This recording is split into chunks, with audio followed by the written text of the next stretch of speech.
understand why they went there. Sorry about all and that. I think that they can find historically justifications to be there. But I've said the exact same thing on the Palestinian side as well. I said that's one of the big issues with this conflict is depending on how far back you want to go in history. People will say history didn't start on October 7th, but then they'll try to pretend that history started in 1967. Or Palestinians will say, well, history actually started in 1948, and then Israelis say, well, actually started in 47 with the Civil War, and then Palestinians say, well, actually it started in 1917 with your Balfour Declaration, and then Zionists will say, actually, well, it started in the late 1800s we started to move in, and then when the Ottoman Empire was racist, and then well, actually it was when the Kingdom of Israel existed, and it actually was in the fall of Jerusalem when it, like, anybody can do you agree with the statement that if you, depending on where you stop, anybody can find a historical justification to live in the region? Not necessarily, because after a certain point, then you're mainly just looking at like something that can't historically be proven. If you're talking about the Kingdom of Israel from like thousands of years ago and everything, but we're looking at the people that specifically materially live on this land now. Hold on, just to be clear, you don't think Israel as a kingdom, you don't think that ever existed? No, I don't think so. Okay.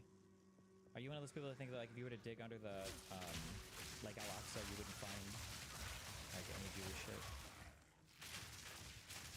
I mean, yeah.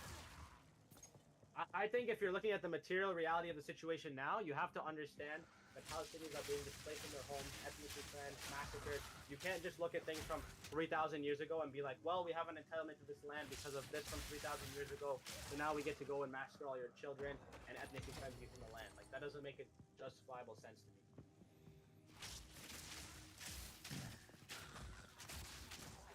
Do you think that,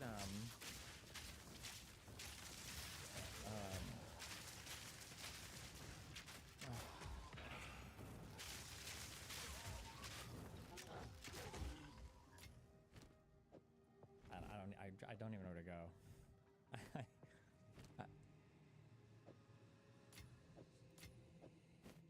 Oh my god, your fucking chat destroyed my chat, bruh. What the fuck?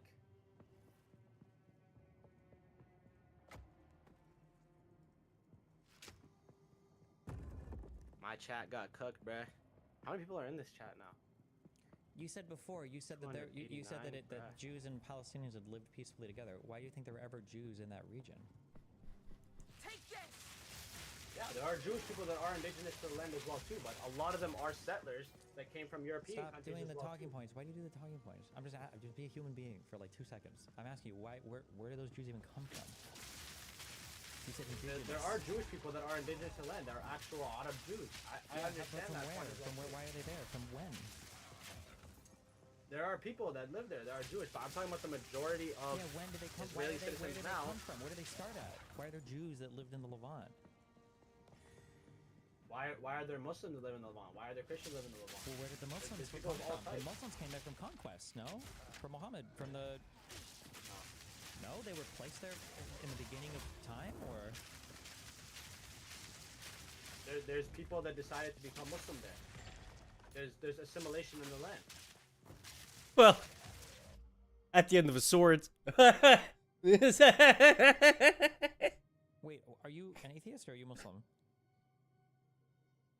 I'm actually like a smaller religion called Druze, which is like a religion from the Levant, but it's like a sector of Islam. It originated from Islam.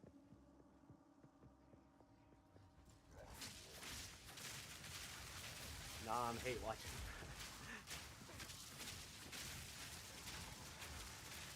Okay, How many so... Jews live in Lebanon? Sorry, Druze? Yeah. Oh. About like 750,000. There's about 2 million in Syria.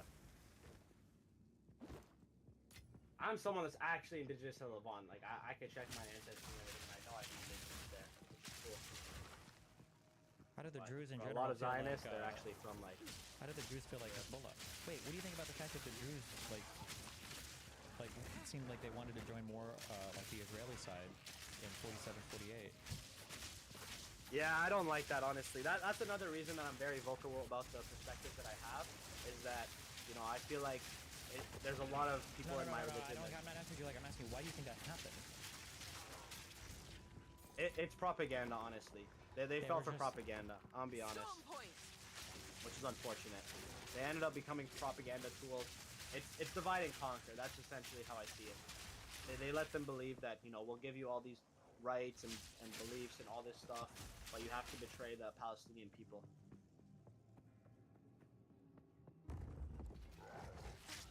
Which, again, this is why I don't agree with your original point, because you have to understand there's an occupier and an occupied. For you to just say the people that join forces with the occupier, they have more rights, so it's a justifiable thing, that doesn't make sense. Do you think 6 million Jews died in the Holocaust? I'm not a Holocaust denier, bro. I'm just a communist. Yeah, I'm just curious. Obviously. I think the guy's just a Right. dumbass, Yeah, actually. There's a difference. Obviously, it did happen.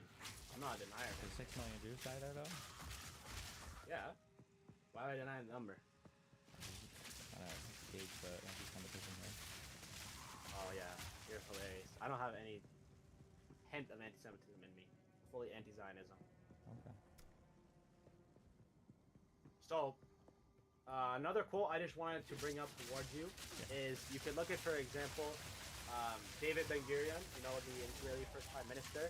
He even said, this goes back into your earlier point, talking about the terrorism that Palestinians do.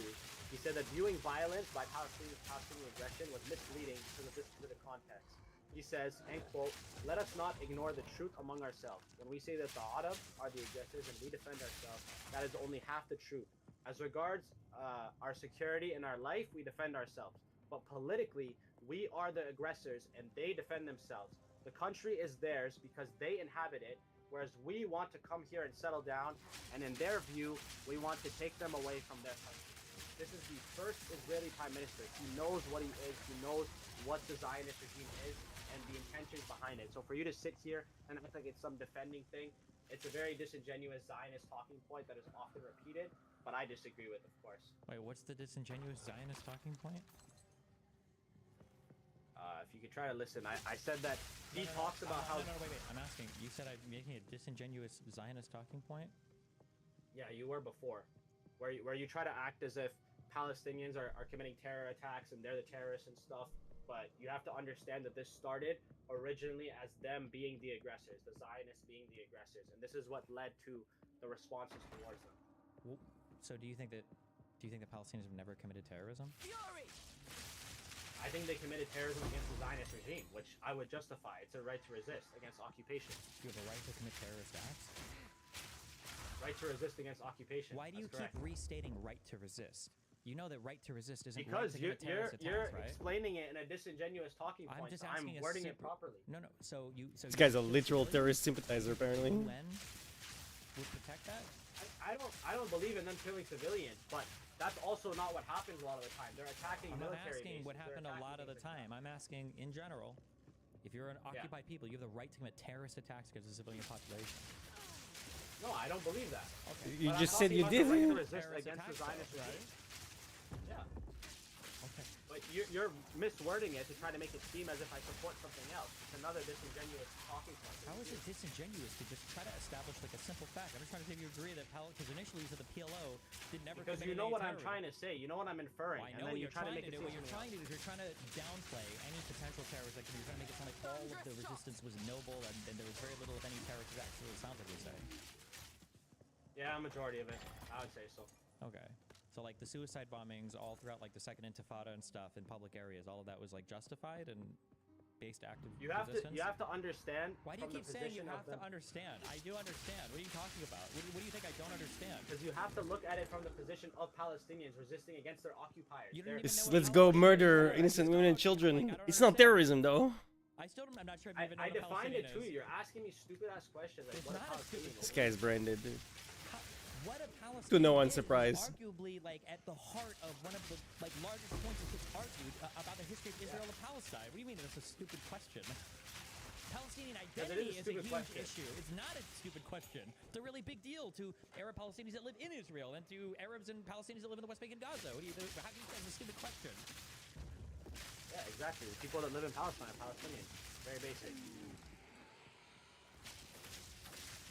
Okay. Are Druze and Negev people, are those all Palestinians? I consider them as that, but they also are like traitors because they're supporting the Zionist regime, which is disgusting. Okay, but people that like support like Hezbollah, those aren't traitors. No, they're cool. Okay. They're resisting against How imperialism. do we allow these people into our countries, And you bro? think that in Lebanon, you don't care about like any political Like we're stuff, literally like, importing when it fucking comes terrorist to apologists and destabilizing sympathizers, people, and Lebanese every government we just have to be I'm not cool with talking that about shit. the political thing. I'm talking about them as a resistance group. I have disagreements with them politically, as do a lot of Lebanese people. But I'm talking about them as a resistance group. Their resistance against the Zionist imperialism is justified. Yeah, but they're not just a resistance group. They occupy like the southern half of the country. To say occupy is, like, I wouldn't say a correct statement. If you go anywhere in South Lebanon, you'll see mass amounts of support for them, because originally Israel occupied it during that time, right?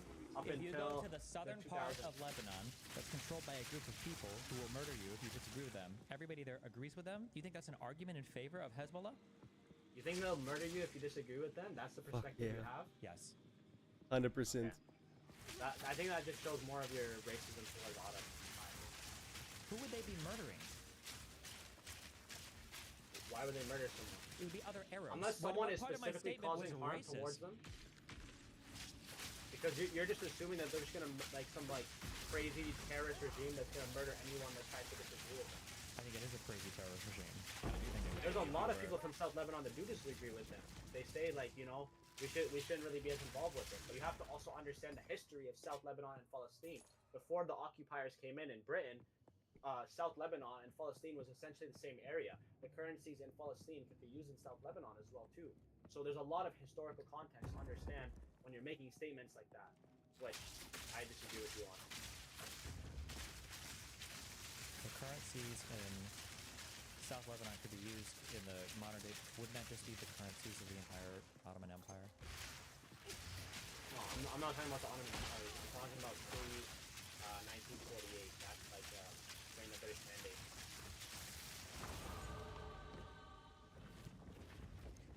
Hold on. There is a shared history between them. So that's something you need to understand. Before what was there before 1948? The British Mandate. Whose currency Actually, do you no, think even they before used? that, there was still a Whose period currency where do you think they used when it was the British Mandate? In my sight. The pound? No, I'm talking about before the British Mandate. My bad. Oh. Do you remember what was before the British Mandate? The Well, Ottomans. that was when it was Palestine.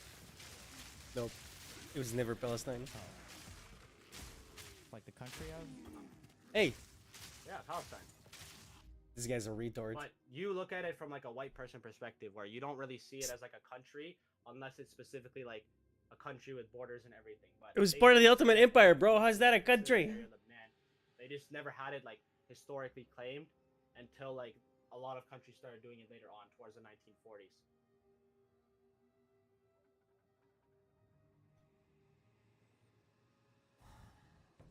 Destiny looks dejected. Seems like you don't It's really funny. have anything else to say, so Hey. I will go on to my next point. Leanne, So my next point. Hey. I don't know if you disagree with this. 'cause Leanne. I've seen you make. Wait, yeah, we'll do the next point. Just, I got signed I'm to fucking change talking to you. my Get off the responsibility. PC. Before the British Mandate, the country, it was the Ottoman Empire. I don't. But okay, sorry. Go ahead.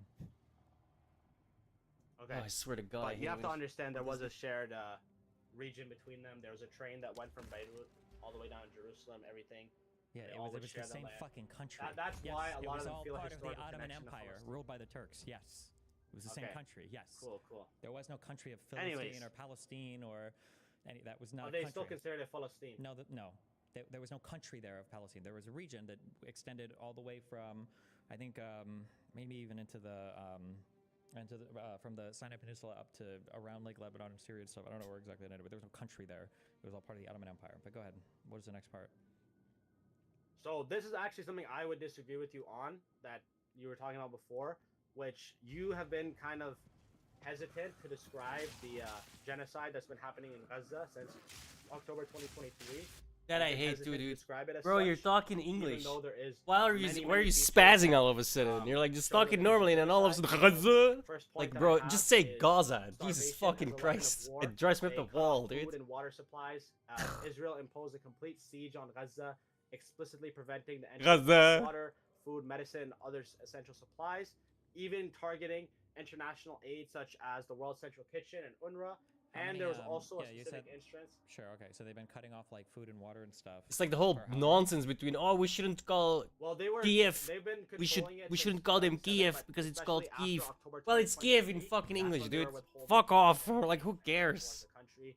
They were trying Oh, to but get the rid of Russians call it UNRWA, which Kiev. was Yeah, one of but the I'm against the biggest fucking Russian World occupation, Central aren't I? Kitchen, So they what the bombed fuck? them, that, led to them, Just because of the way I say the themselves word, as like, well, too. fuck There off, was dude. even an attempt to, It's- UNRWA is one of the main. It's organizations Kiev that in help fucking in English too, okay? Not Kiev. Who? What is okay?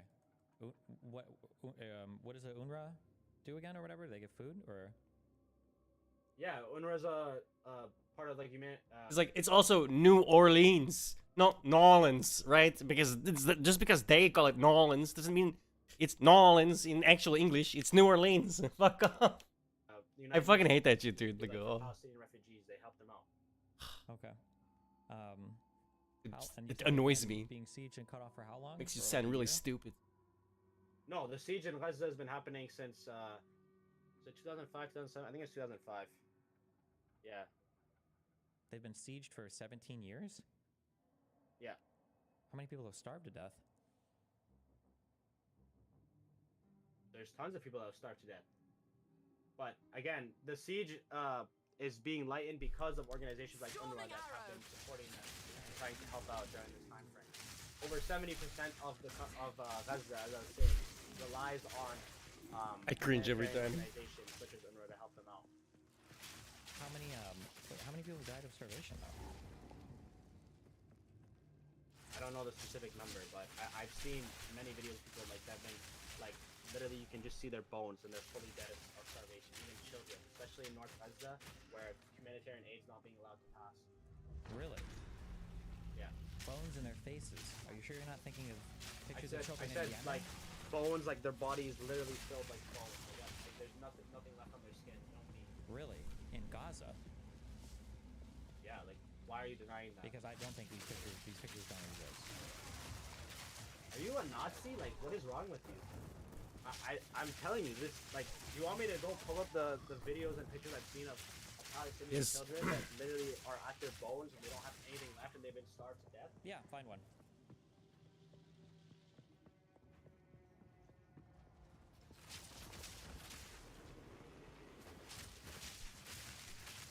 And then we do a reverse lookup. Let's see where the picture really came from.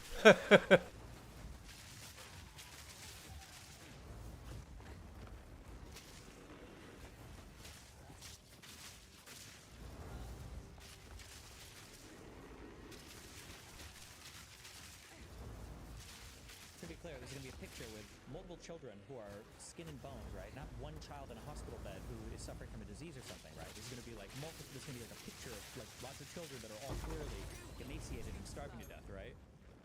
It's not Well, gonna I be found a one picture of a Palestinian children that was hospital bed. dead due to malnutrition. Oh, just one? Nobody could share a meal? There was just one person that died of malnutrition? Does that sound ordinary or normal in a place where tons of people are starving? There was babies that literally had to be taken off of their incubators and killed after Israelis like bombed their hospitals as well too. Like I don't know why you're trying to. I want to see the pictures of all these children who are skin and bones. You showed me a picture of somebody in a hospital bed. Okay. That was skin and bones, correct? You showed me a sick person in a hospital bed. I'm asking for all the people that Yeah. are starving And to it death. says that they died of malnutrition. Like you want me to pull up like entire like videos, pictures? I don't have that on me right now, but I'm telling you. You said there's me tons of people personally, starving. Trust me, and it's bro. super easy. Personally, you've seen it? You Yeah, went I've there? seen it. I saw it on my phone. I've seen children that are literally like. Bro, at this their guy's skin and bones. brain dead, Are you dude. sure Again, you're you're- seeing pictures of you're- Holy children in, shit. like, You're Yemen focusing on a other places? specific fact I'm not and you trying said to that delay they've the been topic starved because to you know death. you don't have a You said that response. there to were it. 17 years of starvation when the population has exploded in that region and the obesity rate was 20%. So I'm curious how you have that scenario where you've got like a fifth of your population is obese or something, and other people are starving to death. Are they like I'm stealing? talking about since October 2023. Oh, okay. How many people have died of starvation since then? No, no. There's been a lot He of- I don't know clearly the exact stated number, but I don't know 17 why I'm years. asking about a specific number. Being sieged since 2005. Hundreds. Definitely thousands. Bro, these people are so disingenuous and stupid, man. Go look at the land. They expect you to be stupid too. Like, you literally said that 5 sentences ago. You think I forgot that already? Like, do you think anyone forgot that already? Yeah. He looks as dumb as you think, by the way. Just What's the Lancet? point that out. You know the Lancet. It's a highly esteemed medical journal. Oh, okay. Ooh, damn. So even for them Oh, specifically, damn. it says in recent conflict. I you lose have to 14% understand lightning that again. The way Fuck. the genocide is occurring is not just specifically through direct. Also, a deaths 32% of people increase being gone. massacred Sad. and bombed. There's Starvation also is a lot not of a direct indirect death. deaths. Yeah, that that's are what we're caused. talking about. We're talking about an indirect death right now. You said thousands of people died from starvation? Yeah. Okay, when did the Lancet said this? It says, in recent conflicts such as indirect deaths range from 3 to 15 times the number of direct deaths, applying a conservative estimate of 4 indirect deaths per 1 direct death to the 37,396 deaths reported. It is not implausible to estimate that up to 186,000 or even more deaths could be attributed to the current conflict in Gaza. Using the 2022 Gaza Strip estimation of 2,375,259, this would translate to 7 to 9% of the population in the Gaza Strip. See, now you said Gaza. Yo, this guy's acting up, man. Why do you say Gaza normally now? So when you said... Did you forget to go Gaza? You just said... Fucking retards, bro. Sounded to me like just an estimate made off some numbers. That didn't sound like any actual data collection whatsoever. I'm familiar with this Because Lancet it's hard to do paper, data by the way. collection when the entire health ministry's been Yeah, bombed, but the I'm just entire saying place that has been bombed to ruins. what you just said doesn't have any... Well, then how do they keep publishing the number of dead civilians? If it's so They hard... don't. They Really? don't. We When have you weren't- seen it been updated past the 40,000 number? You think people will just stop dying in Gaza? Like, is that the point you're trying to make to me right now? How did they update it to up to the 40,000 number? Was everything functioning right until, what, like several months ago, or...? Yeah, but it's harder to keep track of it now because the way that they would keep track of the numbers is people that can directly identify the bodies. The 40,000 is the number of people that have been found and identified by other family members. There are a lot of people where just to be children clear, would be that's left not alone true, and right? they don't Like, have that's any not true. surviving parents. They were not using just identified dead people. They were going by media reports and missing person reports as well. That was one of the reasons why they had to downwardly adjust the number of women and children who were dead. Okay, well, I'm telling you that the number has not been updated past then, but it is at least 186,000, and this is from It's not June. at least. That's an estimate from a letter written to the Lancet. It's not an estimate. It's a specific medical study that estimated that. And it literally says, in recent conflicts, such indirect deaths range from 3 to 15 times the number. So at least 3 times the number of the 37,000 deaths that have been reported. They did a conservative estimate of 4, and it's saying at least 186,000. And this was in July So it is an 10th, estimate. 2024. No, it's not an They're estimate. telling It's me an the estimate. number is not higher now, or at least this Fucking number. retard, That's bro. just not an true. estimate is... I'm telling you that this is a conservative estimate. Yeah, it's It an is a conservative estimate. number. It's an estimate based off of nothing. Yes, I know. This is not confirmed deaths. This isn't...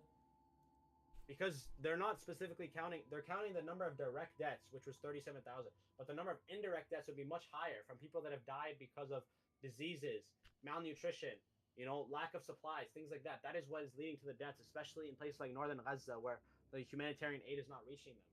Yeah, so this is like an estimation of like future possible deaths maybe as a result of like war and conflict, not starving to death. That's what it was saying, the number of deaths currently at this moment, and this was in July 2024. We are in December now, 5 months ago. So you're telling me the number is not at this high? It's just ridiculous. There's so many other points that I have here. So to be clear, okay, so we have no starvation deaths, right? To be clear, you say the most you've got is the letter to the Lancet that has that says that these many people could die in the future if like the situation is not remedied. Basically, that's what we have. No, it's saying specifically at this moment because they were not able to continuously keep track of the deaths. That's what it's saying. No, what this is? Wait, I'm sorry. Read Look, me again. it says here, collecting data is becoming increasingly difficult for the Gaza Health Ministry due to the destruction of much of the infrastructure. The ministry That was has not had you. to augment its usual reporting based on people dying in hospitals or brought in dead with information from reliable media sources and first responders. This change has inevitably degraded the detailed data recorded previously.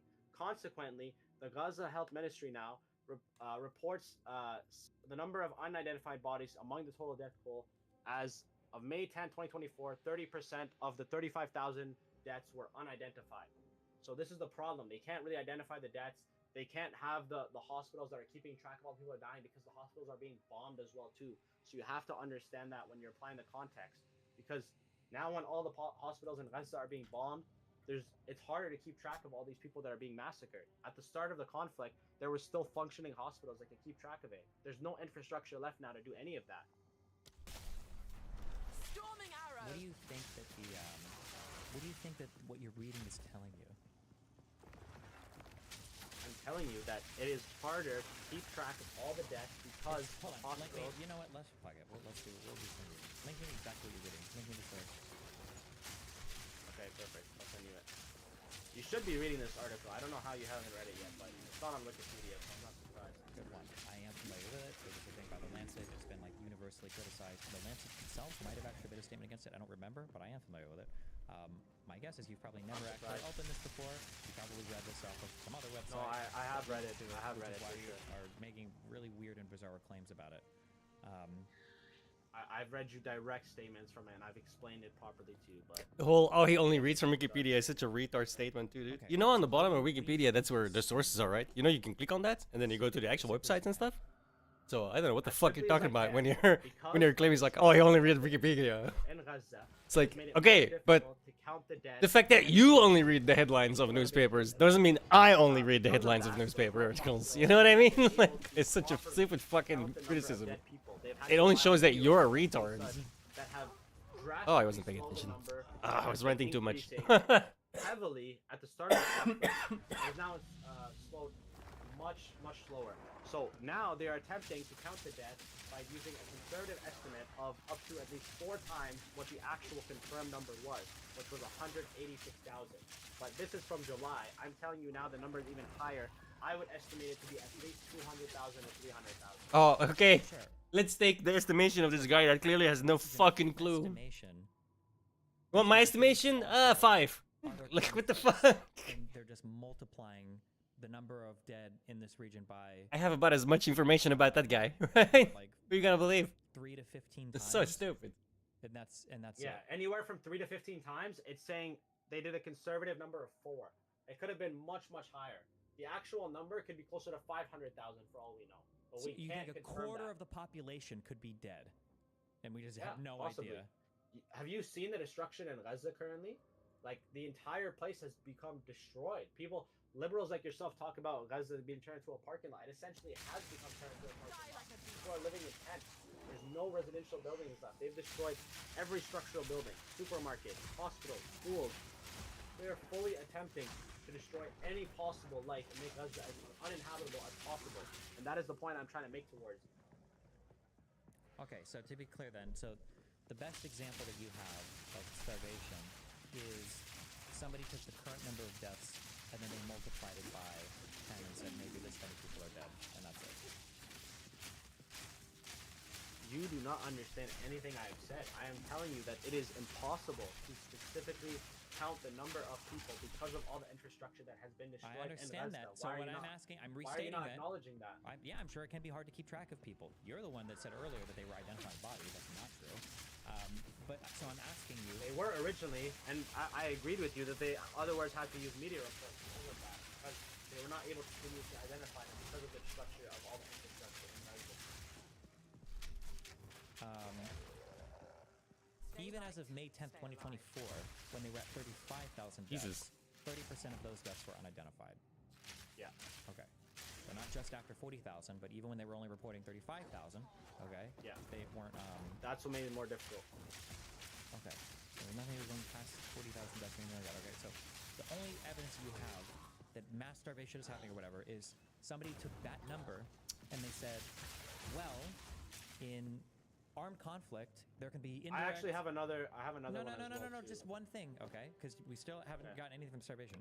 The estimate that you gave had to do with indirect health implications beyond, like, the harm from violence and everything.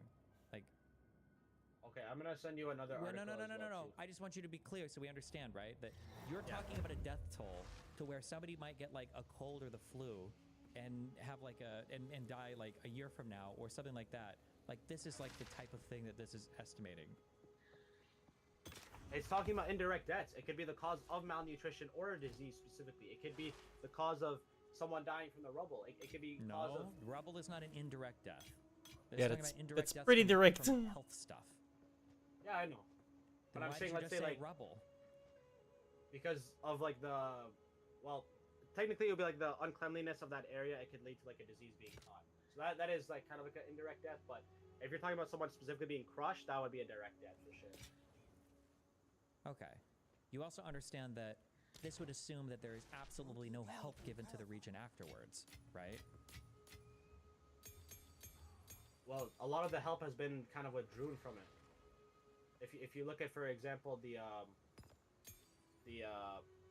humanitarian aid trucks have not been able to pass directly from them. Forever? For the whole war? Not for the whole war, but I'm talking about the majority of the time. There's a lot of time frames. And Oh, then how many people specifically- starved to death?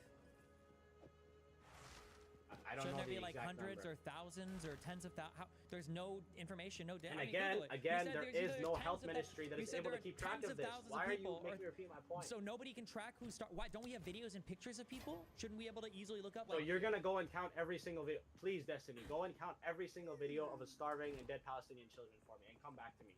Because that's what you want me to do, right? You want me to go I look just at all want the to see like pictures and I videos. just want to see like one. Ooh. I showed you one. I literally went on my You phone showed and me showed a you person one. in a hospital bed. And it says that the cause of their death was malnutrition. What do you want me to do? Go and ask them how they died? Like, I don't know what more you want me to confirm with you from. Okay, if I were to Google like, here's a question. Okay, here.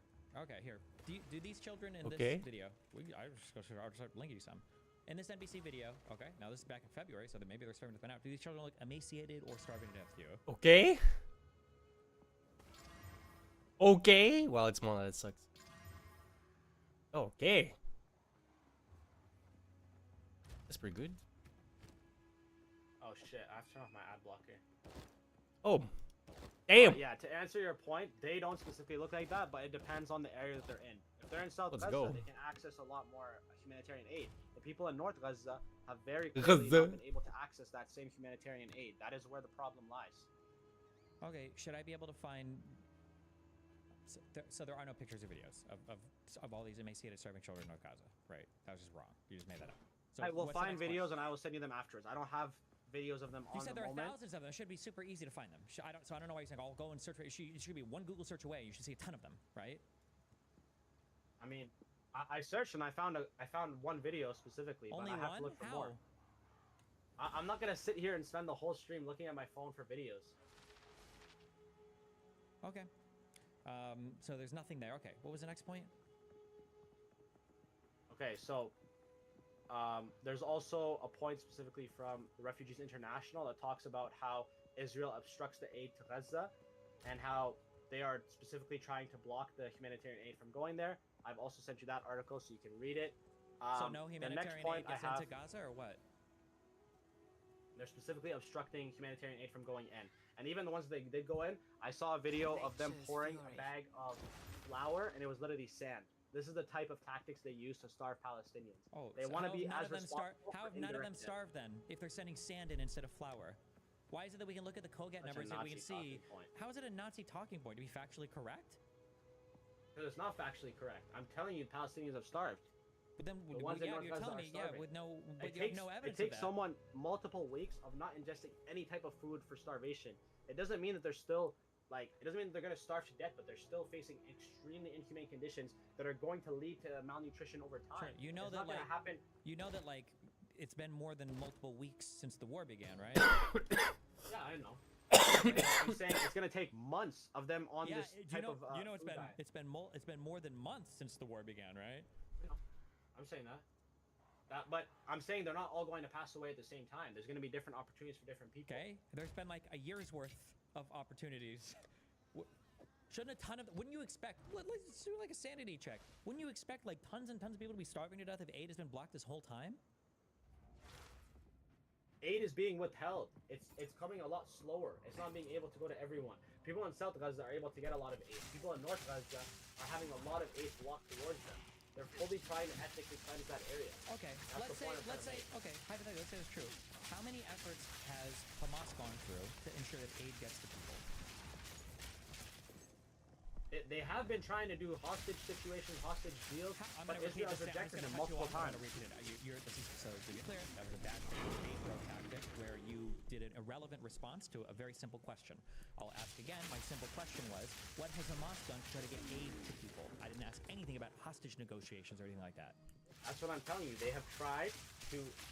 What has Hamas done to do a facilitate ceasefire deal. aid to their people during How the are they supposed conflict? to facilitate when there's a full-on siege on Gaza? Are where you Israel aware- controls are you- everything that yeah. goes in and goes out. Are you They aware that are it's the a ones war crime? responsible. Are you aware that you're talking about war crimes when you're not taking care of your civilian population during war, like setting up humanitarian corridors and ensuring that they have like access to food and water and But safe you can't shelters? consider it a war crime Do you when know they are that's a literally war under crime? siege. Do you know that's a war crime? So you don't think it's a war crime? Do you I'm think telling you, they're under siege. They do I not didn't have ask if they were control under of what siege. goes That was in. another bad faith bro, like debate bro tactic. You're doing a bad faith debate bro Bad tactic. faith tactics, Yeah, bro. you're doing a bad faith you're debate bro. I'm asking a very simple question. Do you think, or maybe you disagree? I don't know. Fuck. Israelis don't like humanitarian law. Maybe you got more Jew in you than you realize. Okay. So do you think that under international humanitarian law, do you think that you have an obligation to your civilian population, or no? Yes or no? Do you think you do or you don't to try to do what Yes, you can? they do, but you have to understand the context of the situation. So What I'm trying to say. So they do have an occupation, or they do have an obligation. Okay. They So do have an occupation. They That do is have correct. they Yeah. do, yeah. Hamas has occupied the Gaza Strip for a while. I agree. So what has Hamas Okay. done to protect their civilian population? What are they able to do when they're literally bombing them? What are they able to do when they're literally bombing Well, they're pretty adept at making bombs and rockets, apparently, right? them? Have they built any tunnels for civilians, or do they only build it for their military? I mean, that's what a lot of Zionists say. There probably is a lot of tunnels. Really, for their civilians? Civilians could probably go into. I don't know the exact The situation. civilians I'm could not go into on the ground Hamas in tunnel. Gaza. You think civilians are allowed into the Hamas tunnels? Yeah. Oh, okay. If they exist, then for sure. If they exist, wait, do you not even believe they exist? How am I supposed to confirm that? This is not something that's if easily you want. confirmable. Now, see, here's like the difference, right? So you said you couldn't find any videos of anybody starving, but if I Google like Hamas tunnels, you don't think that there aren't videos of people going through like miles of tunnel in fucking Gaza, in South Lebanon, and what do you mean? Yeah, there is tunnels, of course. Okay, so there are tunnels. Are civilians allowed in these tunnels? Take your time. Potentially, I don't know the. Okay, the answer is the no. rules of They're what not happens allowed there. in those tunnels. No, that's never happened. Well, Oh, sorry, that's not true. like, There are some are you, Israeli like, friends with civilians. Hamas or There something? are Do you know that? Israeli civilians in the form of hostages that are sometimes in the tunnels, but no. So there are no tunnels that What are about built. the 2.3 million hostages in Gaza that are all there? Like, Can they're you stuck link in me open the air prison. can you link me the bomb shelters that Hamas has built for their civilian Wait, population? wait. Okay, so there's 2.3 million, right? And you just said like about 50,000 of them died. But you also say there's a genocide happening. Pretty slow fucking genocide, no? Weird. Weird how that works. Just one bomb shelter? I'm sure, certainly they've made something, right? Like, why do you expect that? Like, this is like, why do they need to go and bomb civilians then? Why is that a justifiable response? This is What I'm literally talking about collective is, I'm punishment. asking you on the Hamas side. I'm saying, has Hamas ever built a single bomb shelter ever in the history of You're the the one entire that's Gaza talking Strip? about Hamas not being an ethical organization. Now you're asking me to defend them. I'm not saying Hamas is perfect. I'm saying Israel is committing war crimes. didn't They're ask if committing they were genocide. They're perfect or not. committing collective punishment upon the entire region. This is the point I'm trying to make. Here goes nothing. Do you condemn collective punishment? Do you think what Israel's doing is collective punishment? There might be aspects of it that are, sure.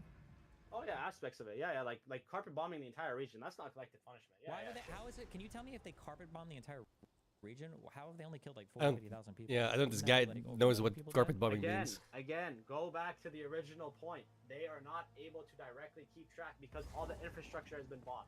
Everything has been bombed to the point where even the infrastructure for the Gaza Health Ministry. is Sure, not but let's able to say, keep wait. track of it. You think they carpet bombed? You think they carpet bombed the Gaza Strip? Yeah. Okay. Why shouldn't we expect to see like 500,000, a million people dead? That is possibly what the situation is. I'm You telling think you. there could be But there 500,000? is You not think there could be able to keep track of You it. think there could be 500,000 dead Palestinians? There could be, for sure. And we're 90% off on the number. I'm telling you right now that they gave a conservative estimate of at least 186,000. It is definitely more than that because they are not able to keep track The of the conservative civilian deaths now. estimate is based on possible future medical conditions if no aid or anything else is rebuilt in the reaches. Guys, bro. I'm telling you right now, they are not able to keep track of it because they don't have the infrastructure to do so.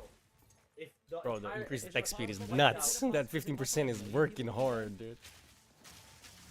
Why are you asking me this question? I don't know. Is it possible? I'm telling 2 you million? that there's Is a it possible that possibility. is it possible that every single Palestinian is already dead? We don't even realize it. Only Baal lasted half as long as Like they this is a bad faith debatable I'm just tactic. asking, You I'm want to just talk about that? I'm Then just that's what asking, you're I'm just- doing. I'm not- is it possible that every single Palestinian is already dead? We're arguing for nothing. Maybe they're all dead already. Is that possible?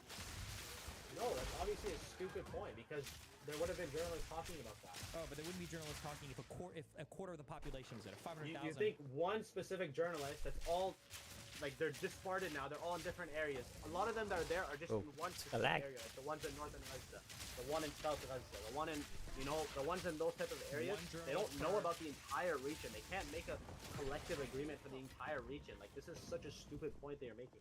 If that's the case, then shouldn't Hamas surrender so that we can move on to the humanitarian part? Go look up all the times that Hamas has tried to do a hostage agreement with Israel that they have specifically denied it. Even like 2 What did you days just say? after Do you October see 7th. how they you did just not did want to another debate bro tactic?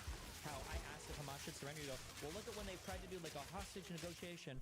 I'm asking you, shouldn't Hamas surrender then to move forward in like for the humanitarian situation?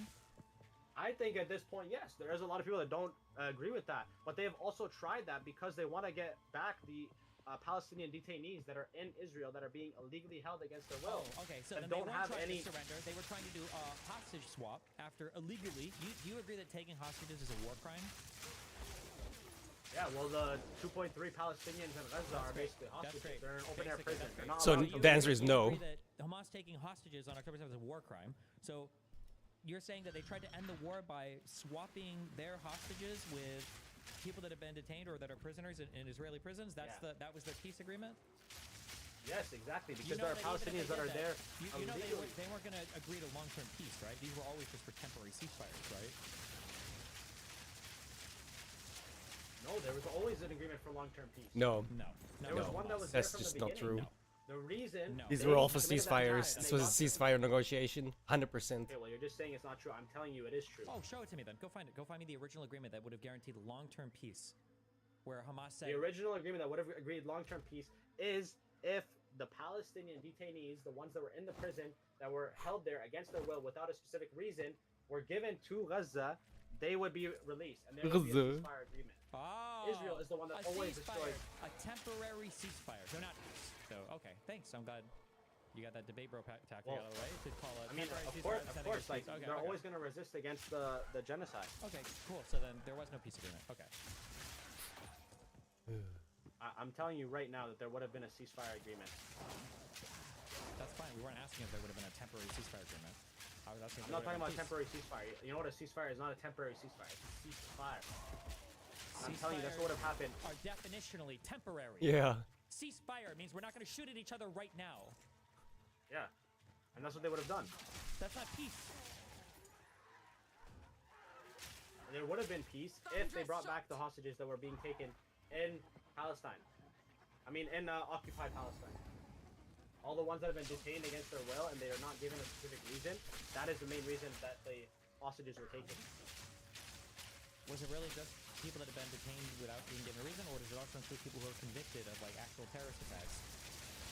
No, it was the people that have been convicted without a specific reason. They don't have any specific reason. They're just being detained there against their will, which Really? is And it's another proper? war You don't crime. think it wasn't the release of every single person that was like involved with, Oh. like anything having to do with Gaza or Hamas? Wasn't the original ceasefire agreement that they were going for was literally the emptying of all the prisons of the people from Gaza? I mean, a lot of the people that have been in prison are for reasons that I would say are not really justified. Like, they would consider Whoa, a hold child on, wait, going so to now walk as like a terrorism act. Now we say it's not justified, but before we said it for no reason. So you think so? There are Yo, reasons to agree with them. motherfucker. No, you didn't hear what I said properly. I'm talking. It took me way too long to there are a register. lot of That first hit prisoners was that so were, heavy.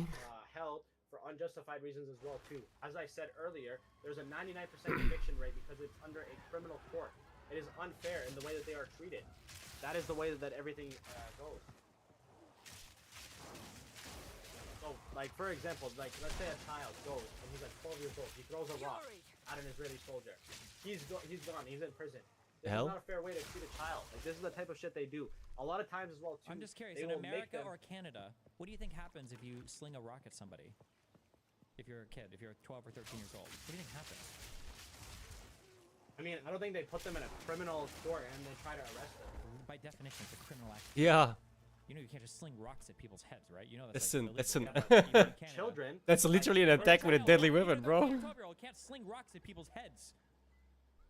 a I'm telling sling? you right now, I have this before. It's literally a weapon. The way that Israeli said That's that how they that shit got treated, made. They are given civil law We're not offers. talking. They Yes, give them you're full legal talking about protections. differences between the West Bank and Israeli citizens living in the West Bank. We're just talking about all the people in Israeli prisons. Yeah, and they have to deal with the occupied Israeli regime, which overpowers them. They're the ones in power. That's fine. That They doesn't make have the anything to decisions do for with them. slinging rocks at people's heads and then saying that I'm talking about a 12-year-old child. slinging a rock So? at somebody. That's illegal. You can't do that. They You know throw you a can't. rock. You can't do that in you can't do that in Canada. Bro, in your country, you can't do that. If You some know that, kid right? I know. uses a fucking sling go to to a- sling a rock at somebody's head here in Belgium, put that shit away, bro. Prison? or You're gonna put them juvenile in a criminal detention or court? something. Immediately. Depending Go to on- straight to Yeah, you jail, think dude. Palestinians go to juvenile course. detention? That's not where they go to. What the fuck? I'm telling you. You don't get a pass because you're The way they're 12? treated in these specific That's like areas is an attempted incredibly murder, dude. So, I mean, there are like thousands or hundreds of them dying in Israeli prisons, or Okay. So continuing on, I would say This guy has another nothing. issue is that the mass forced evacuations that happened, the forcible displacement, Israel ordered over 1.1 million Palestinians, nearly half of Gaza's population, to evacuate from northern Gaza to the south under the threat of military strikes. This process itself caused death and suffering as civilians were bombed while fleeing. And if you look at specifically the Fourth Geneva Convention, forcible transfer of a population is prohibited, and it qualifies under genocide under Article 2E when carried out with the intent to destroy a group. yeah. So, firstly, It's another form of genocide. forcible transfer of a population is from one territory to another. Okay, and you said for the purpose of destroying a group. Yeah. Why did they force them to move again? They wanted to ethnically cleanse them from that area. What did They you wanted just to get rid reread of what all you the said? Palestinians in Reread North what you Gaza. said. Hold on. If you're gonna Okay. bomb an area because you want to get rid of a people, why would you tell the people to leave the area that you're about to bomb? They were bombing them as they were moving. I'm asking There you were a people let in me the north that restate were the coming question south. again. I don't know, that was another bad faith debate bro tactic, okay? You just like pivot and you just say a random thing. I you ain't heard even before. bad faith to this. Why is it that if you're going to bomb an area, why would you tell people to leave before you bomb it if you're trying to get rid of all those people? Okay, while they were leaving, they were bombing the areas that I'm Palestinians gonna were ask the walking same through. question when you're done. Just let me get a rip. Chat, are y'all seeing this, bruh? This is the most bad faith debate I've ever seen in my life, bruh. I agree, but I agree, but my not with the. This guy is so terrible, dude. He's got no fucking clue. If your goal was to It's eliminate a group hilarious. of people, why would you tell them to leave the area that you're about to bomb? Again, as I was saying, they're trying to displace them from the land, and as they were walking, there was areas that were bombed. The fact that he unironically uses the word bruh. Do This you is think they what could is have killed hilarious, more? too. Okay, so then they must have killed millions. Like, or bro, whatever, I guess, as they were walking. Just say over. bro, right? It makes you sound less retarded. Oh my god, this is such a bad faith tactic. Like, How what is are it a you bad doing? faith tactic? What is the goal of telling them to leave? To kill them? To They want to ethnically cleanse them from the land. so then why not They just told have them them stay there you and have to kill go. them? If they're You have to go carpet from bombing North them, Gaza why not just to stay Central them? Gaza, Yeah. South Gaza, then Rafah. They moved them all to this area, and they continued bombing in Rafah. So how are you gonna justify that? Whoa. Well, okay, Why well, would they it's tell them to move because I to clicked and then safe clicked on the other zone? thing. Safe zone, The game but still freaked. being airstrike. It doesn't make sense to me. So the How are safe you zone was justifying this that- in any way? The safe zone was the Al Mawahi Beach or whatever. Was supposed to be the safe zone. Supposed to be. Keyword. Why? I'm pretty sure it was. Oh yeah, pretty sure. More sure than you are. Literally, a single thing you've spoken about in this entire fucking conversation. Okay. So Yep. then, shouldn't there be, as the people are fleeing northern Gaza? It doesn't make sense. Why would you just bomb them in their homes? Like, wouldn't it be easier to kill a ton of people if they're just like all in their homes? Like, just bomb them and you said they're carpet bombing them anyway. Because right? there's still idiots like yourself, Destiny, that will try to justify their action. If they just go and completely wipe out Gaza and nuke the entire area, there is no one stupid enough, not even you, that would be able to justify these types of Oh, actions. wait. So they haven't carpet bombed, or they have carpet bombed? They did. I'm telling you that. Then But wait, they wait, also you just- wanted to forcibly displace them. Wait. This is them. They'll be Why like, would you wanna okay, you forcibly have to displace leave this people and area, carpet and then bomb we're them? gonna bomb the area anyways. And there was a lot of people that didn't leave North Gaza as well too, and they got bombed. And the people that were leaving, What are the they chances? got bombed as well too on the way. What are the chances that they told them to leave so that there would be less people dying when they bombed the area? They did that, and then they also bombed the people that were out of their homes and walking on the streets as well too. So it contradicts the statement that you're trying to make. It doesn't contradict the statement that I'm trying to make. Yes, it does.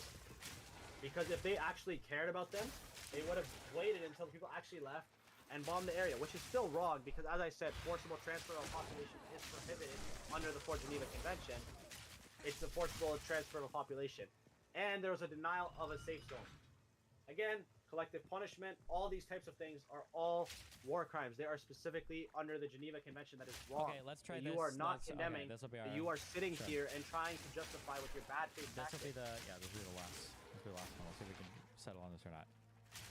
What you're talking about is not forcible forcible transfer of the population. Right? You understand that, right? Okay. That No. if you tell somebody we're going to bomb this area so you need to leave, that's not forcible transfer of the population, right? It's forcible transfer of population to get everyone to leave, and they were still bombing them anyways. What's the point I'm trying to make? Why is this? Even do you do this? regardless, do you, if you do justify- you understand okay, that you're doing a debate forcible tactic right now? transfer, Do it's you, still do you collective understand that this is like a debate tactic? You're not answering my question, and then you just like say a fact, right? Like, do you Yeah. do you perceive that you're Because doing I'm that? telling you, your question is stupid. It's a bad faith question in the first place. So I'm No, giving you it's a not bad faith wait, response. It's a It's not bad answering faith your question to ask you if telling people you're going to bomb an area so you should leave is a war crime. Why would they bomb the entire area though? You know that counts as collective punishment. They're bombing do you the see how entire you just people's did, do you homes. just, do you see how you just did it again? You just pivoted to another like factoid. Yeah. Collective punishment, right? You're just like saying like buzzwords and slogans you've heard, right? So you think that any I time think that's a buzzword, guys. I think it's okay, a buzzword. so if you go to bomb a building because you think a bad guy's in it, you tell the civilians leave this building That's first. what you want to do. Oh, okay. So let's say there's a school shooter. Let's just bomb the entire school. That's what Destiny wants to do, guys.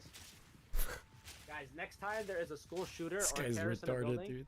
all over Destiny, he will bomb that entire building. He will happily do so because that is what he justified.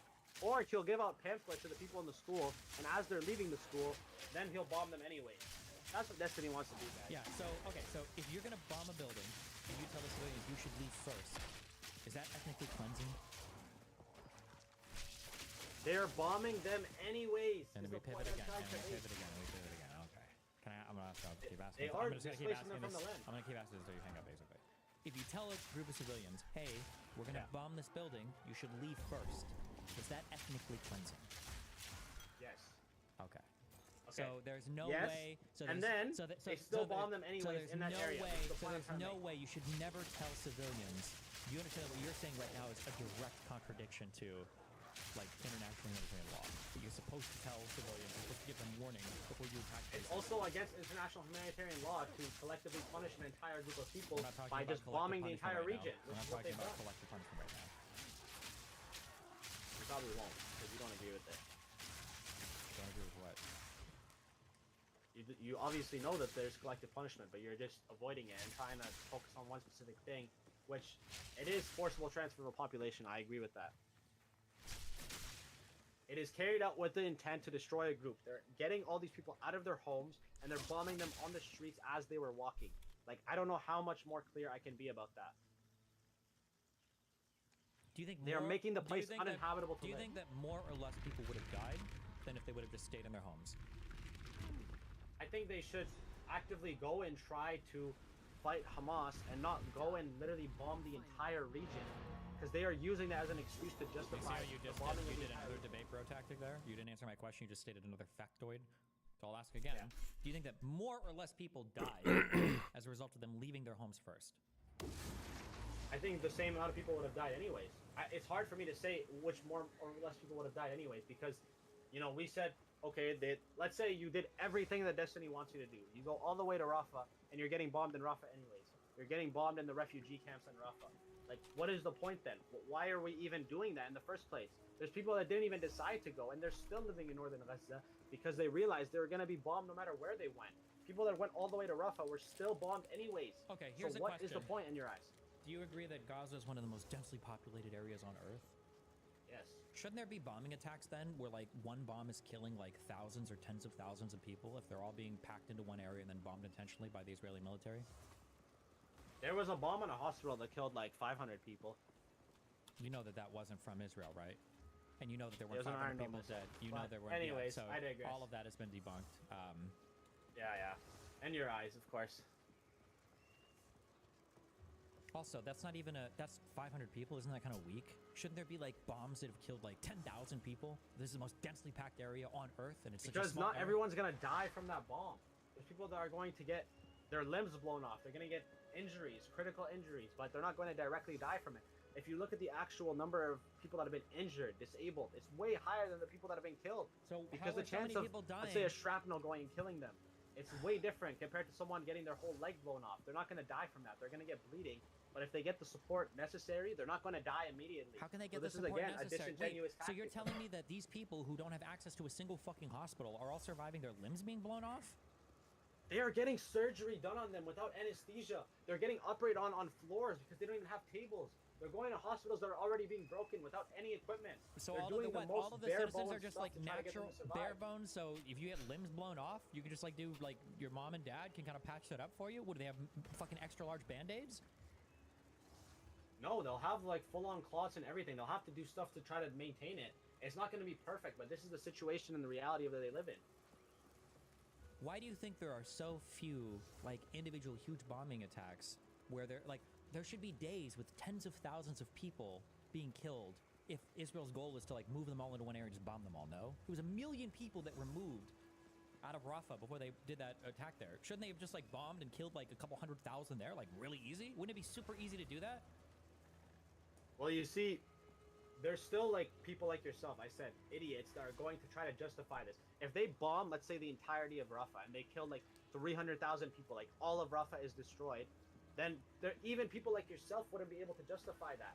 So if they do collective small bombs over a period of time that equals the amount of an atomic bomb, the amount of a nuke, it's a lot easier for people to justify that because they'll be like, oh, well, it was happening over fragments, not everyone died. If it's one big, huge attack, no one can justify that. That is the point I'm trying to make. You understand that like your claim is literally unfalsifiable, right? You're saying that they're committing just enough war crimes that people like me would cover for it, but not enough that it would actually be easily detectable, but not even enough to actually like kill or cleanse like the people because the population is still growing and everything. But It's still just enough- happening. I'm just saying it's not all happening at once. What would it? Which is What, why. what kind of evidence would I have to present to you to change your mind on this? Show me an attack that would have killed like hundreds of thousands of people, thousands of people all at once. They're not dropping an entire nuke, like they're not dropping a bomb that's that huge that it would like cause an entire like nuclear radius. Can't you use multiple bombs? That's what they've been doing. Okay, so But like they're bombing different areas. It's So, not like- all one specific bomb. so like when Al Malwai or whatever, when all the people were on that beach, why didn't Israel just like bomb that beach? They probably did. They bombed refugee camps. They bombed schools. They bombed hospitals. No. I mean What like more do you want me to list? really, but like 22,000 pound bombs and like boom, like obliterate like a quarter of the population. So what I'm telling you is that Israel wants to be the responsible for the indirect deaths, not the direct deaths. Because you're sitting here still talking about a 40,000 No. number, I'm asking which we you. know isn't I true. asked you what piece of evidence do you need to change your mind. You said, "Well, show me where there's a bunch of people where they could have killed a bunch." And there's tons of examples of that, but they haven't done it. So, what piece of evidence would you need to change your mind? I'm telling you that is not their intention. They do not just want to wipe out the entire population all at once. They would rather say, okay, we're going to wipe out all the essential infrastructure. These people need to live. We're going to destroy the hospitals. We're going to destroy the schools. We're going to destroy the supermarkets. They did a drone strike on a chef that was feeding thousands of people. This is how you know they have the intention to kill the people in Gaza, but they want to do it slowly over time. Then there'll be people like you that make bad faith talking points that say, oh, well, it's the responsibility of Hamas. They should have taken care of their citizens. They should have done this. When in reality, it's because of Israel's war crimes on the region, the way they destroyed all the infrastructure that led to these thousands of deaths over time. It's not all happening at once. That's what makes it easier for them to justify their actions because of people like you. Okay, so what do you think is the goal after this war? You think they're going to kick them all out into the Sinai or what? That's what they are intending to do. They're trying to fully ethnically cleanse the region. There's a lot of Israelis saying they want to create a beach in Gaza and they want to fully, get rid of Palestinians as a whole. When I'm telling you, they are trying to get rid of Gaza. They'll try to do the same thing with West Bank. They're going to try to go to Lebanon afterwards. This is their expansive policies of taking more land, conquering more land. This is what they want to do. This is their end goal. I'm telling you this. They Are have you shown gonna- it. And let's say that they let's say after the war, let's say that they don't actually move into Gaza and they don't make any more settlements and they don't kick out any of the Palestinians. Are you going to revisit your assumption? You're like, okay, fuck, maybe I was wrong on this, or? Yeah, I'll come back to you. If let's say that Hamas and all Palestinians are fully wiped out, if they don't go and settle in Gaza and then try to do the same thing in West Bank, same thing in Lebanon, in 5 years, I will come back to you and I will show you I've been right about So everything. this is Unless what the the resistance is Lord able gave to muster up enough power to fully back them off, that is not going to happen. They are going to continue expanding settlements into that region, expanding settlements in the West Bank, expanding settlements into Lebanon, Syria. That is the intention of their goals. We have seen it in Syria. We've seen it in the West Bank. Beyond They're going to power, continue I doing it recommend- everywhere they can possible. Good luck. Okay. Do you, are you sad that Assad is gone? I honestly didn't like Assad. Like, I have reasons to not like him, but I think that as like a region, there's going to be a lot more problems now with Assad not being there because it Nature has empowered reclaimed Israel a the lot city. more. There has been times where Syria was directly defending against Israel. They had their military bases, they have their navy bases that were defending against Israeli warplanes. With Assad being gone, those bases were fully unoccupied. They had no one there left. They were able to destroy all of the military bases in Syria, and now they're basically just using Syria as a playfield. They're taking over so much land in the region, so that's where I feel like the problem really lies. Why do you think that, like, why do you not like Assad? I don't like his treatment of civilians. Like, he's done some bad things. He's obviously killed a lot of people, and Doesn't you know, Assad also even kind though of like use, like, doesn't Hezbollah help Assad with stuff like that? Hezbollah was attacking ISIS. That's different. But I'm talking about the actual Sunni people that were murdered under Assad's regime because they like went against them. But I've seen videos of, I saw one the other day of a woman from a village in Syria like thinking people from Hezbollah were angels that came from heaven to liberate them when they liberated their village from ISIS. Like, that's the type of shit that was happening in Syria as well too. So you have to understand that. I'm not defending Assad, like, he's done some fuck shit, but Hezbollah was looking at the situation critically. They understood that there was also a lot of problems occurring in that region with ISIS and destabilization. That's what led to them kind of taking more or less position. Why do you think Druze people in Syria seem to want Israel's protection more than any, like, new Syrian government or anything? Well, the new Syrian governments have a lot of fucked up people. They have a lot of rebel groups that you could say originated from Al Qaeda, ISIS. You see a lot of them with ISIS patches on them, and Druze people, for some reason, tend to be more inclined towards the Israeli government, which I disagree with. There's a lot of Druze, like for example in the Golan Heights, that hate Israel. They do not want to be a part of it at all. They do not consider themselves Israeli, and they consider themselves Syrian. So it depends on the region. Druze people aren't just one, like, you know, binary thing that's like one specific group of people. Like, they all have different views. There's Druze people that agree with it more, and there's Druze people that fully hate the occupation. It really depends on the person. Are there any Arab majority countries that have good relationships with their minority populations? Yeah, Lebanon has a good relationship with Druze.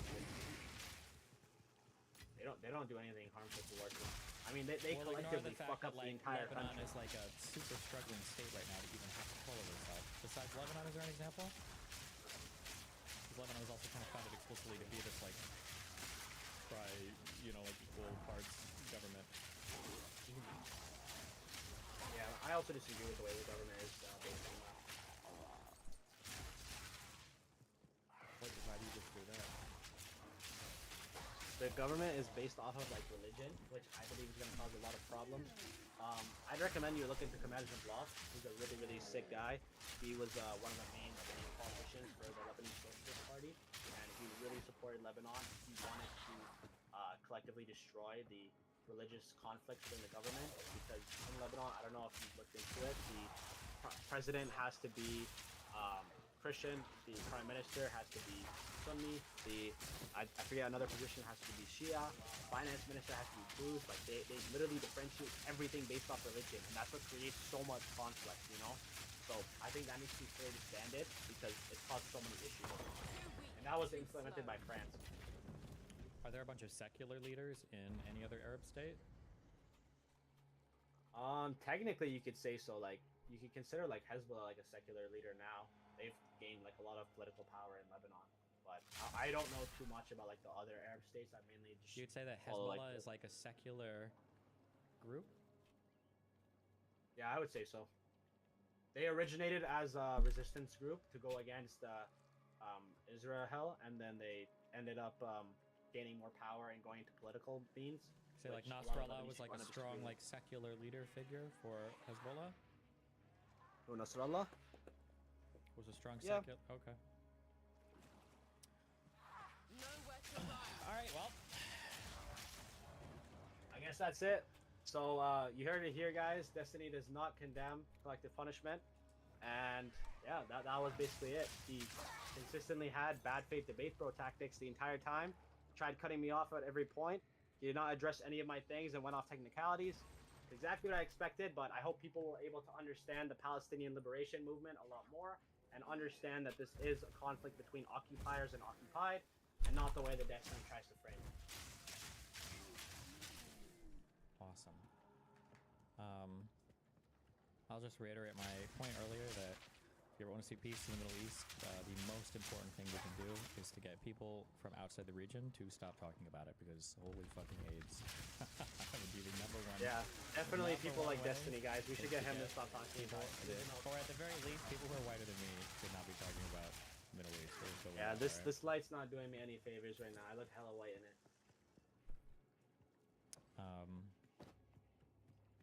But also, I'm white because my family is from the mountains of Lebanon, which historically receives like not a lot of sunlight. And the region's very light there. Really? You're in the mountains, shouldn't you be closer to the sun?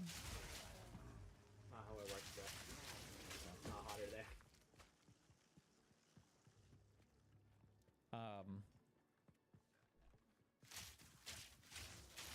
Fury. Okay. Can I do a thing real quick? Sure. Wait, am I allowed to ask your age? I'm 22. Okay. Okay. There's a lot of different debates that I've had on this topic. There's a lot of different types of people. My issue with I'm definitely the best one. sure. Yeah, so far, yeah. My issue with the debates relating to the region is I feel like there are two very, very separate stories that get told, and the stories make it so that both sides have no chance of ever reconciling with each other. So if you are a Palestinian, then you've been living in the region peacefully with Jews for millennia, and a whole bunch of evil Jewish people came from Europe after getting Britain to backstab them after World War I, and then they came and they took over the region. They raped and killed all your people, and then they blew shit up, and they kept expanding, and they just fucked you over. And that's like the history of the Jews in the region. And then if you are a super ultra Zionist, then your perspective is Britain made you a promise. You were getting holocausted in Europe. Arabs were fucking you over and trying to kill you for literally no reason over and over again in the Middle East. And that these are like the two separate stories that get told by both groups of people. And there are elements of truth to both, but both of them miss crucial aspects on the other side. So that got diving into a billion different things. So the most commonly retold stuff in the beginning of the region, there is a super Zionist, I'm assuming she's super Zionist, a couple of them that I've argued with. I'm thinking of a debate I had recently with Eilat, I think Eilat Winf or something, I don't know, fucking name, something like that. And her story was that Jewish people came to... Is it 2 years or 3 years? Dude, I almost in the ever early forgot. 1900s, Jesus and they Christ. wanted to kumbaya Memory goes with quickly. the Arabs, and for literally no reason, they wanted to bomb them and kill them, and then the Jews had to fight back, you know, desperately while they were getting holocausted and attacked by the Arabs, and that's like where the whole like start of the conflict came from, which is obviously ridiculous because obviously if you're an Arab after the collapse of the Ottoman Empire, all of the kind of like states around you are starting to become states, like Iraq, and Lebanon and Syria and Egypt and Jordan, like everybody's getting a state, and then all of a sudden you get a bunch of Jews coming in, so you're feeling like invaded. It's not cool. But then when I argue against Palestinians, I get this like the Arabs welcomed the Jews with open arms, and they wanted to also kumbaya, and then the Jews out of nowhere started to attack them. It's just like an example of like, you can go like at every single stage of Israeli-Palestinian history. The way the '67 war gets retold is crazy. The way that the conflict leading up to the Suez Crisis in '56 is retold like a million different ways. The ways of the Yom Kippur War is retold a million different ways. Conflict with Syria and Lebanon is retold in a million different ways. Like, all of these things get retold over and over again. And the There's a frustrating part about strange talking heat about within any of this these issues is that it feels like everybody kind of has these talking points, and then when people go and they argue or debate them, it's like, here's a talking point for how the other side is completely, totally fucking evil. And as long as that conversation happens that way and it continues to go in that way, there's literally no reconciliation. And yeah, this is just my perspective on it. If you go and listen to me debate anybody on the right Zionist side, and I encourage it. I think Simcha Rockman or something, or that Eilad Wilf. Like, if you go and watch either of those debates, I don't know what you would think about it, but my guess is you would either be surprised, or if you're like an Israeli person, because I get a bunch of mean emails from Israeli when I have these debates, is they think that I'm a crazy pro-Palestinian person. So, like, for instance, if like October 7th had happened, I've said this before, and I continue to say this, if the October 7th attacks had happened in the West Bank, I would care substantially less. I'll be right back. Because the Israeli, like, objective right now is literally to just slowly kind of like take over more and more and more of the West Bank, which is another reason why I get upset when people talk about like Gaza and like, oh, they're trying to occupy Gaza and put settlements up in Gaza. I don't think that's the goal. I don't think Israelis give a fuck about Gaza that much. I think what they really want is the West Bank because of all the crazy religious bullshit, right? That's why they call it Sumerian Judea and their historic lands and the blah, blah, blah, blah, blah. Yeah. I don't know why I'm ranting at you. It's just frustrating because I get labeled by both sides of this just like insane shit. It is very frustrating, and I think that the issue itself is like really complicated and really there's a lot of stories we told on both sides, and it just frustrates me when I feel like only one side of the story gets told. And then on the West, you know, we get to kind of like circle jerk and say like how cool it is that we have our positions, but like realistically there's no approach to a solution because yeah, the stories people tell are so insane. Like, I feel like, I'm not trying to push you on this, but like, I think if you were a Jew in Israel, I think there's like good reason to be afraid of living in an ethnic minority state if you're Jewish. Like, I think that's a fair concern given Jews' experience with every other Arab state in the Middle East. But I think it's also understandable why, if you're a Palestinian and you're living, you know, in a camp in fucking Syria or Lebanon for your entire life, maybe your parents have for their entire life, right? Because there are people that have been pushed out since 48 or 67, why they might feel like, well, this is bullshit. I don't want to move back to just like the West Bank or the Gaza Strip. But I think as long as we tell like the harshest side of each story and the other side isn't willing to like acknowledge anything on the other side, it just feels like intractable, I guess. But I don't think it's complicated at all. I think there's an occupier and occupied, and we should decolonize Palestine. Free Palestine. That's what I believe. I hope you buy a thick enough rope. All right, good luck. Why, I don't know why I wasted my time. What a waste of time. I don't know. I just okay, it's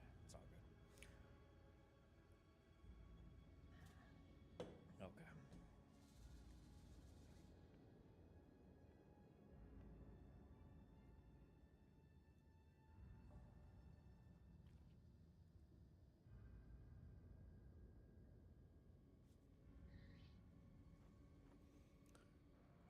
So I need to not everybody was here for like all of the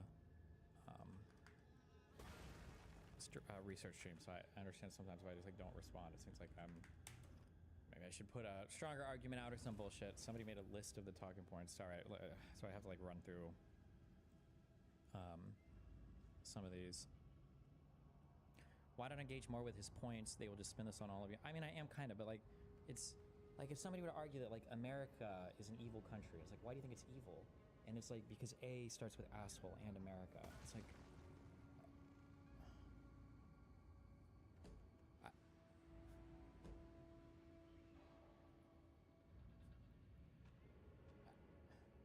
so, okay, sorry, but somebody made a list of things. Racial apartheid in Israel, but actually based on citizenship. Okay, well, Palestinian Arabs are just collaborators, accepting occupation is different. Okay, here's my perspectives on things, okay? Just so that you know, all right? The reason why, personally, I don't like the apartheid conversation in Israel is because apartheid implies, as he said in his own definition, a form of racial domination. And the big issue that's happening right now between Israel and Palestine is not one of racial domination, it's a territorial dispute. That's the big issue. Now, the fact that it's a territorial dispute doesn't take away from maybe some racial or religious aspects to the conflict, but it's largely the dispute is territorial. Like, what do I mean when I say that? When I say that, what I mean is that if you resolve the territorial dispute, the apartheid goes away. You can't resolve the apartheid. If you believe there is apartheid, you can't resolve the apartheid without resolving the territorial dispute. So any issues relating to apartheid stop with the territorial issue. And the issue is right now, Palestinians that live in the West Bank do live under a fucked, weird system of weird shit where I don't know if he got this point out correctly or even properly, whatever. But if you're a citizen in the West Bank and if you're a citizen of Israel and you live in the West Bank, my understanding is that generally, if you commit a crime or you do something wrong, you get to be tried in Israeli court. But if you're a citizen of the West Bank, like you're a Palestinian, you're not a citizen of Israel, and you commit a crime, you're tried under Israeli military tribunal. There are differences between these systems and how people are treated and the rights afforded to you, right? This is not good. It's not a good thing.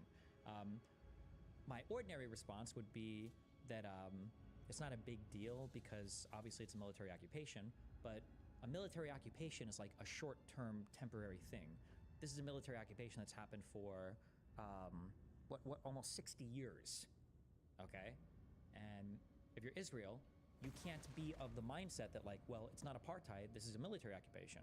And it's like, okay, well, you know that it's like a war crime to move your civilians into occupied territory, right? Like, well, no, hold on, it's not occupied territory, this is all like part of the country of Israel. Okay, well then if it's all part of the country of Israel, why can't these people vote? Well, they can't vote because of the military occupation, right? You can't have it both ways, you have to pick one.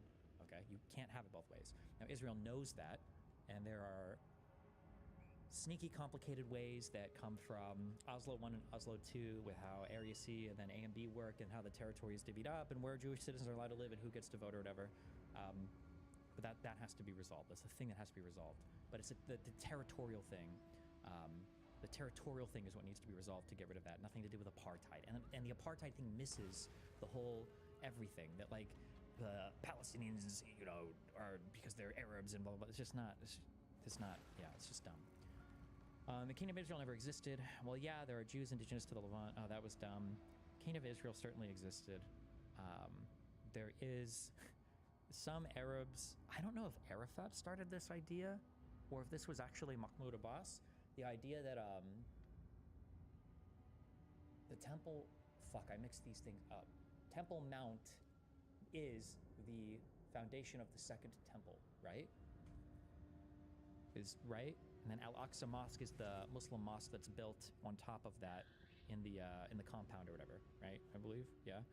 Some Arabs, if you ever hear people fighting over like digging tunnels or building anything under the temple, the reason why people get really mad is that Arabs are scared. Or this, I'm not trying to be racist or religiousist or whatever, okay? But there's probably a conspiracy in the Arab world or in the Muslim world that nothing exists under the Temple Mount. There was no Kingdom of Israel there. And so people get very, very, very touchy about digging there because if Jews were to find anything under there, it would undermine a huge part of I think of like the Muslim narrative about what's happened in and around like the Temple Mount. So that's like a big deal for why people don't like to don't like to talk about like digging over there. I don't think it's disputed historically that there was the Kingdom of Israel there.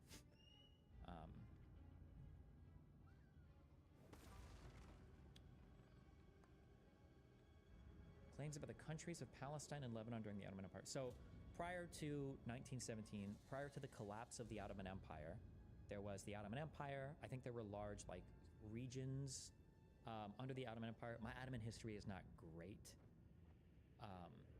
but my Ottoman history is not great. But I think that there were a few regions within the Ottoman Empire that had very strong identities, and then there were like large swaths of land that were kind of like just like a bunch of people like kind of move around or whatever. It's like I think. Was it called like the Khediviate of Egypt or whatever? I think Egypt had like a very strong identity. I think within the Ottoman Empire. I don't remember if it's called Turkey under the Ottoman Empire, but like whatever came prior to that, like those people, the Turkmen or whatever, had a very strong identity, which is why I think even after the collapse of the Ottoman Empire, they fought like a mini revolution afterwards to like have their territory and just be their thing. But like that whole, I just call it the Levant. I think that Levant like stretches from the Suez to up into I think Syria. I could be wrong in the. or it's like this whole fucking region. I think I didn't know it extended this far into like where Jordan and Syria are, but the Levant is just like this big, like Syria Palestine maybe. Actually, that might even be the name of it before. Actually, I'm sorry, it's like Syria Palestina or whatever. But I don't think there were huge. There weren't like distinct borders between these places, and which is another reason why. I can explain some of the things. This guy was saying some things. Turkmen are not seen as Turks. Sorry, that's true. I've been correct on that a lot. I don't know the differences actually, but when he said like, "Oh, what is a Palestine?" That's obvious. The Palestinians and what a Palestinian is, that's actually like a huge subject of the Israel-Palestine debate. If you're staunchest of pro-Zionists are going to say that like Palestinians themselves like aren't real. They're literally just like Levant Arabs or Ottoman Arabs, or they're nothing at all, you know. And then depending upon how charitable or favorable you are to the Palestinian narrative, you can back it up to 47-48, where obviously they're fighting a war and they're Palestinians. You can back it up earlier to the I'm still in Mustafa. That's not his name. Mustafa. What do you call the guy? Al-Husseini? The what of Jerusalem? What was his name? The what of Jerusalem? It's not Mufasa. It's the Mufti of Jerusalem. That in like the 1910s and 1920s, Palestinian identity started to form more in response, especially to Jewish immigration. But regardless of what you think the answer is, that's a really big question. What is a Palestinian? I did give a more like lefty answer than I think may actually be true. I'm not sure, but when I was in Israel, at least the group of Palestinian Arabs that I was talking to, now they were Lonovac was friends, so maybe they were more left than not. They said that they don't consider themselves like Arab Israelis. They consider themselves like Palestinian Israelis, or maybe Palestinian Arab Israelis. But there's probably like 3 layers of analysis that you could do on that, where they might consider themselves Palestinian Israelis, but maybe older Palestinian Israelis just consider themselves Arab Israelis, but maybe Palestinians that aren't in Israel wouldn't consider them Palestinian Israelis because, like this guy said, they sold out to the Israeli Zionists, and there's like identity issues there. But that's a whole like identity is a very complicated thing, I think, in Israel and Palestine. Identity is a very complicated thing. And it's used to attack people a lot as well, right? When you see people saying things like, go back to Europe or go back to Brooklyn, right? That's an attack on their Jewish identity. Oh, Jews are foreign transplants. That's a dog whistle for stuff like that.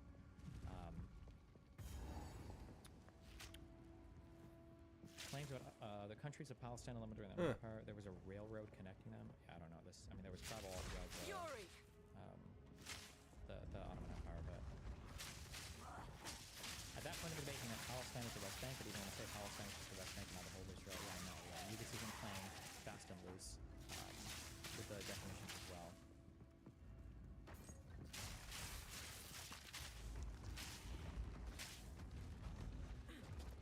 Lebanon is a functioning democracy and Hezbollah are not occupiers. That's just a propaganda claim. Basically, anybody that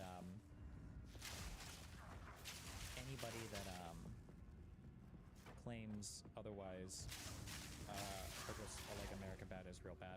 Like, I didn't ask about the Houthis, but my guess is he probably supports the Houthis. Just to clarify, even Muslims believe in the kingdom of the Jews, they believe in Moses and the Israelites, and that they occupied that land even in the Quran. So if anyone is denying this, they're probably just insane anti-Semitic wackos. I don't know about saying anti-Semitic insane wackos, but I know that like some of the Palestinian identity, because I believe that Arafat believes this as well. I think Mahmoud Abbas believes this, that there is no temple underneath the Temple Mount. That's all like a Jewish conspiracy, I believe, is what they've said. I don't know what Arabs outside of Israel-Palestine believe. Maybe that's not as widespread, or Muslims. I don't know, maybe that's not as widespread as Muslims believe.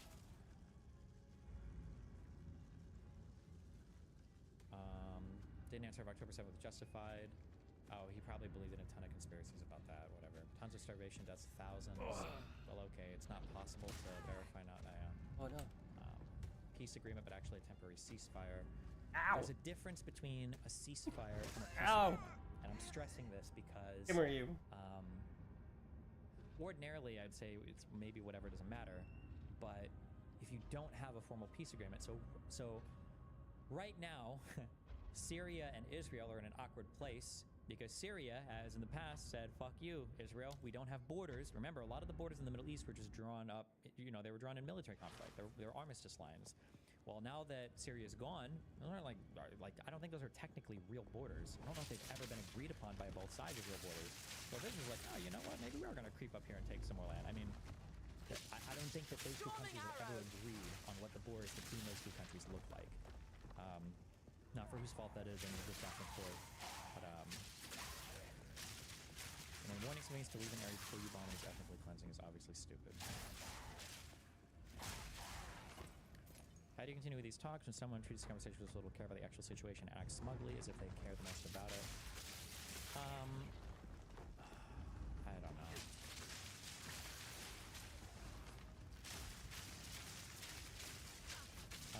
It's just like everybody. Disagreement to BC real quick. No, every single time I do these debates, I don't want 50 million Israelis coming in and giving. I'm good. Okay, I don't need like 12 hours on social. I can say okay, it's okay. Make us a bit of both, right?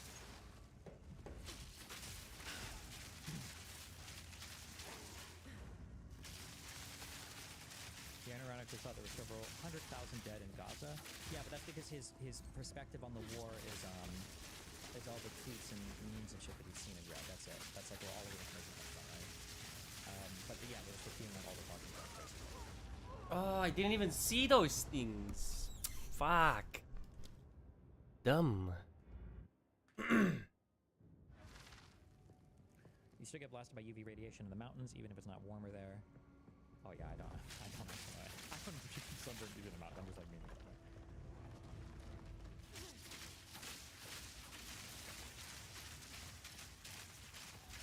Regarding the famine, we are specifically combating that people have died from starvation because there does seem to be a hunger crisis in Gaza. Only 32,000 people, or 6% of the enclave's population, are already experiencing phase 5 or catastrophic food insecurity. I think, didn't they like literally get rid of that whole definition or whatever? Or is this recent?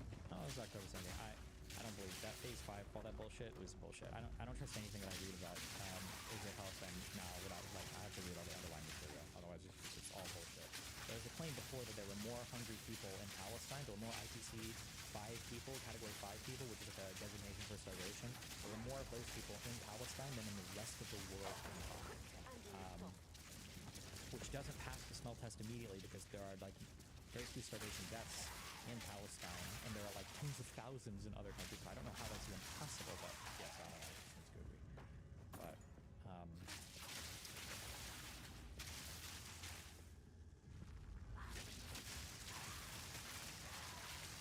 In my sight. it's crazy the cartoon version of the world that exists in this. Yeah, it's annoying though because it's like everything's so simplistic and stupid that it makes it impossible to do anything. If Israel warns civilians, they leave, and then Israel never allows them to return, how is that not ethnic cleansing of that area? It probably would be. That probably would be considered ethnic cleansing.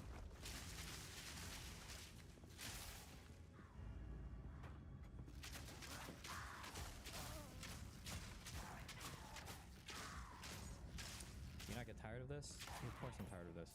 It's tiring, it's boring, it's stupid. Also, how did that guy go from I grew up in Lebanon to I was there for a couple years when I was 2?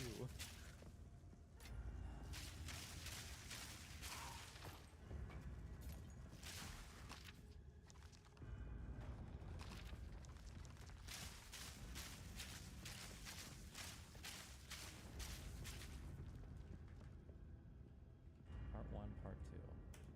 Have you ever been to Lebanon before? Yeah, I grew up there. I lived there most of my life. Charged arrow. Where? In Shuf. I don't know. Quite corrupt in terms of their political standards, Wait. but in How terms long of the did way you they live in- treat people. How long did you live in Lebanon for? A couple of years when I was younger. Okay, you said you grew up in Lebanon. Now you said you lived there for 2 years. Hezbollah is just a resistance group. 2 years. Said a couple of years. Like what? Yeah, that's what a couple You ever means. been to Lebanon Do. before? Yeah, I grew up there. I lived there most of my life. Where? In Shuf. It was a mostly Jewish village in Lebanon.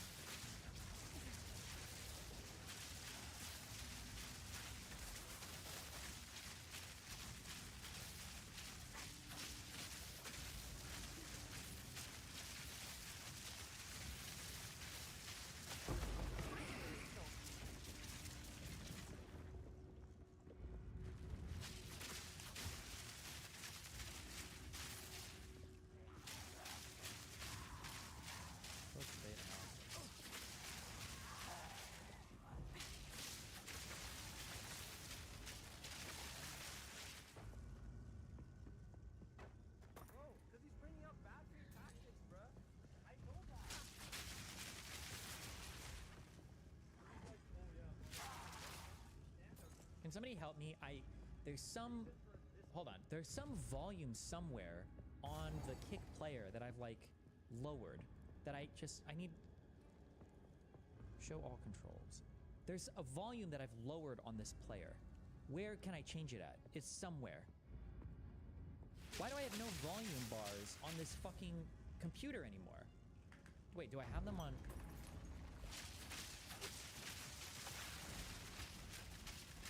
Something is wrong. Fuck me. It's one of these stupid fucking plugins.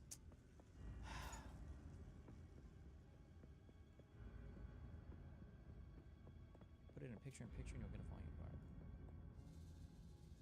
No. I think one of my...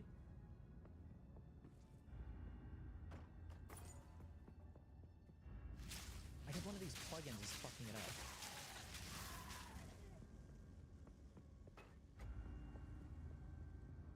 Or extensions, or whatever the fuck this is called. Extensions? We're like turn these off for a second.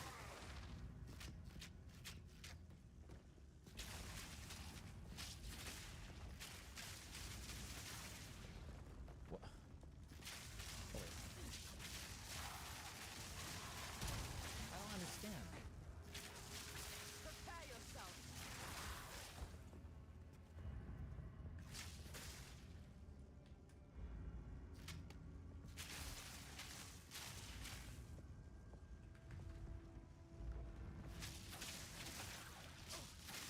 You being A/B tested by both sides?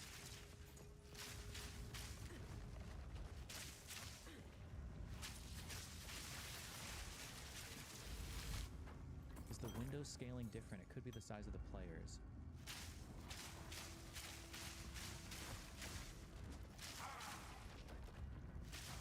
No.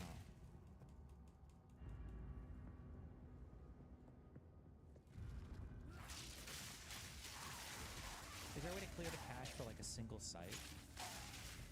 Yes. A/B testing would be from Chrome if it is indeed a feature. Oh. You think Chrome is getting rid of volume sliders?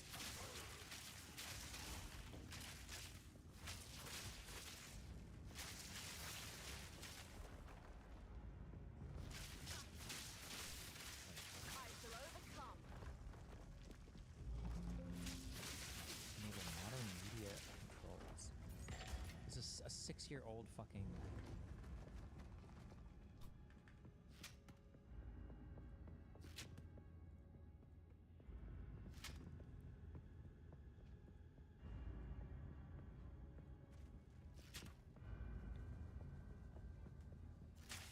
If you right click it, do you see... No, when I click show all controls, I don't even see it anywhere. Like the controls aren't popping up anywhere. Click on the Chrome symbol next to the URL and look at remove. Click on the Chrome symbol next to the URL. This one?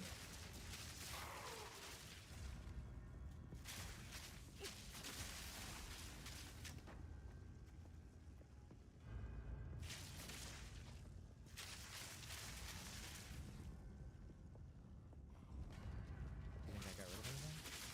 Reload this page.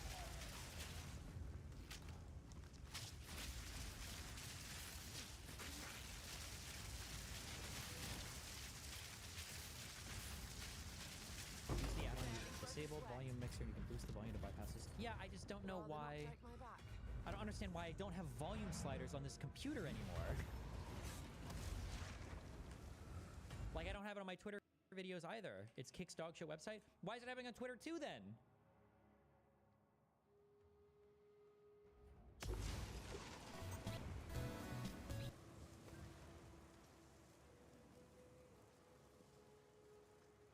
Did you disable volume slider in startup? Is there a volume slider Chrome flag? Does it work when you do incognito? I don't know if I can do this stupid fucking... Oh. Yeah, even in incognito! What the fuck?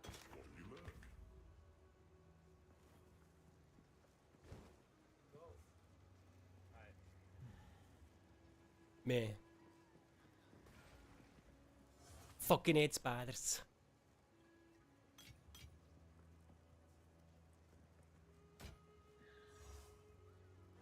Whatever.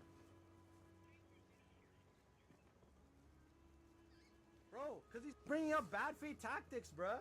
I know Oh, that. I think it reset to 100% volume. Bruh. That's good. Because he's like, oh yeah, blah blah. I'm like, bro, you gotta Wait, what? understand the reason for this Nice. happening is because of Zionism. He's literally acting like, oh, they just started attacking Jewish people for no reason. I'm not justifying it happening in the other lands, but it happened because of Zionism. That's the point I was trying to make. This guy's a fucking idiot, bro. And then at the end, he tried going on some long rant. Oh yeah, we should have a peaceful thing, and people are disingenuous on both sides. I was like, no, this is basic as fuck. It's fucking. Bruh, you should have let him lie about his position. He's not a center. He doesn't do the 2 minutes. I know, bruh. That's the type of shit. He was lying. But I don't view him at all. So he could just lie and be like, yeah, I never agreed with this. I never believed it. Okay.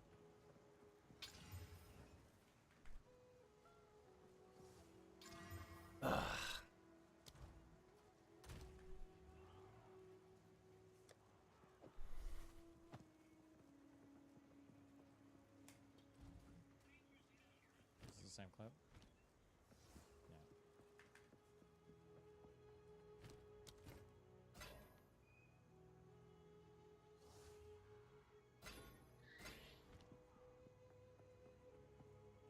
I hate how like passionate people feel and like they don't even know like you literally don't know what a Palestinian is. Palestinian is a person that lives in Palestine. What is Palestine? Laughing. Like these are like the major issues.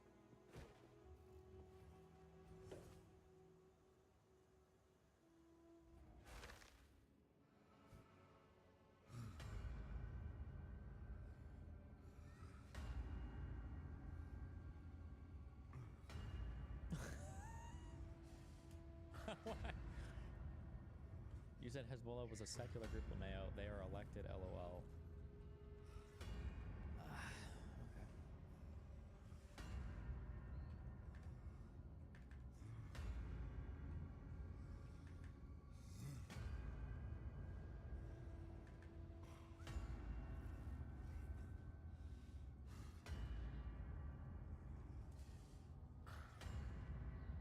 October 7th. Before the media tries convincing you that Israel are the victims and that Palestinians are terrorists, please remember this map and realize that people could never be comrades with their own oppressors.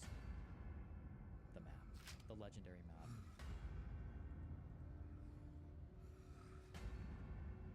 I do wish there was a clear way just to divide this up, but I don't think that's ever going to be possible. They can go find somewhere else to live. I don't care. There you go. Just say that, instead of saying I think they could live together peacefully.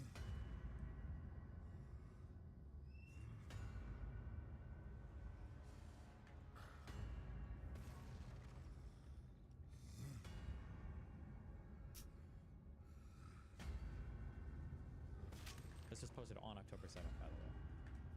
Yeah.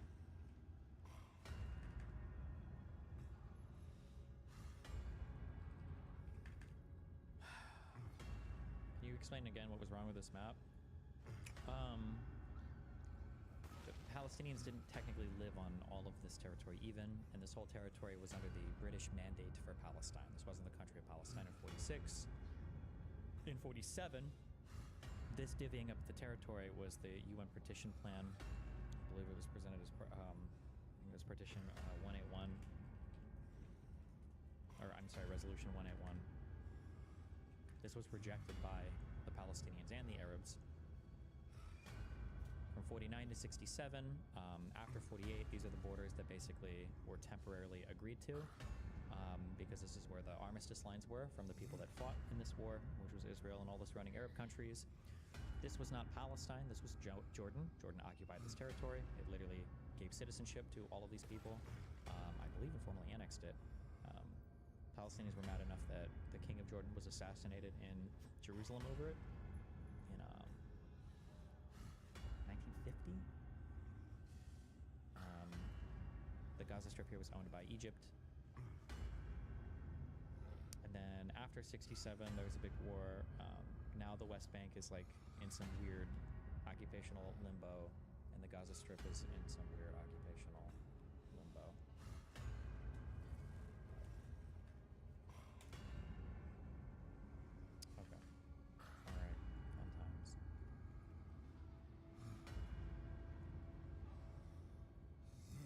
Egypt administered Gaza, they didn't own it. No, they owned it. They set up some little like puppet Palestinian government, and I think in a year they recalled it to Cairo and then disbanded it. Now, you know Destiny, the guy who is like, What is this? he's like a YouTube arguer. He comes always like, well, actually, and then, Oh, that guy, I've seen that guy. so yeah. he a sex tape dropped, and dude, everyone's like, oh, Jesus. I didn't hear about this.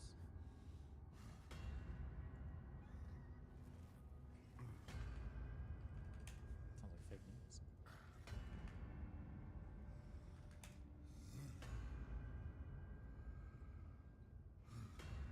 Once a year, I make a video that I regret.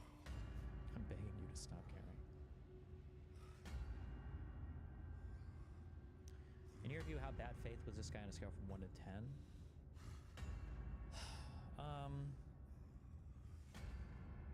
It depends on what you mean by bad faith. It like the problem is that he doesn't know much about anything. Like when you're saying like a human rights org, like it's Bet Salem. This is like the organization in Israel. It was created specifically to track like Palestinian stuff and like human rights violations. To just like even just referring to them like, oh, a human rights org. That's just like a kind of a weird. It's not immediately disqualifying, to be clear. I'm sorry, that's not immediately disqualifying, but like this is like the language of somebody who hasn't like it's not super formal. Or like when you're just like, oh, like UNRWA, like that's like a human org or human rights org. UNRWA is not. That's like saying that like the U.S. government is just like a government in North America or whatever. It's like no, it's just like UNRWA is the organization that was created to administer to Palestinians after I believe it was after 48 is when UNRWA was created, right? Yeah, but he just doesn't know much. He just has like talking points. So like, was he bad faith? I mean, like I would say he's like bad faith argumentation tactics, like pivoting and stuff. But it was because it was born out of like the fact that he has no knowledge of anything. So he has no context to refer anything. He's just like a kind of like a collection of disparate and discrete facts, or just like discrete quotes in his head, or like little factoids that he can throw out, and that's it.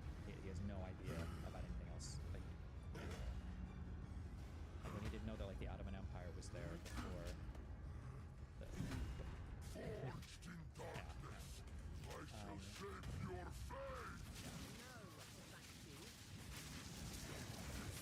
Ordinarily, like I'm not here to like place you or whatever, but I very rarely do that. And, like when you're saying things like you gotta understand history, you gotta understand history, you gotta.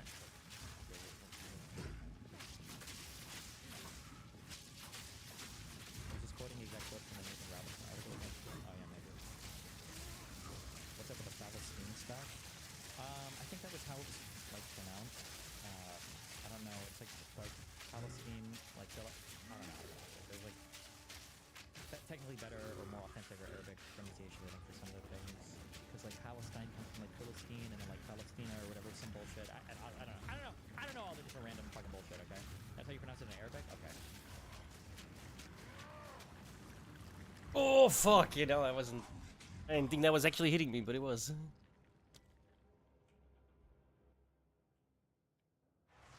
There is no P in Arabic. How would they call you a pussy then? Got him.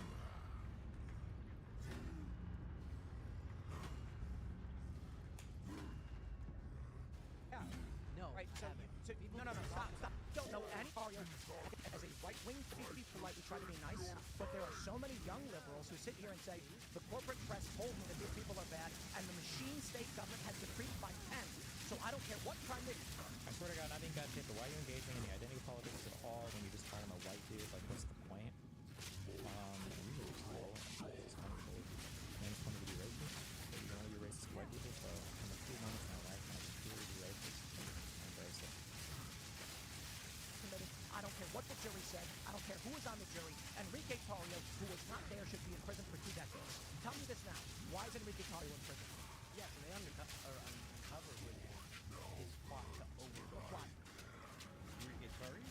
Yeah, his organization. Plot. Who's that? Give me some.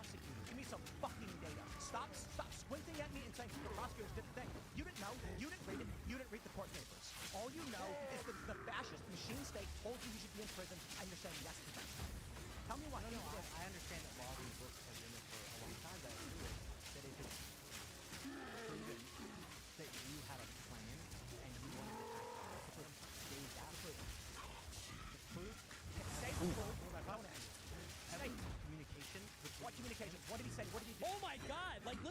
guy. This is also, they do this shit too when they invite you on the Oh! show. Complain to I the keep forgetting cast, that. Right, but they don't tell you the topics before you go on because Tim will needle you down to every. Really? What, how did he spell it there? Did he actually even capitalize the T on that fucking word? Do you remember if he was using punctuation? Really? I bet you can't even fucking tell me the emoji that he used. Like, holy shit, bro. Dude, are you? Is this serious? Are you going to tell me why you think Enrique Tarrio should be in prison for 20 years, or are you going to say the government decreed? I just explained to you. The government said so. Is that it? Usually, law enforcement, like a department of Government said so? law enforcement that uncovered evidence of communication, a memo that he crafted and sent to his organization. All this heat, Ooh, uh-oh. and Oh, I no. barely broke a sweat. Uh-oh. Does Luke know details? Oh, no. What? It detailed each institution of government that they were going to try to overthrow. This is the 1776 returns or whatever bullshit. This is the map thing that I was talking about. Yep. Then just days later, his organization is at the Capitol. And now Tim is fucking Googling. What a slimy, disgusting, subhuman, alien sniveling worm fuck. Can you hear the sounds of him sliming down his fucking chair as he starts pounding away at his fucking keyboard because he has literally no fucking idea what he's talking about? His organization is at the Capitol. I don't think we can even pull up Enrique Tarrio. I'm not quite sure that there's any evidence. What Luke should ask. Oh, how did they get Hold on.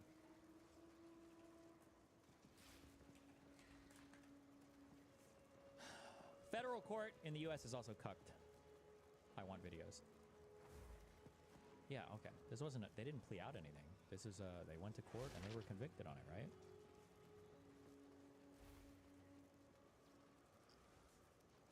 Yep. Is that the green room guy too? Yep. Of that sort. Yeah. You know what? I'll say this. let me just fucking let me just pivot literally off of everything I just said completely. Hold on. Be wary. The idea that Enrique Tarrio crafted a memo outlining Okay. or they He hasn't read any of the after he screamed at him. After he screamed at him, okay.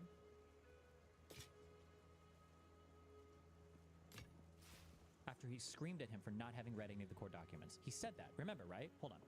we try to be nice, but there are so many young liberals who sit here and say, the corporate press told me that these people are bad, and the machine state government has decreed it by pen.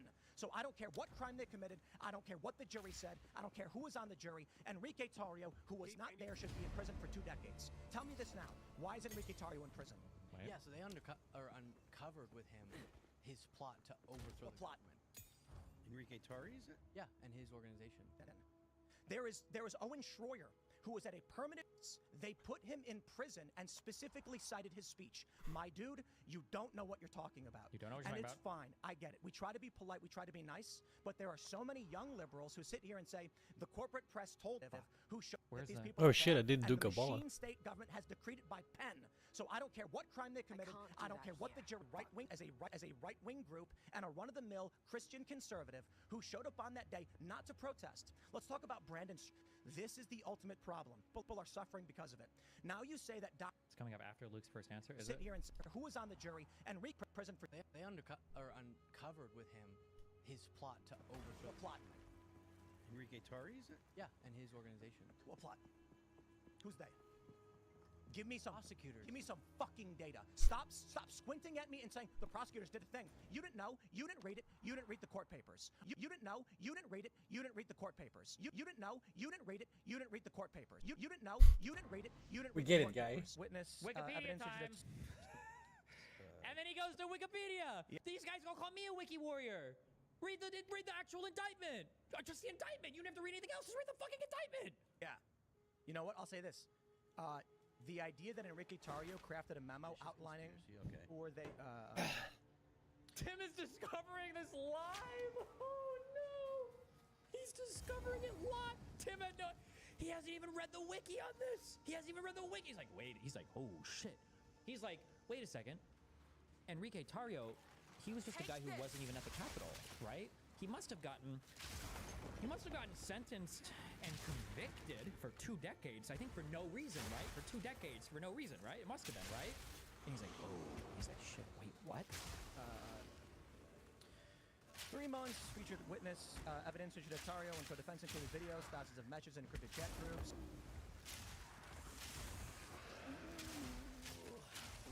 Did he say thousands of messages? Wait, what was that? Hold on. Months, featured witness, evidence, featured Atario and co-defense, including videos, thousands of messages, and encrypted chat groups, as well as a public message on Parler. On or before January 6th, Tario convened a Ministry of Self-Defense to coordinate Proud Boys leadership on January 6th. The chat showed that Tario, stationed in Baltimore, Oh, as well as public messages. Sorry, there weren't thousands. There were hundreds of them. encouraged the Proud Boys as they attacked the Capitol. Let's figure out what that encouragement was. How could you with so much audacity, screaming at somebody? He's screaming at him, and this is another reason why I get upset, because I've told you there are good criticisms for being a Wikipedia word. There's good criticisms for Wikipedia and only doing research off of Wikipedia. But nobody knows them because they don't actually do any research, right? Let alone Wikipedia research. So they don't even know the good criticisms, right? I would argue that this is one criticism of doing Wikipedia research, is that generally speaking, unless there's a seal or something, you should be able to find like public charging documents. Criminal law, and I'll do this and I've read so much on stream. I hope you guys feel more confident like Googling looking this up, okay?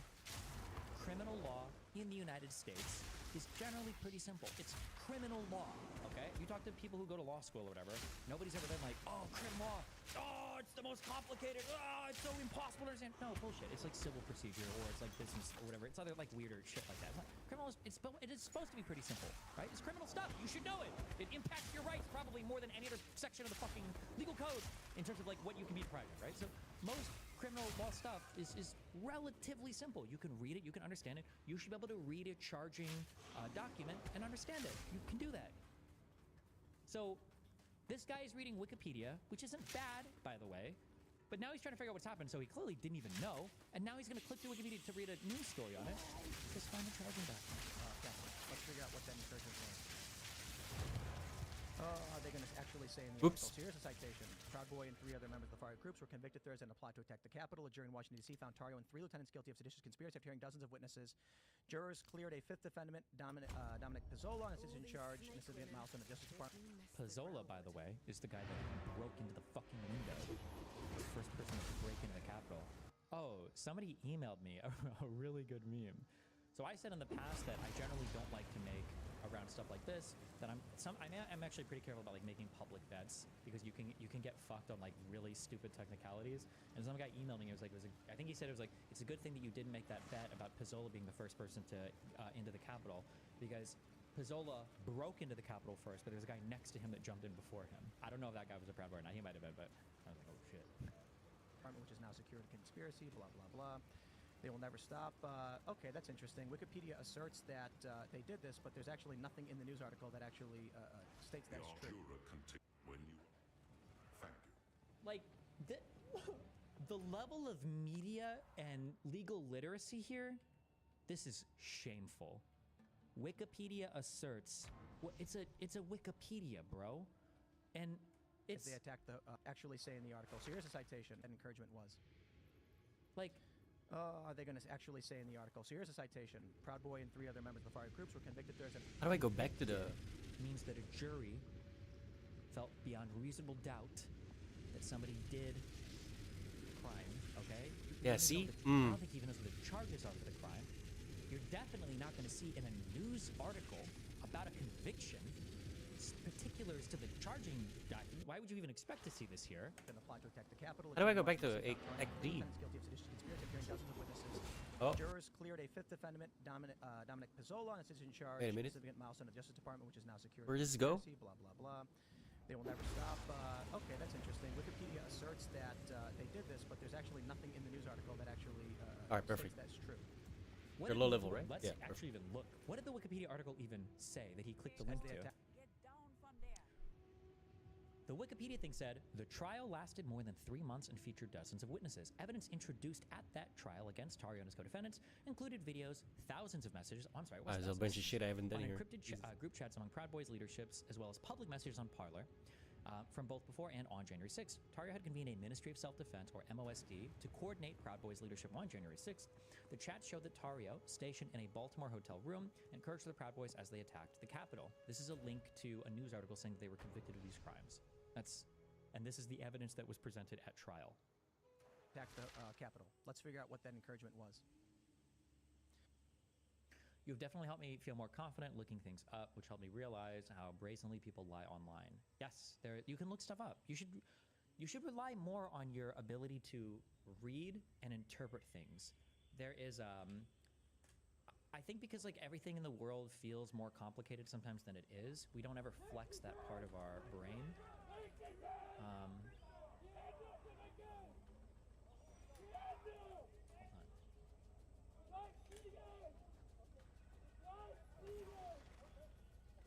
Should have just shot him. See if I can find a quote. Give me 2 seconds, 2 seconds, 2 seconds, 2 seconds. Wait. Do it to the head. 4, Problem solved. 3. In a video game. 2. Right? Sorry. Yeah. In a video game. In a video game.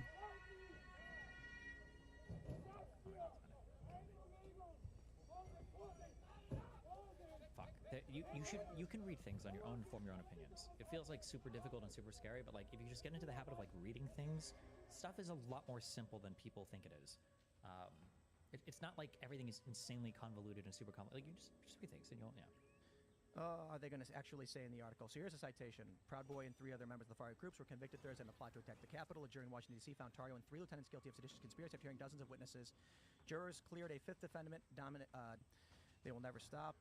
Okay, that states that is true. Well, now we got a problem.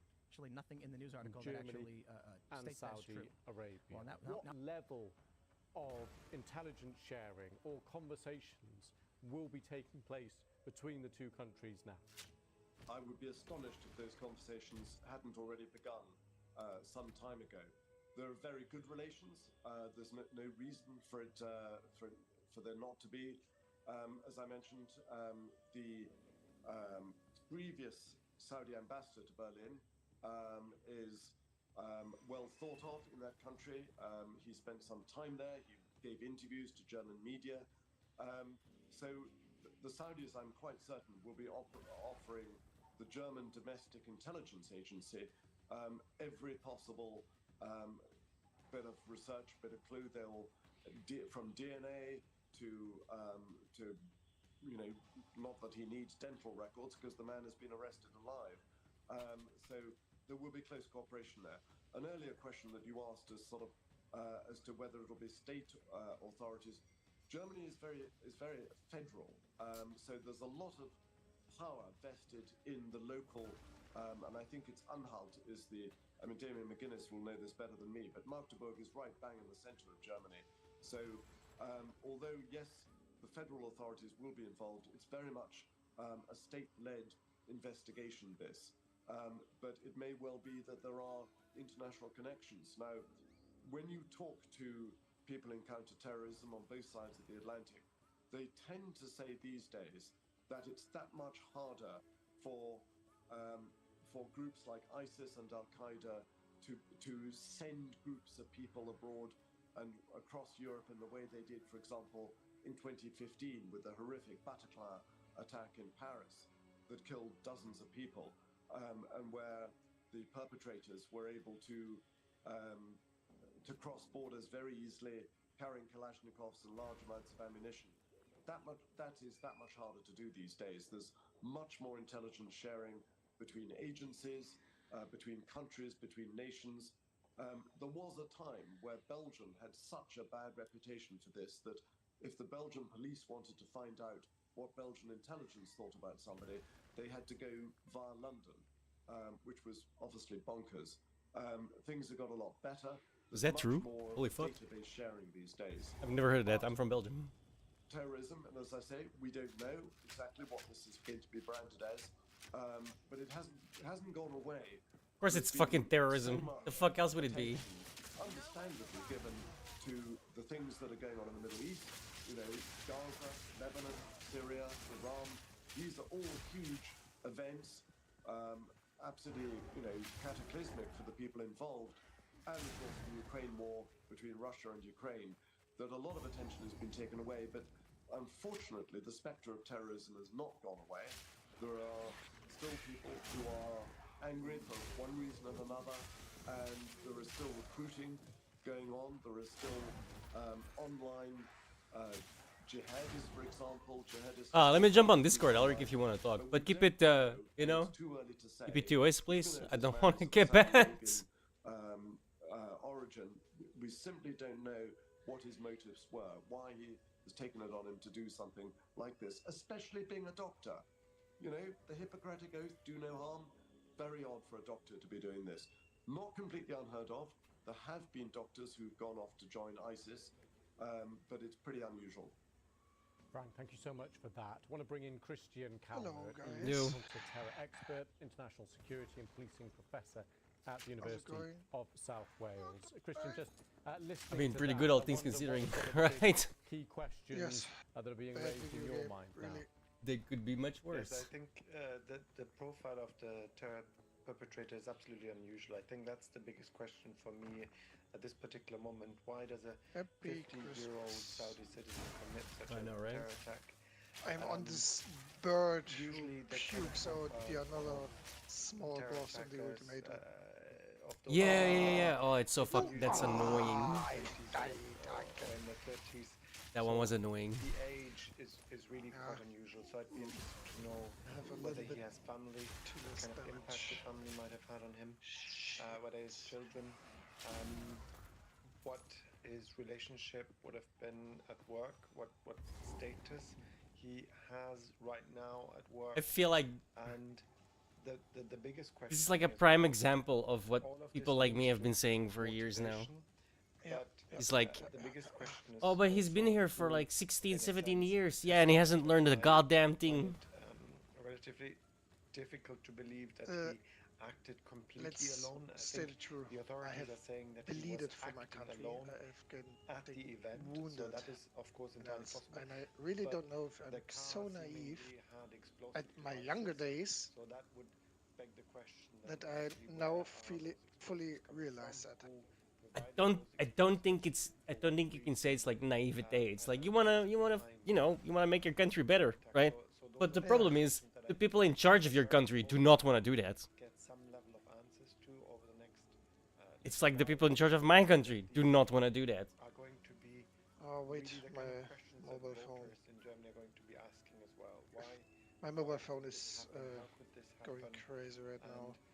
A how bit, did yeah. people not anticipate I have um, some that friends something like this could down happen? there. Now, in this particular case, Fury.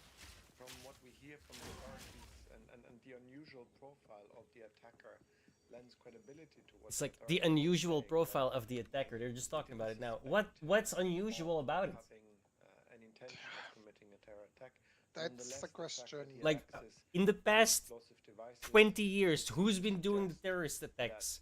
with the What's right about what weapons, what's so perhaps fucking something different about this one? I ask you. What's unusual about it? Please stop glazing over this shit, dude. Oh my god. We can't Yeah, talk about that. I know. It drives me nuts though. Jesus Christ. It's like, why can we not talk about what's actually going on? Why do we have to like slither our way through this conversation? Like, no, dude. We didn't know even whether it was an attack or whether it was We've imported a form of accident. a demographic that fucking hates us.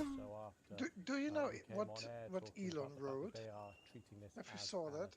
No, I don't follow him on Twitter. I think he's kind of a dumbass sometimes. Yeah. Sometimes, yes. Like his whole Hyperloop thing, like, oh my god, dude. No. He wrote to Alicia Weidel that only the AfD can save Germany. Christian this thought to you And about that comes from Elon Musk. Yeah, it's probably not wrong. That he doesn't care much about Germany. He has one factory here, nothing more. Away from those. Why in the hell would What do you he make of say that? What are something some like of the that? challenges there? Why?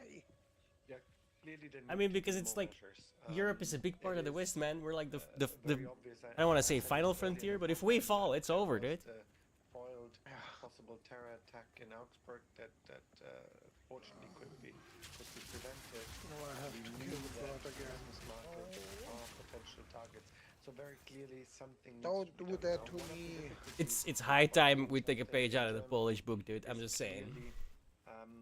Like, it's clearly working for them. They get like near zero crime from imports. Yes, yes. The center of activity in a particular. I have like watched videos about that when they go to the Christmas market. Yeah. I watched the same one, the one on YouTube, right? Where the two Italians? In a sense, in a different location. Really? They couldn't even say it, dude. Oh, we feel unsafe in Italy, but here we don't feel unsafe. Oh, why do you feel unsafe?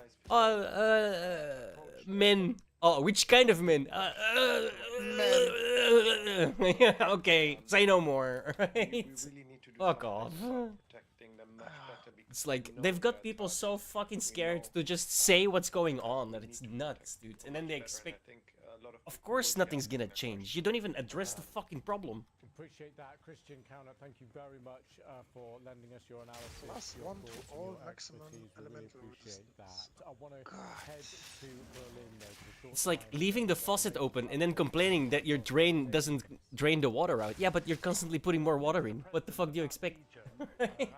It's so stupid. I know the problem. I know it. Small child and one's an adult, and the latest reports estimate. They're not even saying baby, they're just saying small child. Like, bro. So there's lots of uncertainty. It was a baby. Yeah, I know. We were just saying, Point. The suspect appears to be a 50-year-old man from. That's why that annoys me too. Like, say baby. Small child. Everyone knows what the fuck you mean, but say it, please. Just say it. They're not even prepared to say that much. You know that we have on February a new councillor voting.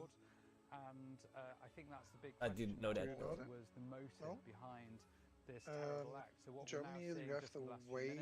Oh wait. Yeah. The chancellor got no confident vote, right? Yeah. Sorry. Yeah. It took me a minute to register what you said. Sorry. Yeah, sorry. It's on English. It's a little bit complicated for me to. Oh no, I'm doing like 3 things at once as well because I'm like trying to watch the news as well. So this is my fault. My fault. Has been arrested, is now being questioned. Yeah, I read about that. Good, I might add. But of course, the big question is, how many fatalities are there? Because this does seem to have been. Like, it's the same here, dude. Like, center-right and they won heavily in Belgium. We still don't have a government. It's like months. Because they're all bickering with each other and no one wants to work with them and it's just fucking such a shit show, dude. Like, yo, the people want them in charge. End of story. Austria. Damon, just talk us through the timing here in a political sense with even elections Italy, and I'm sure, what you think Luxembourg, the fallout will be here, how this will come to all them dominate on political the discourse too. on this side, and nothing it's very difficult is because working. it's a tense time. I know. I don't know why. I don't know why. Who can figure it out? The government collapsed in November. Snap elections We are not. due in February, and this all means, of course, a lot of people are nervous about the political situation, a lot of uncertainty about who will be the next government. Until quite recently, migration was a major topic in the discourse. That sort of actually has eased off a bit recently, because what we've seen is more been a focus on the economy, and it's more been about. Like, there was literally a fucking gunfight outside of a elementary school like a couple of weeks ago near the school where I go to. It's like literally behind the corner, right? You have the adult school and then around the corner is the elementary school, and it was 2 imported criminals shooting at each other. It's like, what the fuck, bro? First of all, why do they have guns, right? I'm not allowed to have a gun for legal self-protection. That's just not a thing in Belgium, you know? It's not allowed. But all of the filth runs around with guns shooting at each other, and that's fine. They're throwing hand grenades for crying out loud. Is it not allowed to own a gun in Belgium, even when you are sport shooting? Or Sport shooter, yes, but it has to stay at the club, and it's like maximum .22. What? I'm telling you, dude. We are a backwards fucking country, bro. Inside Switzerland, we had. You want anything higher than a 22, like a 9mm or a 45? That's like almost impossible to get. And again, all of the stuff has to stay at the shooting club. You have to be with a registered shooting club, like all of that shit. It's just it's effectively outlawed to have a weapon. Yeah, so political leaders I don't here know in that Berlin have about been expressing Beijing. shock and Really not. sorrow. Yeah, I've looked into it a little because I obviously wanted to buy a fucking handgun, right? Even not handguns that working with gas, like pepper gas and something like that. I'm not sure about that. It's called in Germany. It's called Schreckschuss. Yeah, I don't know about those. I'm gonna be honest. I know pellet guns, like the actual, not the airsoft guns, but like the metal pellet guns and stuff, are also like super heavily regulated. The airsoft shop that I went to originally sold them, and he just stopped because it was too much fucking bullshit. He just went full on airsoft. That shocked the nation, and that did change the discourse politically about migration, and again that did boost the poll numbers. Yeah, it's Belgium is lost, bro. Lost in the sauce, dude. I am petrified. Help! Please. Where the fuck is this go, gorilla? And you know that is one thing. Go inside this stupid thing. Thank you. A large number of injuries, potentially 50. Jesus. Thanks to Damien for that, giving us that update there from Berlin a few moments ago. These are the live pictures. Have you right already now switched from your build to Herald of Ice and Thunder and Castle Shock and else? Or you're still using the leveling one? In the last hour I haven't switched fully yet, but I'm like in the process of switching. Okay, do you have Cast on Shock or Cast on I don't have any of those yet. I need the spirit first. On the left-hand side there, behind that vehicle on the floor, police officers fronting him, guns drawn, and a load more arrive in just a moment. Let's just take a listen in to this footage.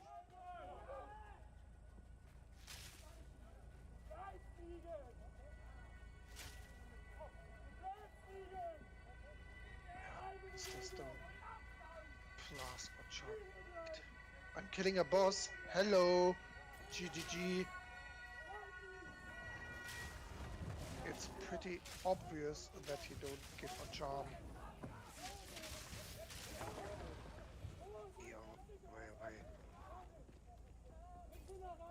So that there, the moment of arrest, and we did get some details. 50-year-old Saudi Arabian national arrested there. Now my colleague Samantha Simmons is with us still. Samantha, just talk us through, if you can, what we know right now about what happened and what we don't know. Yep. Well, let's just first of all remind our viewers who may just be tuning in and don't have all the latest information who the suspect is, and it is a suspect at this stage, and you may have noticed that in that footage of that arrest, his image was blurred, and that's a legal requirement by the German authorities. They don't want him being visually identified, but they have released quite a bit of information about him. As you said, he's a 50-year-old doctor. He is from Saudi Arabia. He's been in Germany since 2006. The authorities released this information at the same time as saying they're trying to gather all the data about him, conduct an interrogation of him, but they say that at the moment they believe he was a lone attacker. They said we don't think there is any further danger for the city. They also said that he lived in Bernburg, which is some 40 kilometers south of Magdeburg, and that he had a permanent residence permit. We know that German Chancellor Olaf Scholz is going to visit tomorrow, and the head of the region, the governor there, has said that he and Scholz would discuss the necessary measures to be taken next. He said we now need to work through this and draw long-term consequences. We've been hearing from our security experts, haven't we, about the lessons that need to be learned, about the intelligence that needs to be gathered. We've heard from security experts saying, although the authorities are saying that he was in essence a lone wolf, that even though he was there on his own, it's unlikely, if indeed there was a explosive device which has been reported in the car, so it's unlikely that he managed to acquire the parts for that on his own. So who else was he working with? Where are they from? What were his motives? Because this is just being called an attack at the moment. It hasn't had any other words associated with it. Indeed, in the initial hour or so afterwards, it wasn't even clear whether this was an attack or an accident, but the authorities are treating this as an attack. The events unfolded 7 o'clock Why local must it time be when the hundreds of chimera? people were in this Why? Christmas market just 5 days before Christmas. Many families, young children enjoying the Christmas atmosphere, doing some Christmas shopping, no doubt. Christmas markets hugely popular throughout Germany. Indeed, they are in many countries, of course, throughout the world. But they have been a security issue in the past. There was an attack on a Christmas market in Berlin 8 years ago, almost to the day, 8 years ago yesterday. 12 people were killed in that attack and many more injured. The death toll in this attack at the moment stands at 2, 1 adult and sadly a child as well. But the authorities are warning that given the serious injuries that many people have suffered, that death toll may rise. Samantha, thank you very much for that. Just want to bring some of the latest reaction that we're getting in here from political leaders across Europe. We've heard, of course, from Olaf Scholz, German Chancellor, a little earlier. We've also heard from Emmanuel Macron, President of France, and some of the latest reaction we're getting in now from Italy. Prime Minister Giorgia Meloni saying, "I am deeply shocked by the brutal attack that targeted the Holy defenseless Jesus. crowd at the Christmas market in Magdeburg." And she goes on to express her solidarity, her closeness with the German government, the families of all the victims, the injured, and indeed all the German people. She finishes by saying, "Violence must have no place in our democracies." There has been plenty of political reaction too from across Germany. We know that the German Chancellor, Olaf Scholz, will be visiting the region tomorrow on Saturday after he expressed his condolences to the families, to the friends, and expressed his thanks to all the emergency service workers that we're seeing in these live pictures here from Magdeburg. A huge response has been underway over the last few hours after a car plowed through so many people at a Christmas market. All coverage to cap. This is BBC News.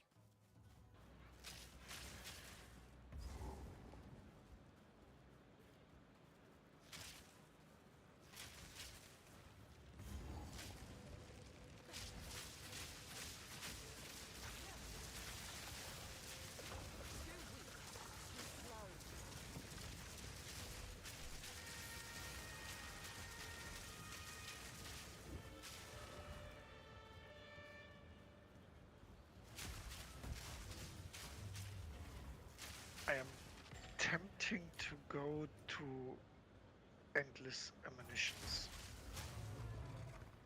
Really. And drop tailwind.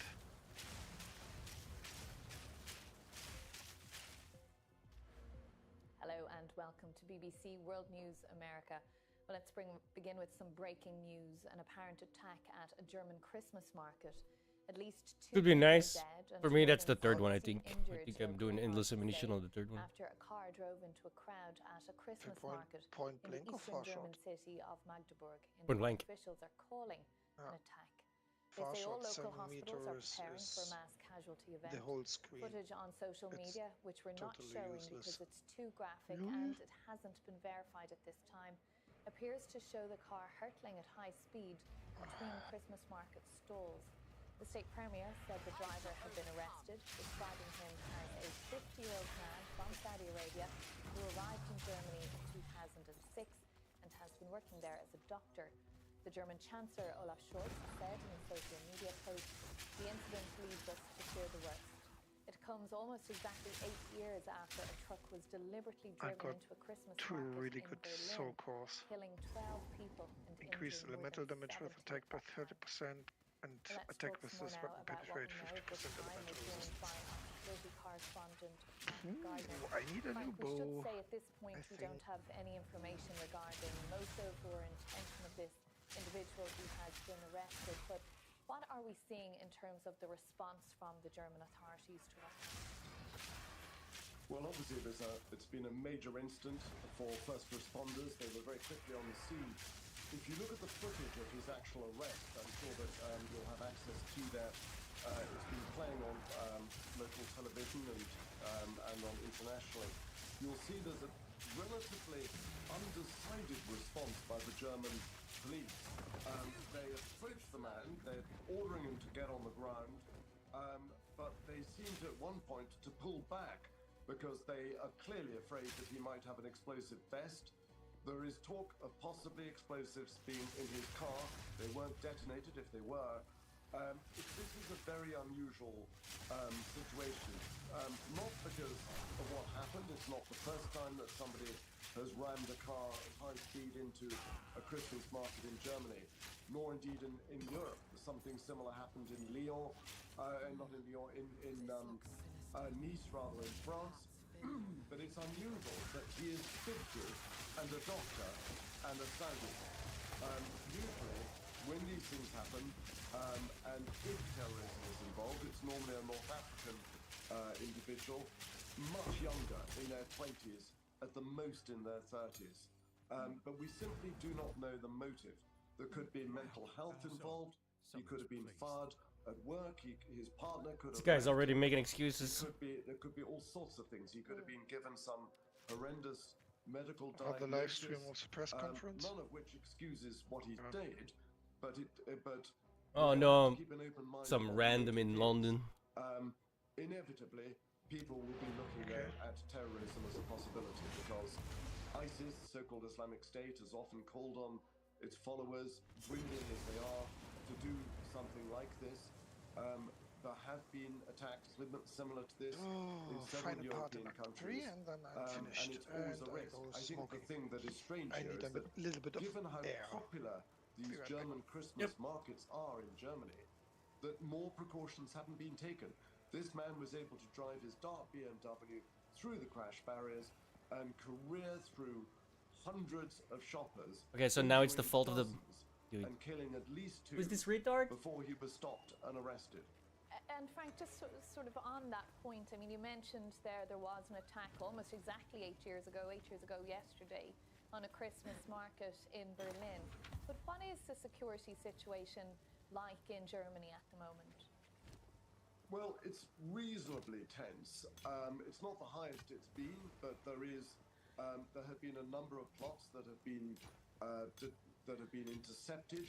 To be honest, most of the attention is on the Ukraine war, as it is here in this country. I mean, in the UK, the primary work of MI5, that's broadly the equivalent of the FBI, is that the main caseload is still counter-terrorism, and most of that is Al-Qaeda or ISIS inspired. In Germany, they are that much closer to Ukraine. There is a particular problem in Germany with far right-wing extremism. There is a party called AfD. It stands for Alternative for Germany.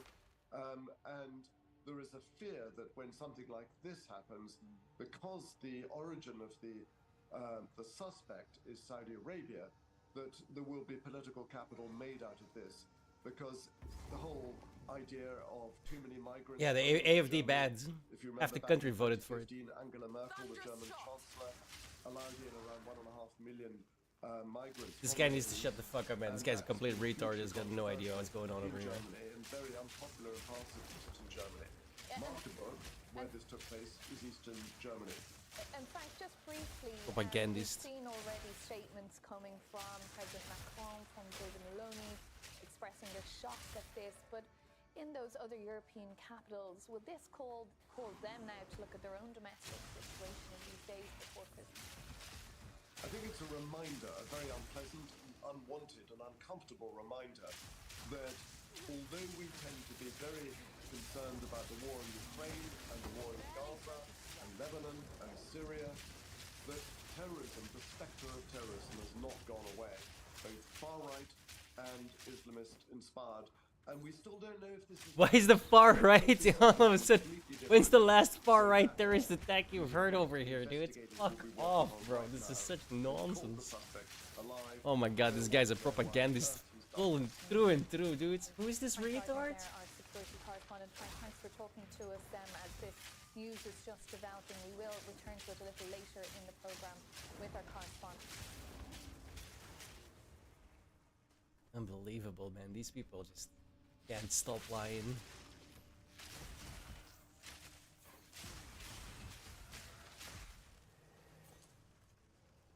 Lies and misrepresentations, that's all they got.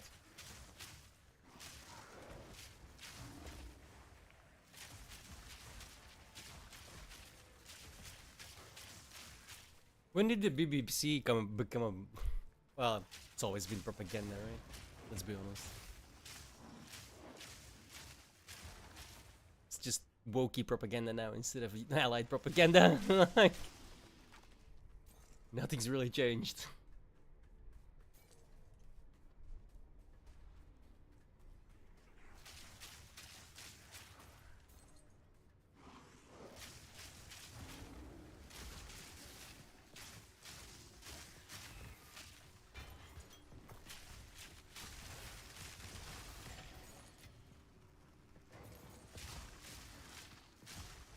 Now, who has just been standing by for us. So Frank, just talk us through your analysis of what we know about what's happened so far.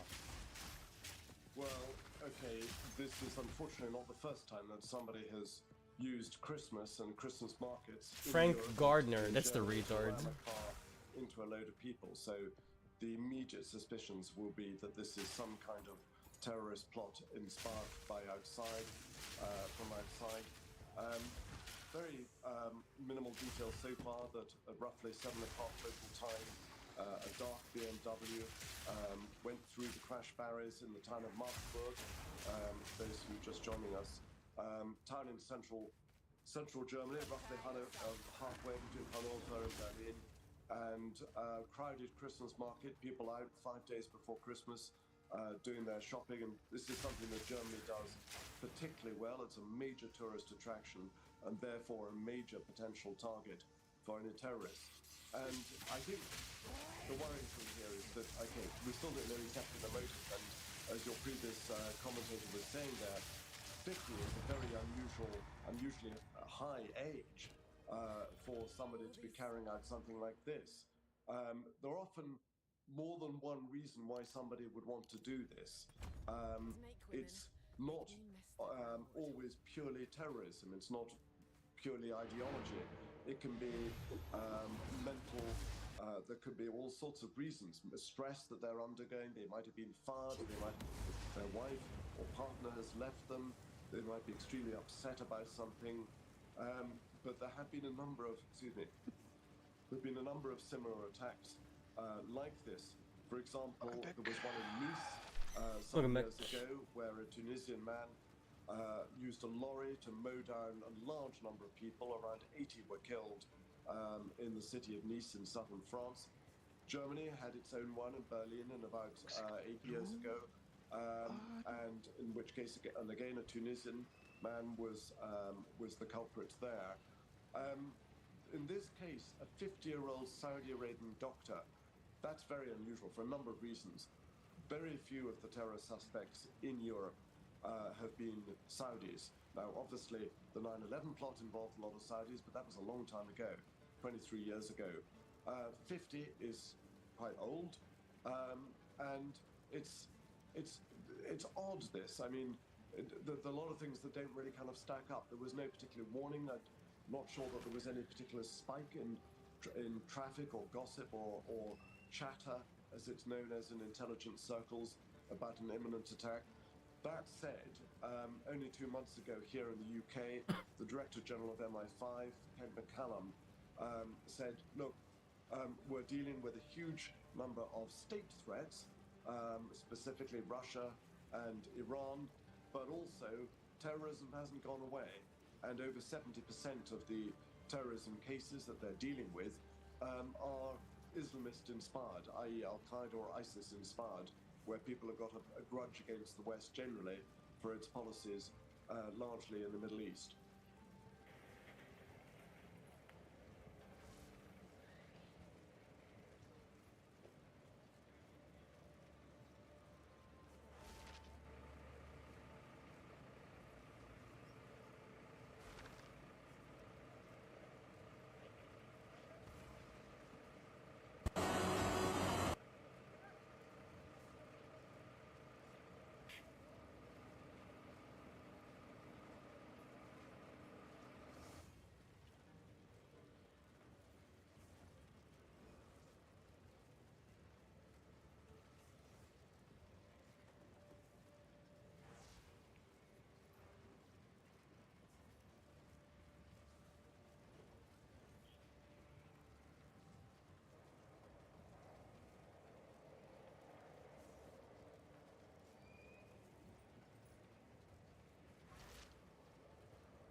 Damien McGuinness, our correspondent in Berlin, can join us now. Damien, just bring us right up to date with the very latest. Yeah, so the Minister-President of that region, Rainer Hasselhoff, has now confirmed that there are 2 dead. One is a small child and one's an adult. And the latest reports estimate between 50 and 60 injured, but those numbers do seem to vary. So there's lots of uncertainty right now. As we were just saying, the suspect appears to be a 50-year-old man from Saudi Arabia who's been working as a doctor for many years in the region. And the motive is still very unclear. There was no links to suspected terrorism or Islamism. He wasn't on the police's radar. There was no criminal record.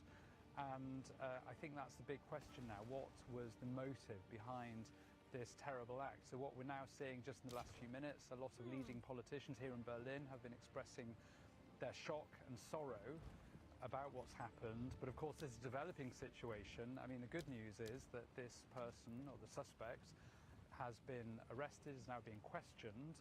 There's no indication so far that there's anyone else involved. But of course, the big question is, you know, how many fatalities are there? Because this does seem to have been quite a major incident at the very least. And there are reports that in the vehicle, which rammed into that Christmas market just earlier this evening, that there could possibly have been explosive material there. So it could have been an even worse situation potentially if those reports turn out to be correct. And Damien, just talk us through the timing here in a political sense with elections and what you think the fallout will be here, how this will come to dominate political discourse too. Yeah, it's very difficult because, you know, it's a tense time anyway here in Germany politically because, of course, as you know, the government collapsed in November. Snap elections are due in February, and this all means, of course, a lot of people are nervous about the political situation, a lot of uncertainty about who will be the next government. Until quite recently, migration was a major topic in the discourse. That sort of actually has eased off a bit recently because what we've seen is it's more been a focus on the economy, and it's more been about, you know, how you can get the economy going again, and bread and butter issues seem to have been what's been the focus. But of course, the far-right AfD has that far-right party which surged into power, surged into popularity rather, and its poll numbers surged after a number of terror incidents related to migrants, will be looking at this very closely to see if they can score political capital on this. You know, if it does indeed. Bro, the BBC is such a woking bunch of nonsense now, dude. They're just whining about how the AfD can now use this as political capital. Like, oh my god, bro. That's the first thing you think about? That says a lot. About migration, which actually, to be honest, has be eased sure off recently, but trustful, it is a that's what politically most quite of the a people tense time here in Germany. So I think the last thing the country needs really is a major terror attack, if it does indeed turn out to be terror, the motive behind this dreadful event this evening. And Damien, if you could just bring us up mother to date and my again with the stepdad latest reaction, I live suppose, in political leaders the there Ahrtal. in Germany, and Don't what are know the if that's a reactions? sentence to you. In the what? In the Ahrtal. No idea. Some years ago, we had a really high flood. So political leaders here in Berlin have, and that destroyed like % of it. The infrastructure, the houses, the train stations, the highways, and everything else. The screaming was huge, huge. We are going to help you, and blah, and blah. We are give you money to build up back your houses, and else, and else, and else, and else. That's how it usually goes, no? Yeah. My family still don't have get money. Nothing. Zero. I don't know. Really.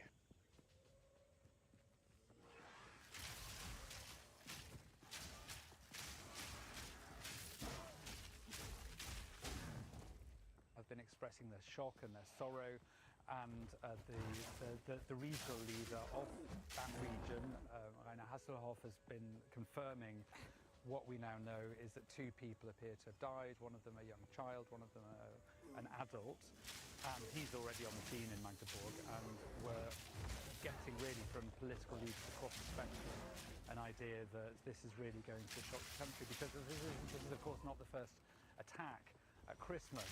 You'll remember that there was a major attack on a Christmas market by Anis Amri, where he drove into a Christmas market here in Berlin, and with a truck, and that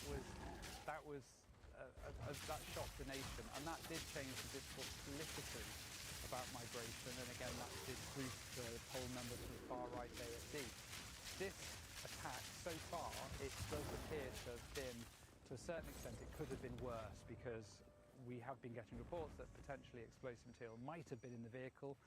And you know, that is one thing possibly we can be thankful for, but of course, you know, a large number of injured, we're talking dozens, potentially 50, 60 people are injured, and some of them severely. So I think the difficulty is that until we know about how they are doing, I think it's very difficult to say about how major this incident is this evening. This is BBC News. I'm Lewis Vaughan-Jones. We are continuing our coverage from Germany. An incident involving a car ramming into people at a Christmas market. It is being treated by authorities there in Germany as an attack.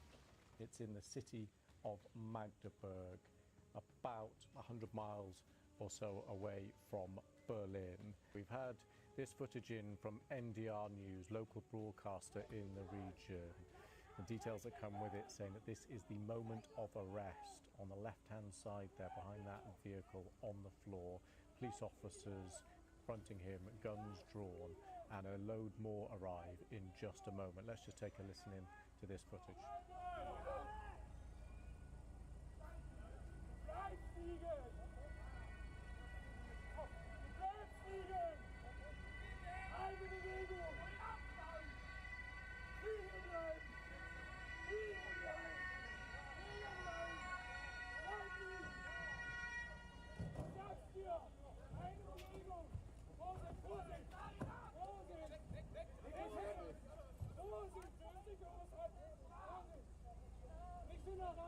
So that there, the moment of arrest, and we did get some details. 50-year-old Saudi Arabian national arrested there.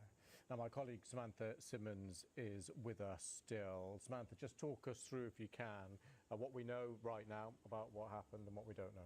Well, let's just first of all remind our viewers who may just be tuning in and don't have all the latest information who the suspect is, and it is a suspect at this stage, and you may have noticed that in that footage of that arrest, his image was blurred, and that's a legal requirement by the German authorities. They don't want him being visually identified, but they have released quite a bit of information about him. As you said, he's a 50-year-old doctor. He is from Saudi Arabia. He's been in Germany since 2006. The authorities released this information at the same time as saying they're trying to gather all the data about him, conduct an interrogation of him, but they say that at the moment they believe he was a lone attacker. They said, we don't think there is any further danger for the city. They also said that he lived in Bernburg, which is some 40 kilometers south of Magdeburg, and that he had a permanent residence permit. We know that the German Chancellor Olaf Scholz is going to visit tomorrow, and the head of the region, the governor there, has said that he and Scholz would discuss the necessary measures to be taken next. He said, we now need to work through this and draw long-term consequences. We've been hearing from our security experts, haven't we, about the lessons that need to be learned, about the intelligence that needs to be gathered. We've heard from security experts saying, although the authorities are saying that he was in essence a lone wolf, that even though he was there on his own, it's unlikely, if indeed there was a explosive device which has been reported in the car, so it's unlikely that he managed to acquire the parts for that on his own. So who else was he working with? Where are they from? What were his motives? Because this is just being called an attack at the moment. It hasn't had any other words associated with it. Indeed, in the initial hour or so afterwards, it wasn't even clear whether this was an attack or an accident, but the authorities are treating this as an attack. The events unfolded 7 o'clock local time when hundreds of people were in this Christmas market just 5 days before Christmas. Many families, young children enjoying the Christmas atmosphere, doing some Christmas shopping, no doubt. Christmas markets are hugely popular throughout Germany, indeed they are in many countries, of course, throughout the world. But they have been a security issue in the past. There was an attack on a Christmas market in Berlin 8 years ago, almost to the day, 8 years ago yesterday. 12 people were killed in that attack and many more injured.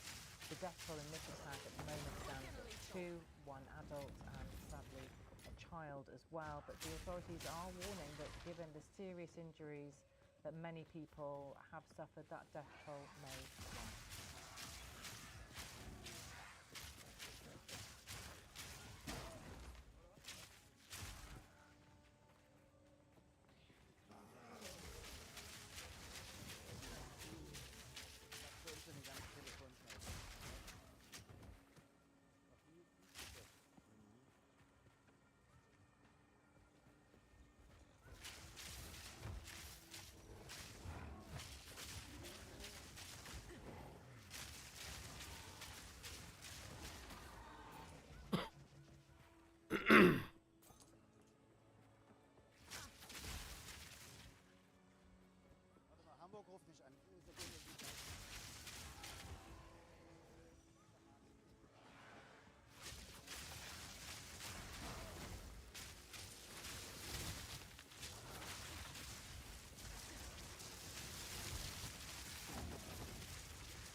Well, let's bring in Frank Gardner now, who has just been standing by for us. So Frank, just talk us through your analysis of what we know about what's happened so far.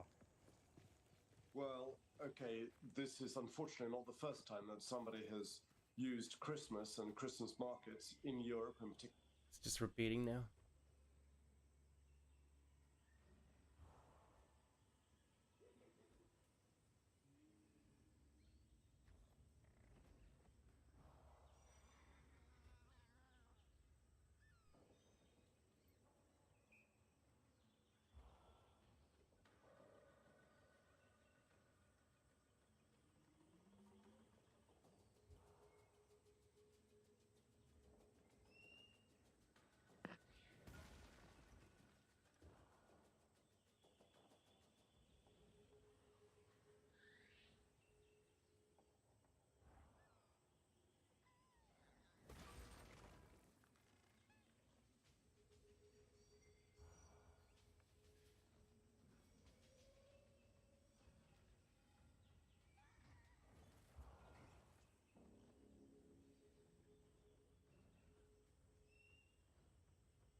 Japanese commercial strikes again.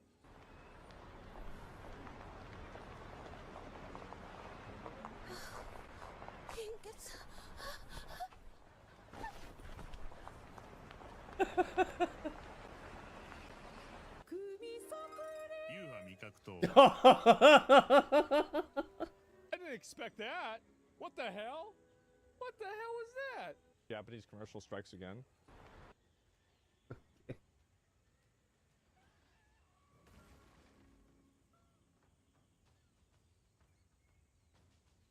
Yep.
Charged arrow.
In my sights.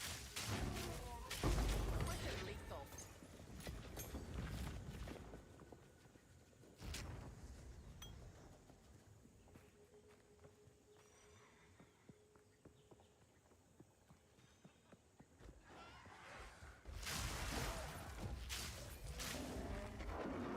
Where did you come from? That was close.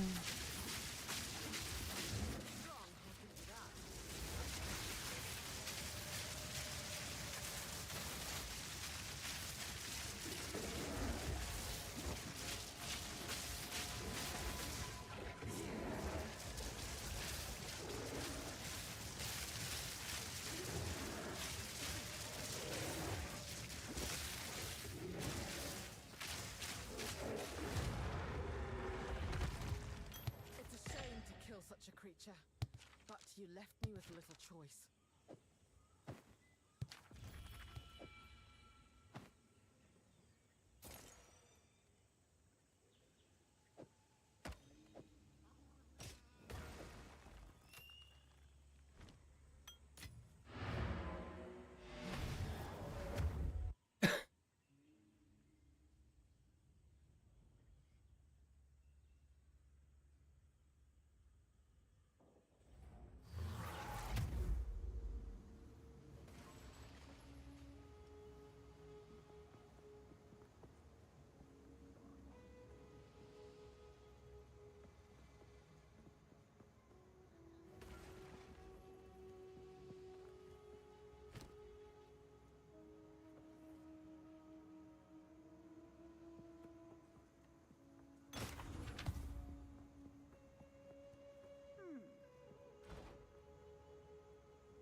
Don't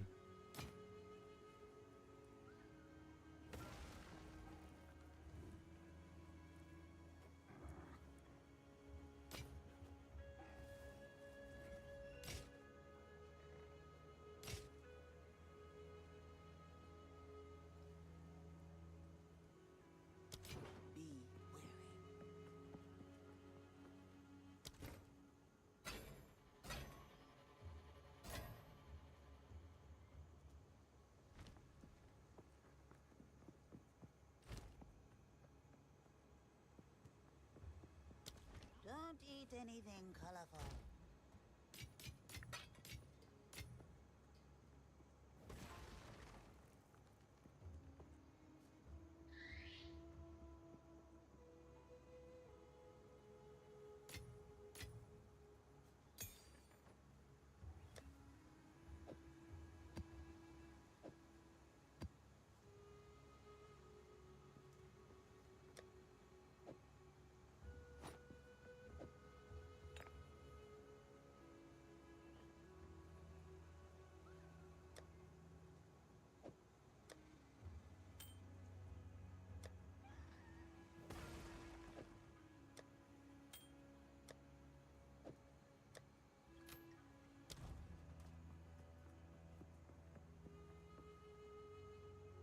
Greetings.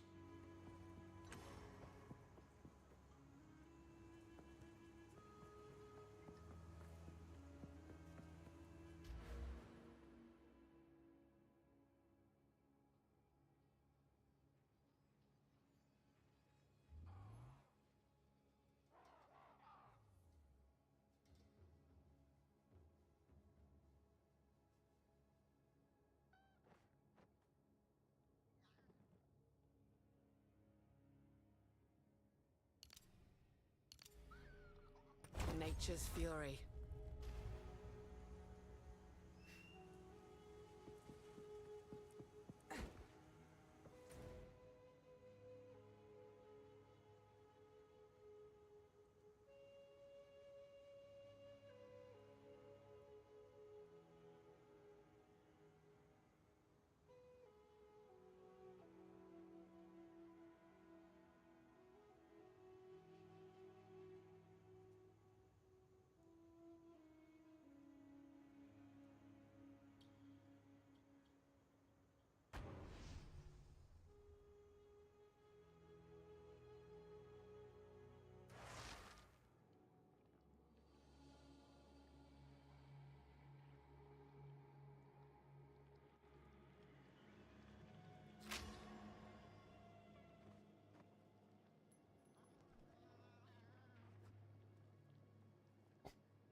Oh, I'm stuck.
Fury!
Rather not taken back. Now this will come in handy.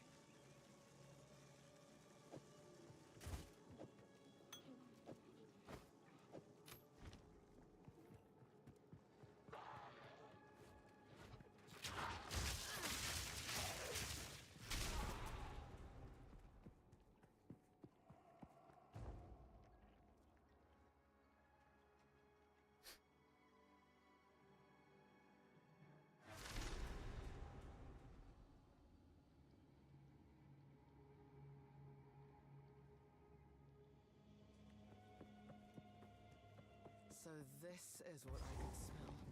How repulsive.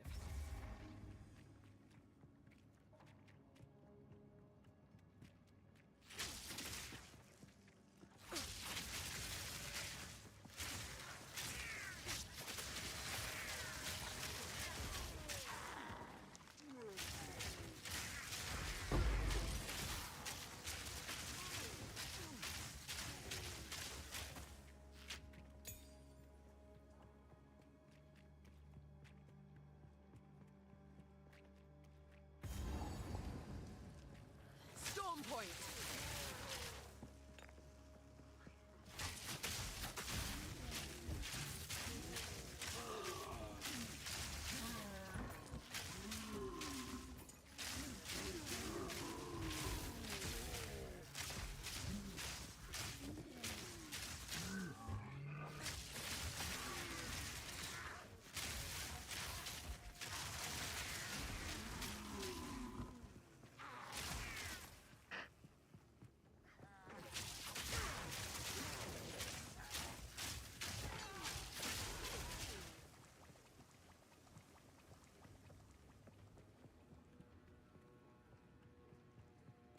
When we first came to this place, Death alone was the king of all that we surveyed.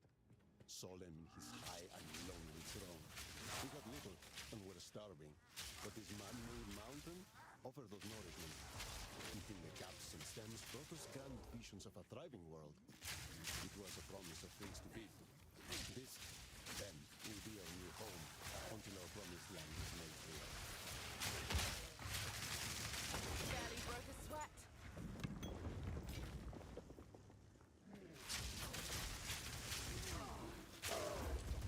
Thunderous shot.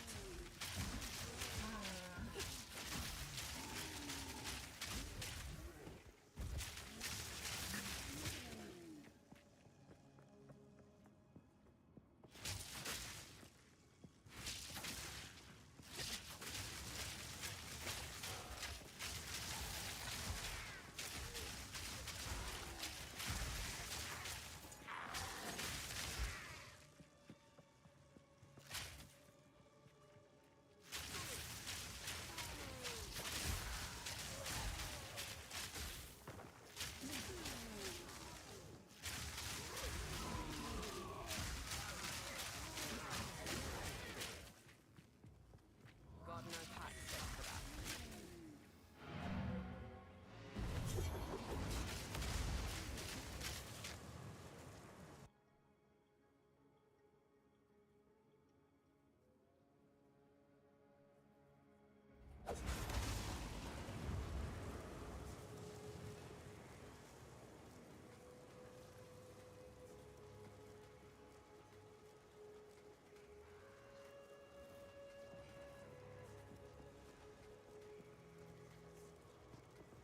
I can't do that here.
Don't drink the water.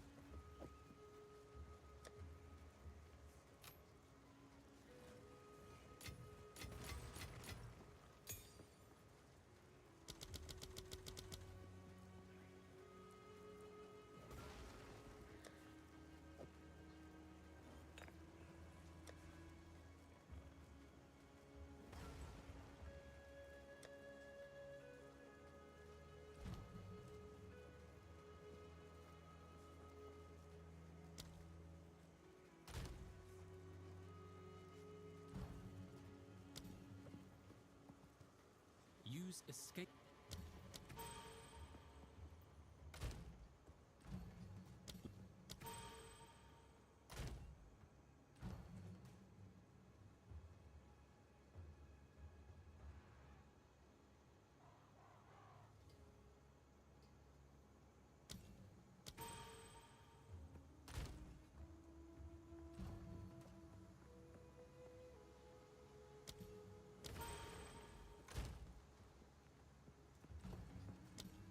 Nature's fury.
One must always be willing to change.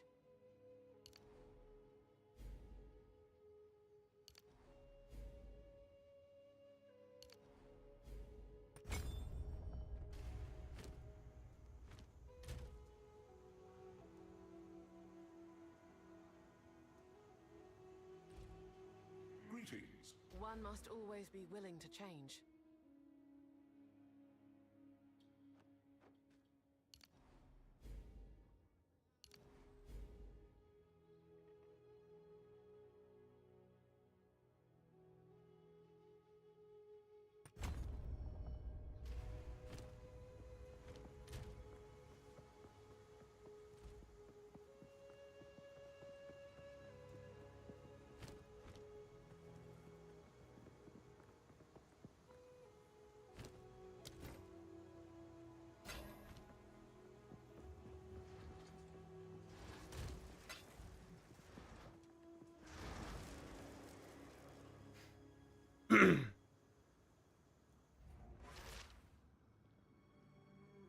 This mushroom looks edible. Famous last words. Fury!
The promised land is bountiful, a blissful place overflowing with potential.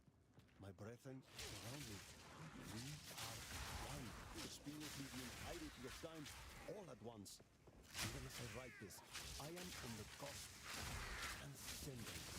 The script before my eyes morphs into illegible symbols. I cannot stop laughing, rejoicing at the bright future that I know us two will share.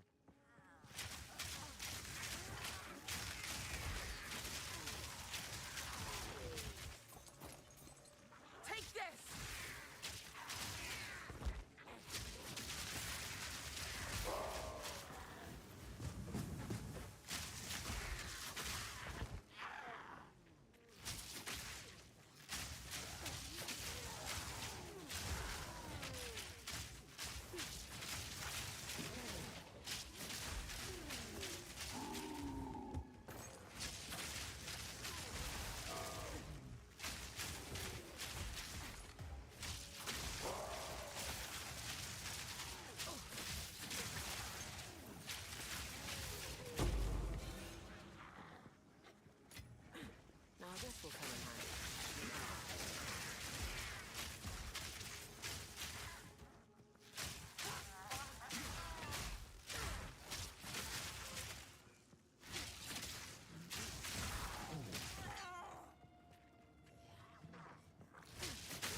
I like that boss. I do not. It's disgusting. I like it. I like it. Totally. Fury!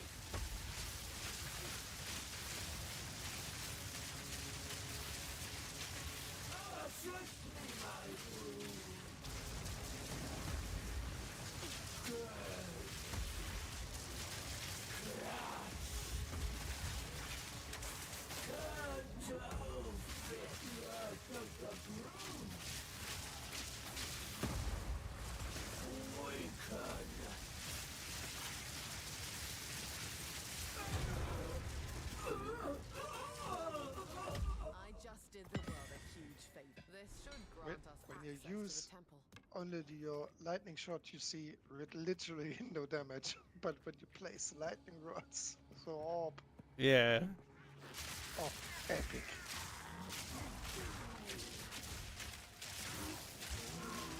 Multiplies the damage quite a bit.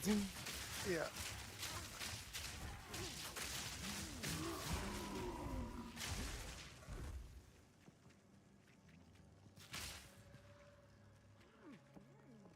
Yay. Back to one again.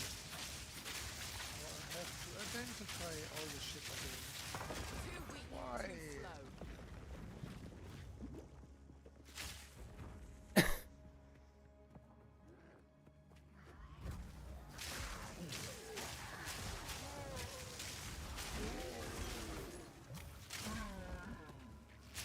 Fury! Oh Jesus. 0 o'clock. Need to go to sleep. Ah. I have work to do. I do not. Yeah, I have to go to the grocery hall with my son. The what Get hall? some, Oh, grocery. Okay. Grocery hall. I thought you said sorcery. Like, wait a minute, what's that? That sounds cool, dude. Like- No. It's a really big massage. yeah. Hypermarkets. Yeah.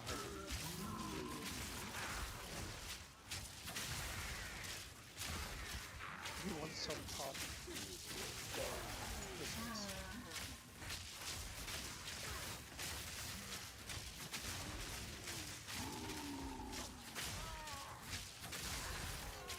So I'm going to buy out of him.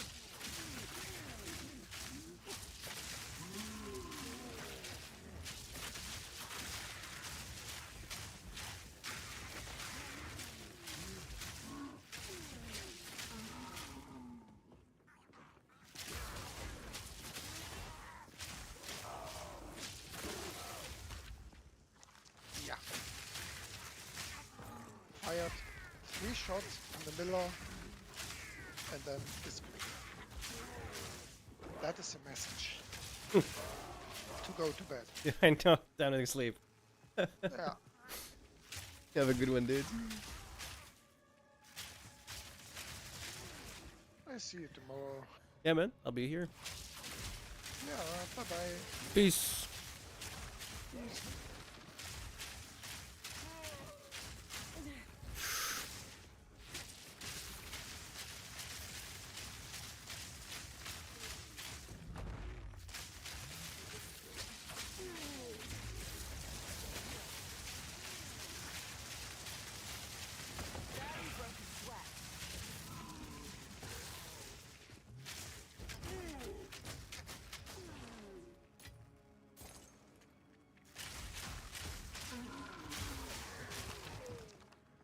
Where the hell?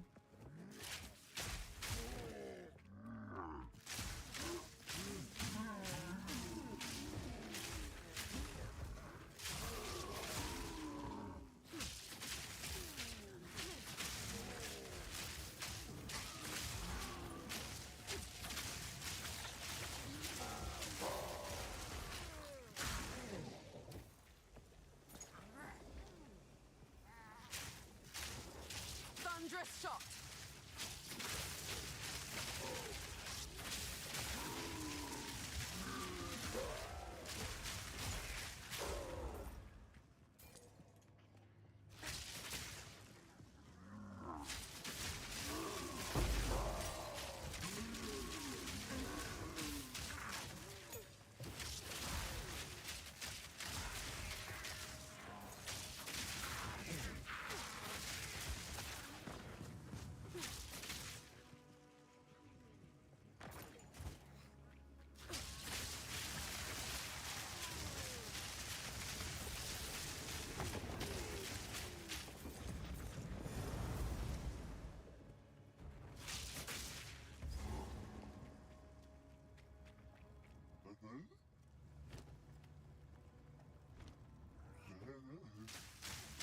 I'll let you be the one to taste test these. These look surprisingly non-lethal.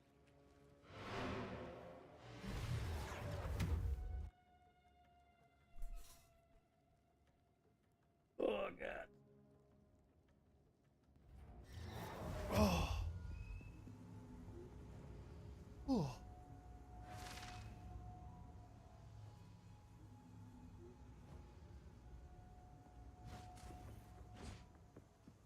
How can I be of aid? Do whatever it takes.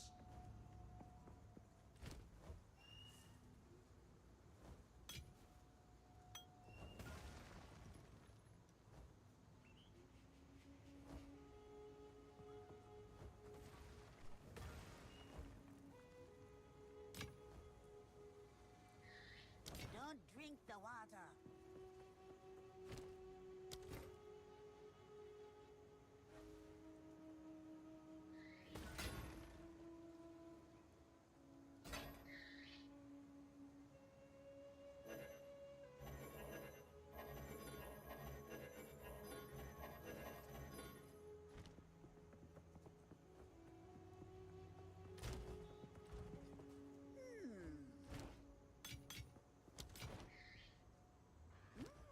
Some pretty things, yes? Wait, what? Oh, okay, it just looks grayed out because of the way it looks.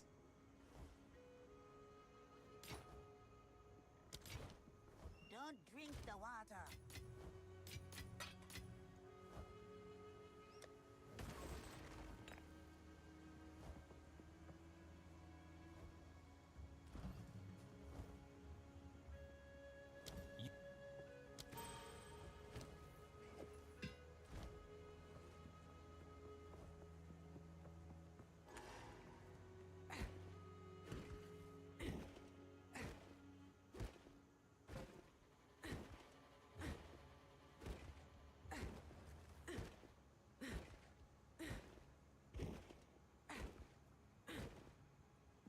You found it!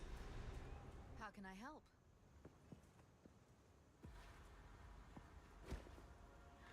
There we go.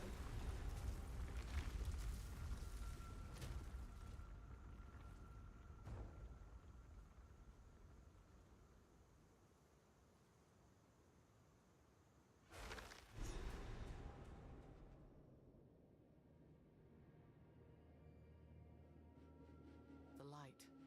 It's immense. Overwhelming.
Alright, I need a few minutes. I'll grab something to eat.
technically back, but I have to wait for my cat. Give me a second. It's not even a lie.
This cat have 2 more minutes and then I'm closing the damn door.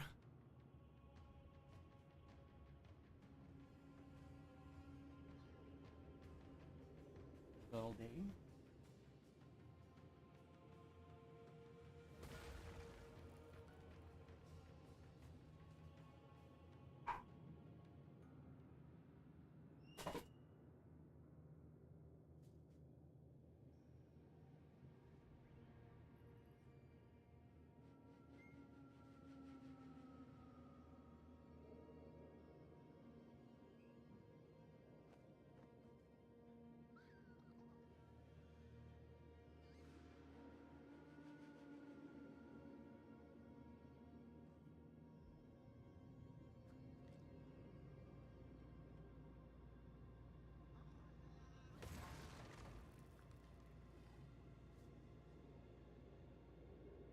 Now the other.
I closed the door, now she wants out. Fuck's sake.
The other one came in. Don't get cats.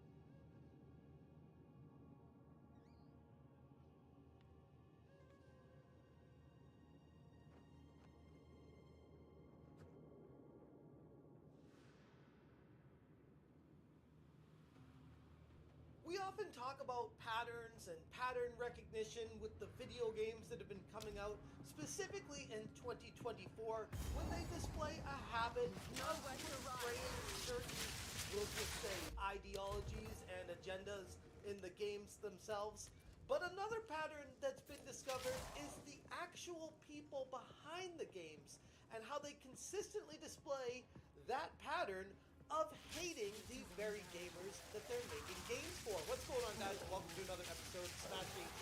And today I had to don my Nose Ring Mafia shirt specifically for the character in question, Cian Mar, a franchise and lore designer that has been hired on at CD Projekt Red, the company that is quickly turning into He looks exactly like you think he does. anti-gamer establishments out there, hiring people with a disdain of the very audience that they're meant to be making games for in the first place. You think one person would be enough for you to make videos on and talk about these people that have agendas and ideologies that they're shoving into the games? But no, this is now the second person at CD Projekt Red that I've covered. The initial one was Mary Penny. For those of you that missed it, this person was displaying a habit of wanting to push ideologies of LGBTQ plus QYA agendas into games, and I'll put that video above you if you missed it. But basically surmise and say of this person, Mary Penny specifically, wanted games to have an LGBTQ agenda in them and would do everything they could, pull every lever to ensure that would happen, which is fine if that's the audience you're going for. But you're gonna upset the vast majority of gamers that don't want this kind of stuff put in your games. And then we move on to the latest person in question, Cian Mar, who used to be a quote-unquote journalist for The Gamer, among a slew of other outlets. And from what I can tell, this guy has no discernible actual game development skills or experience, but instead a well-documented history of outwardly expressing hatred and hostility towards gamers, going so far as to say he wants to punch dudes, which I'm sure is going to go over well with people wanting to open their wallets and buy his game. Hit that subscribe, give me a like, and check out SmashJT.com for the full and exhaustive article going through everything I could find on this guy. And holy crap, it's so much. It's not just 1 or 2 or 3 tweets. It's basically every tweet he put out there over the past few years where I could find something inflammatory from it. And I'm just like, why are you the way you are? Just don't be like focus on making great games that people want to play. Stop attacking the very audience that wants to buy them. My career began in quote-unquote journalism, and as we know that type by now, he worked as an associate editor and eventually lead features editor at thegamer.com, a site that I felt personally has become the breeding ground for some of the worst, most spite-filled, hate. Why do these people all look so fucking... What's the term? Pathetic? So, what I'm going to discuss about this guy didn't really shock me at all. It's right in line with all the other people that seem to come out of these organizations. It's a breeding ground for hatred, and it's exactly what we're putting the spotlight on to get rid of it. During his tenure there, and even after being hired at CDPR, Mar has repeatedly made inflammatory statements about gamers, and there is an exhaustive amount of stuff that I'm not going to cover in this video because it would be like a 2-hour-long video if I displayed every single tweet that I felt was inflammatory and hateful against gamers and read through each of them. It would go on forever. So I'm just going to pick some of the top ones out and talk about them here. If you guys want the extended version of all the information, I linked it in the Smash AT article. A small channel called The Reviewer Wild Take, which at this point, 159 subscribers, made a video called Meet CD Projekt Red Lore Designer Who Wants to Punch Gamers. And this video goes through almost every single tweet showing them on screen, and it is a ridiculous rabbit hole to go down. And when you take a step back, you're like, who is hiring these people? They've got to be doing some sort of background research on them to make sure that they're qualified, and more importantly, that they're not going to make their own company look bad. I don't know if CD Projekt Red was just lazy, didn't do any research on the people that they're hiring, or more concerning, did do the research and didn't see a problem with it. In July of 2022, he shared a meme captioning, "I am once again asking you to stop being toxic little heroes," and then tags @gamers. In June 2021, he mocked gamers again in response to Tariq Musa saying, I'm quite unknown, but I ran away to law school because it was easier than dealing with gamers with a laughing face. And CMR replied, law school being easier than dealing with gamers says everything anyone needs to know about this gig, LMAO. And it's like taking a step back from this. If you are clashing with the very audience, the customers that are consuming your product, maybe, I know crazy thought here, you're in the wrong line of work. And then in January 2020, he talked about how he wanted to punch gamers. Ty Gallows Rose said, in 2020, I want muscles so I can effectively punch gamers. And also so I can carry cute and dogs any size easily, which is weird enough. But of course, Cianmar, the now employee at CD Red, jumps in and says, I didn't realize until this tweet, but this is now also what I want. And Christina replied, you want to punch gamers, or you want CG to punch you? And Cianmar said, me and Caitlin will punch gamers together, clarifying that he also shares the desire to punch you because he doesn't like any pushback. I'm telling you guys, these people do not understand criticism. They will do anything but be accountable, up to and including sending lawsuits your way, or threatening you, or doing awful things to you to ruin your lives. Instead of being accountable for awful things they say, they will project it directly onto you. In my humble opinion, many of these people are exactly the same. Is he friends with some bad faith actors? Well, he certainly loves listener content. In December 2020, he dismissed criticism of games journalists by saying, the thing I find funny about gamers complaining about how good game journalists have it is like, if you think this job is so incredibly well paid, it's not, and easy, it's not, why don't you do it yourself? Okay. We are, and guess what's happening? Gamers are being drawn to personalities that want to represent them, that want to speak for them, that want to put the industry in a better place and push it forward to make great games, not to push agendas and ideologies to hold people down, which is exactly why you clash with these people. And like I said, this goes on forever. There are a ton of examples of just ridiculous tweets he puts out there that are, again, very inflammatory. The pattern he's displaying here with an attitude raises some serious concerns about whether Mar respects the integrity of franchises that he's working on that he's now tasked with overseeing. I'm personally not particularly confident in that. And Mar's disdain for gamers isn't limited to just a few isolated tweets. He's consistently defended DEI, which is diversity, equity, and inclusion, something I've talked about at great length on this channel, and again, it always seems to go hand in hand with these people that are all pro-DEI that are very anti-gamer. It really makes you wonder what their ultimate goals really are. In May 2022, he stated, unfriendly reminder that anyone who responds to calls for diversity with, how is this fair? Hiring should be based on skill, usually has no skill whatsoever. If you claim you can't get a job because you're straight and white, I'm sorry, you can't get a job because you're shit.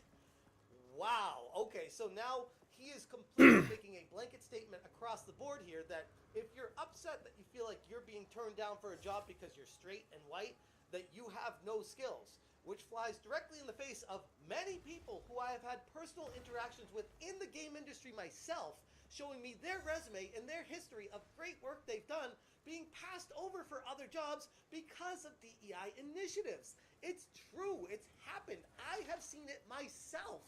Mark continues, people would rather be bigoted and blame the fact they're straight white men on their inability to get a job than, fact they're not quite as good a writer as they'd like to think, which ironically is a byproduct of unfounded straight white man confidence, which ironically is straight up racist. But apparently it's totally fine to be a straight white male and hate white males. Again, this is a constant pattern, a trend that has been proven with the same types of people over and over and over again, doing the same actions. And you gotta ask at some point, who is hiring these people? Why do they keep getting jobs in the industry if all they do is hate the very customers they're supposed to be making a product for? CD Projekt Red's decision to continue to hire individuals like Mar and Mary Kenny reflect a growing trend of developers prioritizing this kind of ideological conformity over creating games that resonate with the audience. Mar's open disdain for gamers, combined with a willingness to undermine established lore, raises some serious questions about CDPR's direction as a studio. The very questions that are being brought to the forefront right now by gamers unhappy with specifically the Witcher 4 reveal trailer. And I don't believe in coincidences. It's almost like the ideologies from these people are working their way into the games that are being made now, and we're seeing the end result of it, and nobody likes it. Gaming community deserves better than being labeled as toxic little weirdos by the very people making the games that they're supposed to love. Until developers start hiring individuals with respect to their own audience rather than attacking them, the backlash will only grow stronger. For now, Mar's presence at CDPR serves as yet another example of a developer completely out of touch with the fan base. And it's exactly why my wallet continues to identify as non-binary with anything CD Projekt Red tries to put out moving forward, until drastic changes, get made. Anyways, I'm going to leave it there. If you guys want more information, check out smashjt.com for the full article. Again, shout out to NeoGaf for putting all this stuff together. Genuinely appreciate the community coming together and trying to smoke these type of people out of the industry, because at the end of the day, that's how we move forward and progress. If you guys appreciate what I'm doing, hit that join button. Thank you so much for watching, and as always, you stay smashing. Does he believe that gamers are the worst? Oh, sure. Is he concerned about pansexual representation in games? And what do you think? Is he delusional about society and its opinions? Goes without saying. Was he a shield for a Last of Us Part 2? Man, this guy is not just an NPC, he is the template for creating NPCs.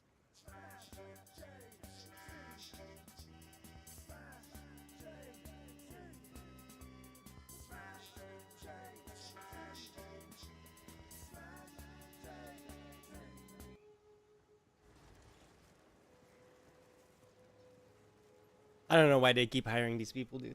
Like, I mean, keep hiring them, see how it works out, you know? I hope you get a lot of money for when you have to sell your Witcher IP, you know?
This picture does go really hard.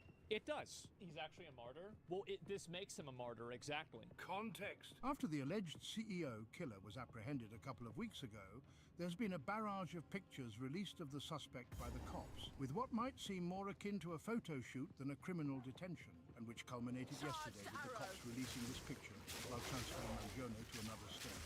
And yes, this is the official New York Police Department account.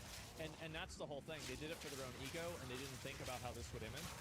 Yeah, I don't know what the reason is for why they did this. The point is that it ends up elevating a person like this to a... it basically makes people idolize the person and idolize the individual. They're treating him like a Gotham supervillain. Well, they are. Well, no, it's crazy. So they've made Arkham Asylum Sam Bankman-Fried, Luigi, and Diddy are all in the same prison. Bro, it's actually Arkham fucking Asylum. How does this happen? Yes, it's crazy. What is going on in there? I don't even want to know.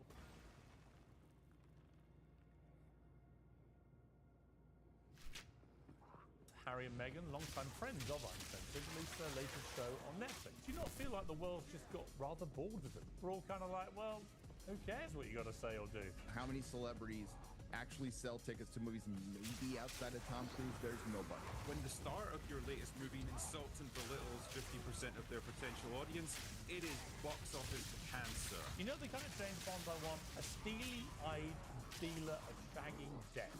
There are just this universe of man-children that are obsessed about everything that does not look like.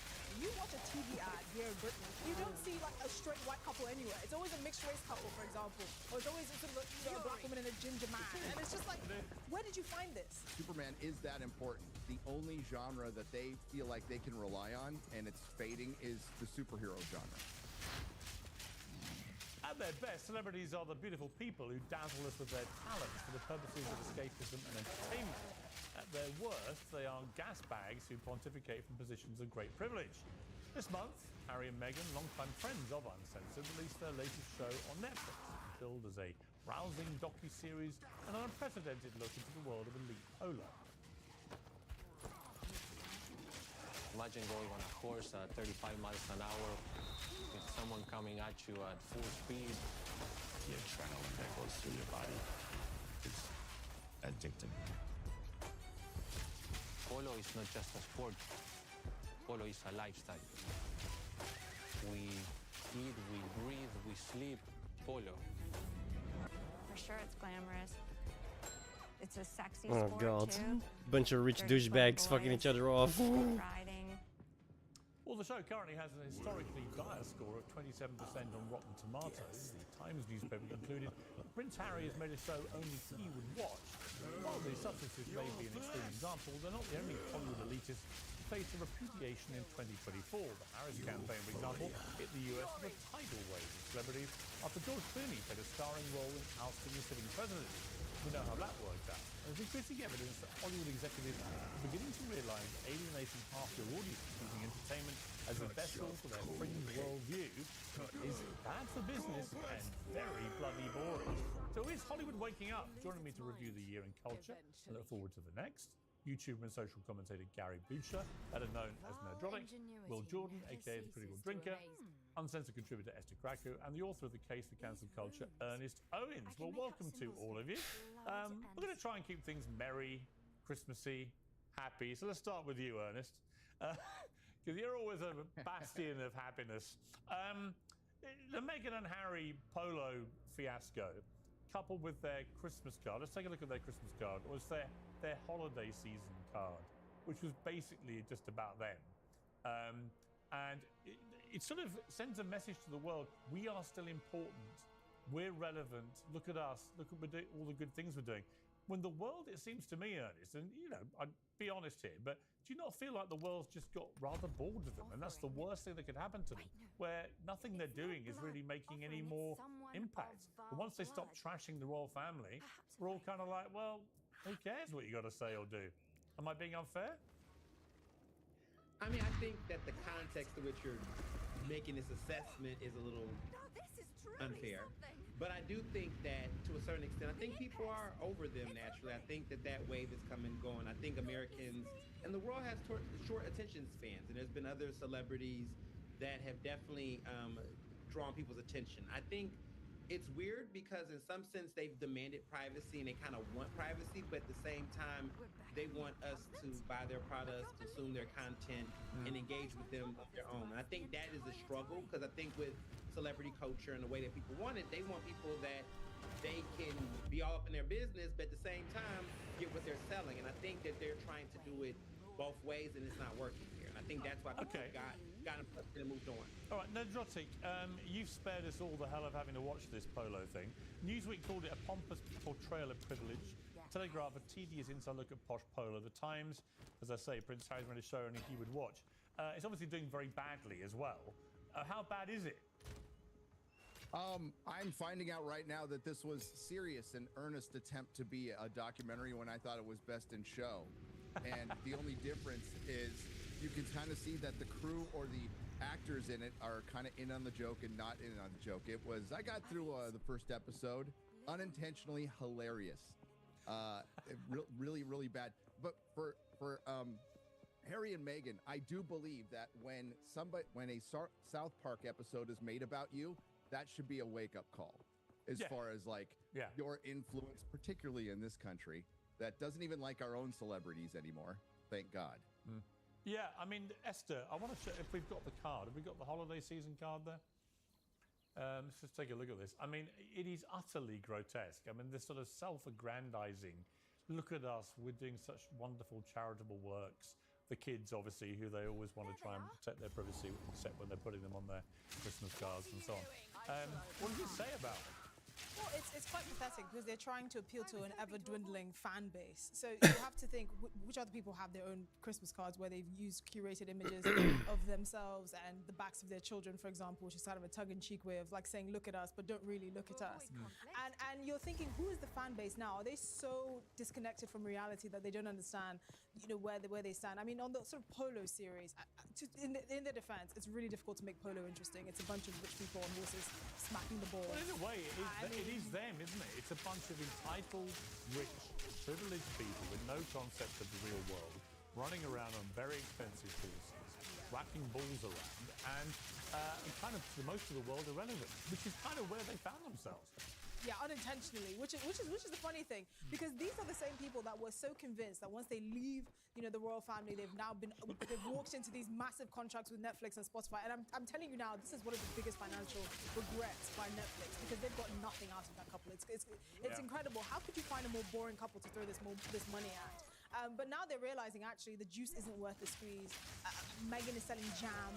I mean, she left the royal family to sell jam. Well, yeah, I mean, critical drinkers, we've got the Meghan cooking show coming apparently, and then this ridiculous range of stuff coming out of her kitchen, jam and so on. I just can't see any of this working. I think the problem they have is their only real interest to the world was when they were being vile about their family, who happened to be very famous royals. And the problem for them in the royal firmament is they're so down the food chain that actually a lot of A-list stars who want the king, the queen, the prince and princess of Wales to turn up at their events, their big premieres and so on, they don't want to be anywhere near the toxic duo in Montecito because they don't want to piss off the main event royals and stop them coming to support their stuff. Yeah, 100%. And I think, wow, Netflix must be really regretting that $100 million deal that they did with them, because so far they've produced one documentary where they complain about how hard their lives are from their multi-million-dollar mansion, and a documentary about polo, which was possibly one of the most boring, pretentious, and ridiculous things that I've seen in months. So yeah, it's not been a great investment for them. And I think the wider fan base, the wider public has come to the conclusion that these people really don't have much to offer beyond their royal titles, which are kind of defunct at this point anyway. Yeah, okay, let's turn, I'll start with you, Nadrolik, on this. The general theme of celebrities, full stop, which is my sense that the power of being a celebrity outside of your own sphere of excellence has been massively eroded this year, culminating in the election where massive star after massive star rolled in behind Kamala Harris and nobody cared. And you saw George Clooney try to play kingmaker and queenmaker and nobody cared. Is it the final wake-up call we've been warning about? Has it finally come, do you think? Yeah, I think it's an awakening for the celebrities that they haven't been relevant for a very long time. We've talked, ad infinitum about the death of the celebrity. How many celebrities actually put butts in seats now? How many celebrities actually sell tickets to movies? Maybe outside of Tom Cruise, there's nobody. George Clooney is not a movie star. They don't have influence. As a matter of fact, I think more people are just aware that they are adult pretenders who get paid a lot of money, should be a lot more grateful that they get to read other people's lines for a living and then go home to a mansion instead of constantly complaining about our country and demonizing half the country. And that just kind of propelled their descent more. I don't know if you could propel a descent, but I just made it up. What the hell? So they dug their own hole. They've made it much worse. and now they're licking their wounds outside of apologizing, which they will never do. You don't come back from this because you've lost so many clients, so many potential customers, so many potential audience members who just quietly walked away forever and aren't going to say anything about it. They just don't care. Yeah, That's what Hollywood is facing now. Yeah, I mean, Ernest, you know, you look at someone like Taylor Swift, she grossed $2 billion from her tour, the most successful tour in the history of music by a country mile. The movie of the tour. Why not? It's 7 trials. The merchandise, apparently Weird. she was selling like an average of $200 per person. And 10 million people went to the shows, right? I mean, an unbelievable money-making machine. And yet when she unleashed all that firepower into the world of politics and backed Kamala Harris, nobody cared. Right? It didn't move the needle 1 inch. And that says to me 2 things. One, you can still be a massive star if you know what you're doing. She's the proof. She's bigger than Michael Jackson, bigger than Madonna, bigger than all of them, right? Well, she is. And you may not, well, I know, you may not like it, but on pure stats alone, a music manager told me she's on a different level now to anybody in the history of entertainment. There is no money machine like Taylor Swift. It's incredible. But Ernest, my point being, I think the political influence of all these stars has gone. Nobody cares who actually, Trump's a bigger star than all of them. Elon Musk is a bigger star than all of them. And they just didn't need regular celebrities. In fact, the public were turned off by it. So I think what's here is that it's about what they do and who they are, right? They're billionaires. You said, I mean, in many ways, Donald Trump was a celebrity before he was a politician. He's more of a celebrity than a politician in some ways. But what I would argue, though, is that I think it's the time we're in right now. I think that the way that the economy is set up, there's a lot of class anxiety. There's a lot of people who are pretty much focused on their own lives. And I think celebrities, they look at them as entertainment, and when they're entertaining, they do well. Another actor that I think that gets butts to seats that you was mentioning, that you were talking about Tom Cruise, but I'm thinking about The Rock. But if you notice with people like The Rock and some of those celebrities, they typically go apolitical. They're not super political. Yeah. They focus on the thing that they do. And I think to a certain extent, it's just that media, I do have to say that I do, to some extent, fault media that you all keep making celebrity coaches, like media as an overall makes celebrity coaches a little bit more. They inflate them a little bit more. Like I feel like, okay, the royal family, or specifically, you know, Meghan and Harry, we hear a lot about them because of what the British tabloids and what the media keep shoving down our throats. Honestly, we wouldn't even care as much or even know that some of this stuff was going on if there wasn't obsession with covering their rise, their fall in between. It's almost like if they're not important, then why do they get this coverage? Well, actually, you know what? The truth is that they're not getting the front page treatment they used to get here. No, nobody cares. Nobody cares. Let me bring in Critical Drinker. I mean, the epitome of getting it wrong in this space, I think, has been Rachel Ziegler, who's taken it upon herself to be the kind of high priestess of morals. She's so dumb. And in a way that we've seen so many stars go very quiet about Trump since the scale of his wing. She's gone a bit quiet too, and I suspect it's because Disney's gone, will you shut up? Because everything you say is damaging to our movies. Because actually, you know what? A lot of Republicans go and watch our films, and always have done. And we don't need you gobbing off about all your nonsense. Hey, what the fuck are you doing?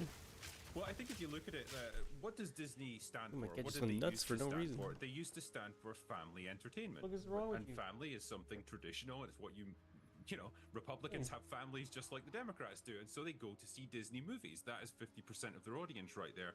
And so, yeah, when the star of your latest movie not only disparages the original movie that it was based on, which was the film which created Disney as an animation studio, but also insults and belittles 50% of their potential audience, it is box office cancer. And it's going to be fascinating when this movie actually comes out, because, man, she is poisonous. It's also very arrogant, actually. I don't know if you remember many of these sort of female actresses that came up with these coming-of-age films back in the 1990s and early 2000s. You never really knew their political views, mainly because they were just starting out. And they didn't have to be told, that they knew that alienating part of their audience would have been a bad idea. I didn't remember Anne Hathaway getting political at all until like a few years ago, and she started Princess Diaries, which is probably one of the biggest princess films of the early 2000s. It's an arrogance of this modern generation that think they're untouchable, that think they can have a huge Instagram following and TikTok following. And right, you're seeing a real sign of it, Esther, with this decision by Disney, with this upcoming Pixar series, Win or Lose. They've actually removed the storyline based on a transgender character And they Yeah. said in a statement to Hollywood Reporter, when it comes to animated content for younger audience, we recognize that many parents would prefer to discuss certain subjects with their children on their own terms and timelines. That's a really significant moment in this whole thing. Disney's realized if they're going to keep shoving down very hot button issues like the trans debate down young, impressionable minds in their movies, parents are not going to have it. They're just not going to have it. Not because they're transphobic, they just don't want their young, impressionable kids to have all this confusing messaging in cartoons. Especially because they'll probably never meet a trans person either. This is the thing, it's talked about so normally as if like every other person in society is trans, when it's actually a very, very, very small minority. And I don't understand why they choose to do this. There are no more coming of age films. There are no more things talking about what young people are worried about, like boys and grades and going to certain universities or being popular or whatever. It's all about your gender identity as a 15-year-old. Like, who cares? Yeah, I think a lot of this stuff's changing. The Johnny, let's talk about no female James Bond. Another positive moment here, because there was a growing little movement that was annoying me of, hey, why don't we have a female James Bond? That would be cool. Well, the Quantum of Solace star Gemma Arterton says a female James Bond would be too outrageous. Isn't a female James Bond like Mary Poppins being played by a man? She said. Sometimes you just have to respect the tradition. Hallelujah! Gemma Arterton, thank you for just stating the bleeding obvious. I don't want a male Mary Poppins. Why would anybody want a male Mary Poppins? But I definitely don't want a female James Bond. In fact, as we rein back about all this woke crap, you know the kind of James Bond I want? I want a chest-beating, shagging, seducing, hard-drinking, smoking assassin. A steely-eyed dealer of shagging death. And you know why I want that? Because why not? That's what James Bond is. And by the way, women want him to be that. Men want him to be that. I'll just describe what? Women want him to be that. Because why not? That's what James Bond is. A prostitute. And by the way, women want him to be that. Men want him to be that. I'll just describe what? A prostitute. No, he's not. He's not. But he's always been a man who, the last Bonds, the last two that Daniel Craig did, he started crying. He wasn't allowed to touch women. He was like, what is going on here? He's James Bond. He's not a real person. He's a character, fictitious character. He's a steely-eyed assassin. So the dropstick, my point is, why can't we just go back to the good old days? The good old proper Bond. Well, because a couple of years ago, if she had said that, or if I had said something as obvious as James Bond is a white, straight British dude, that would be considered an act of rebellion, and I would probably be canceled and swarmed on Twitter by bots. And now he can just come out and say, we need to be able to come out and just say something as really as obvious as that. Yeah. James Bond's a dude. The Doctor from Doctor Who is a dude. Yeah. We saw that experiment completely fail. The same thing would have happened with James Bond. Nobody wants to see this stuff. Nobody's ever wanted to see this stuff. Nobody's ever wanted to see all these massive gender or race swaps that were completely unnecessary and solely just there to check a box. They didn't progress Well, hang on, anything. Ernest, when you say everyone, and we may have a little eye roll from Ernest. I mean, Ernest, are you seriously going to tell us you think you should have a female James Bond to go with an emasculated James Bond? Honestly, I don't care. I think it's interesting. I find it fascinating that there are just this universe of man children that are obsessed about every little thing that does not look like them. Like, oh my God, it's the end of the world. These are first world problems, Wait. ladies and gentlemen. These are first world Does he problems. think we look like James Bond? Oh, thank you. I think most people are really irritated because It's quite, I'll tell you who cares, Ernest. Ernest, Like, I care. I care. You care. You do care, right? But these are such man-child concerns. Why? Like, you're so... Like, are you bothered? Why? Listen. So I have to listen. I have to listen. There's been a real movement. Okay. Ernest, hang on. There's been a real movement recently. Only gay men can play gay roles is the new thing, right? Which even Rupert Everett said was There was nuts. no representation. Hang on, let me finish. Well, no, let me finish, everything. Ernest. Ernest, stop talking before I mute you. Only gay people could play gay roles. Only trans people could play trans roles. We saw what happened to Eddie Redmayne when he got hammered for playing a trans role, etc., etc. Scarlett Johansson, I think, pulled out of a trans role because of all the furore over her being a straight woman, and all this stuff. To which I say, okay, fine. You want to play that role? You want to be that hard about it? Then I'm afraid James Bond can only be played by a white heterosexual man, someone like me. It's the only option. I mean, that's fair, right, Ernest? I mean, can I talk? I mean, yes. I mean, you're okay. I'm just saying because it's like it's the irony of this conversation is that when anybody of voice and difference shows any deflection or different ideas. Notice he's not answering the question. The man children of the internet go crazy if there's a slight difference, right? And I think that's the reality here. Is it's like you think making James Bond a woman is a slight difference? It's a slight difference. Let me say. Can I actually talk?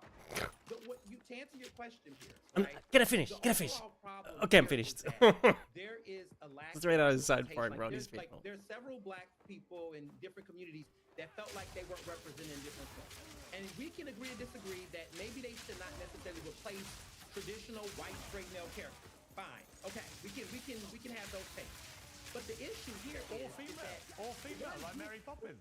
For one group, right? For one group. Everybody, you have so much opportunity and access to create so many different films. So, okay, if you don't like this James Bond, you can create another one.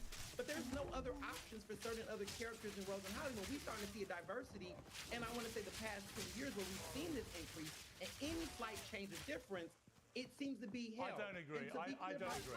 Honestly, there are so many. There's more options now than any time in the past. There's 600 shows this year. 600 shows. There's plenty of representation. There's a lot of over-representation going on in Hollywood right now. And why do we? Oh yeah. What's the percent? Well, hang on. Okay, don't talk at once. Nedronic first. Finish that point, then come to Weston. So if we go to the 4% gay population in America, 4 or 5%, something like that, where it's really at, it's not 30 Gen Z. What's the representation in Hollywood? Do you think gays are underrepresented in Hollywood? I don't think so. I don't think there's any chance of that. That's never been the case, by the way. And that's just one example. What we're talking about, why do I... It's interesting that the person who wrote the case for cancel culture is going, why do you care about something? Why do you care? I find that curious. That is truly ironic. Is because it's culture telling us 2 + 2 = 5 when you're trying to race swap and gender swap James Bond. It's not everything we care about. It's James effing Bond. Yes. It's one character, which sounds like activists.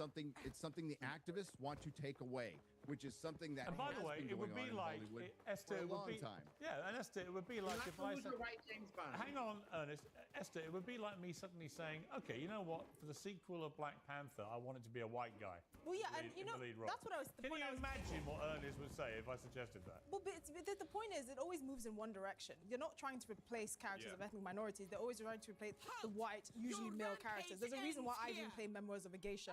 Because I'm not Japanese, right? And if I did, everyone would have lost their minds because they're like, why are you having this black girl play a Memoir of a Geisha? But somehow, you know, we can make James Bond Janet Bond, which is crazy. And on the point that there's no over-representation, you watch a TV ad here in Britain and you think you're in Brazil. I mean, you don't see like a straight white couple anywhere. It's always a mixed race couple, for example. Or it's always a sort of a black woman and a ginger man. And it's just like, where did you find this? I will pay back every drop of let me ask Critical Drinker about Madonna and the Pope. Because this alarming picture came out of Madonna next to an AI-generated photograph of Pope Francis, basically groping her. Now, as a Catholic, I found this obviously offensive, obviously completely inappropriate, but also the most pathetic example, even by her standards, of wanton attention seeking. Is it time Madonna was put out past the event? I legit do not know what to do with these pictures. I mean, Madonna is... You are nothing. Yeah, I mean, Madonna is quite a unique case, I suppose. Whenever I've seen pictures of her recently, she looks unrecognizable. Yeah. I guess you either die a hero or you live long enough to see yourself become a villain, and it seems like she's gone down that road now. And I think she's largely irrelevant at this point anyway, so who even cares what she does? Yeah, I mean, Esther, it just is incredibly embarrassing, I thought. Imagine doing that. You create your own picture of the Pope, leader of one of the great faiths of the world, who's, I think, in his 80s now, and you want him groping you because it's shocking. You know, get everyone talking about it, which of course we are. But I found it pathetic. Well, clearly nothing is sacred to her or Hollywood, this industry that she operates in.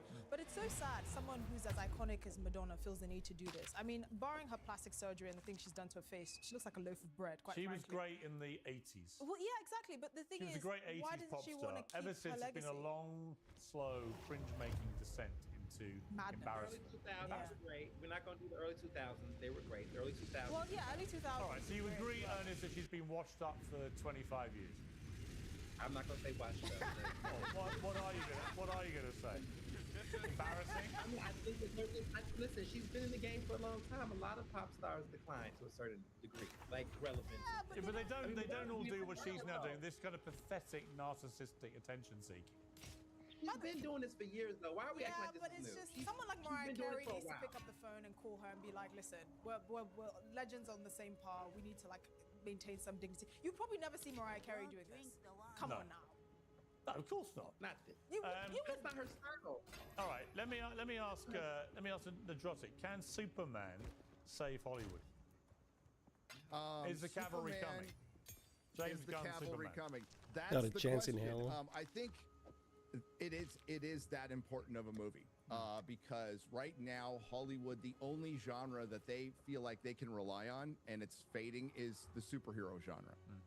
And they've come out and said it, and their excuse was, well, we have to keep making superhero movies because there's nothing else out there, and we got to wait for another genre to come along, which is really great and innovative to wait for something to come along. But Superman is that important. Fantastic Four's coming out within a couple of weeks. That's a pretty important film for Marvel, but Superman's way more important. I tweeted about it, or posted, whatever the hell you call it now. But I said, I think it's fitting that the fate of the superhero film is on the shoulders of Superman, because it is. No pressure at all, James Gunn, to make what has to be $1 billion, what we know of the budget, it's over $300 million. It has to be $1 billion movie to make money and to save the superhero film and to see if superhero fatigue is real or not. Critical Drinker, are we going to see a slightly magged Superman? Is he going to be, bit of a broligarchy role model? Chest I beating? don't think so, but what I want to see is a Superman that embodies hope and optimism and the human spirit. And gosh, even a little bit of that old-fashioned truth, justice, and the American way. Yeah. I think we're overdue that. I'm so sick of the bleak, hopeless, nihilistic kind of outlook that we had with the Zack Snyder universe, and to some extent Hollywood in general. This idea that patriotism and optimism and stuff is a thing of the past. Superman, above any other character as a superhero, embodies all of those things. And if James Gunn can get that right, he will have a $1 billion movie on his hands. Esther, I was watching Top Gun Maverick for about the 20th time last night. So good And movie. Honestly, I just thought that's how you make a movie. It is. Right? You just want people punching the air. No nonsense, The just good fun. guys win, the bad guys lose. There's a bit of hot romance. There's a bit of, bromance. There's a bit of everything going on. And in the end, it's fantastically made. It's all big budget. There's a lot of action. Incredibly enjoyable. Not too long. But ultimately, as Critical Critic said, it's uplifting. Makes you feel good as you come out. Right? You literally want to punch the air. And that's my problem with so many Hollywood movies, really. They make me miserable. And, you come out, you feel worse than when you went in.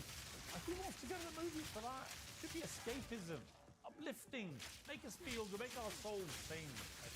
Well, I'm a bit sad that the fate of Hollywood basically depends on Superman. Oh, he's got Because, tangibility, fuck's people sake. used to go to the cinema for more than just like films of the boom boom. At least everyone dies really quickly. They used to go to films about people's lives and things that they found interesting. Entertainment, comedy. The American Pies, for example, are dead. Mean Girls would never be made today. Forget coming of age films. We used to go to the cinema for a lot more than just the exploding cars and hot, sexy women, which I have no problem with. Actually, I'm quite fond of. But I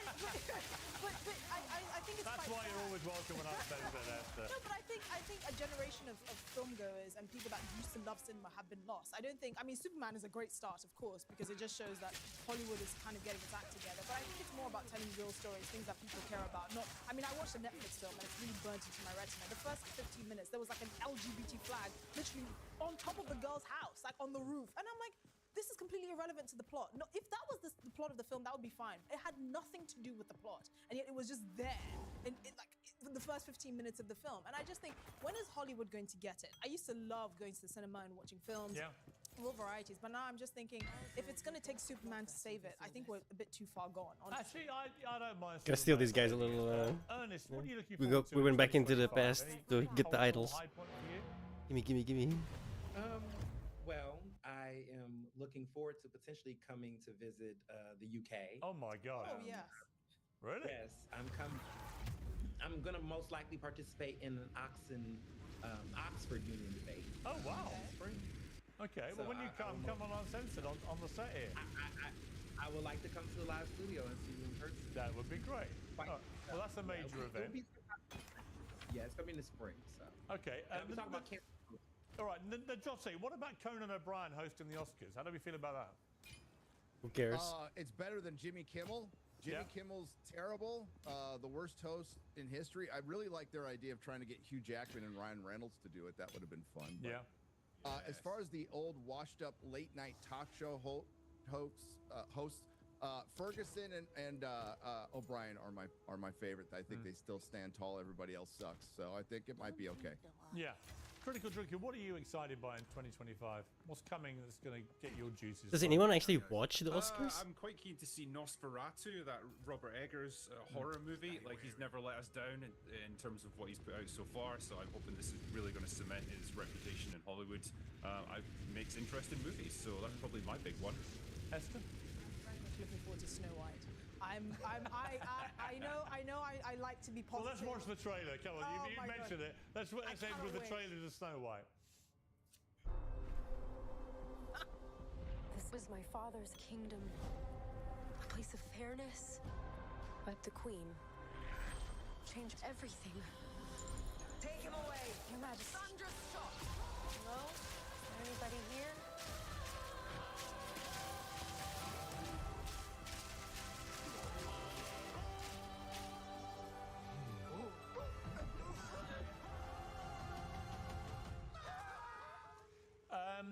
It looks so Somebody bad. commented on YouTube about that trailer. If I saw this movie on a plane, I would still walk out. It'll be interesting how it does. I mean, look, Disney have actually. I mean, That's a good despite all their comment. problems, Disney have also had some phenomenally successful films in the last year. There's no doubt about that. Inside Out 2 and so on. I mean, Deadpool v Wolverine. They've had some big hits amid some of the less successful stuff. And they're going to chuck the kitchen sink at this. But if it fails, I would say it's because Rachel Ziegler just went way too woke. And actually what the Trump win has shown the world is that the woke world is kind of yesterday's news, even for you, Ernest.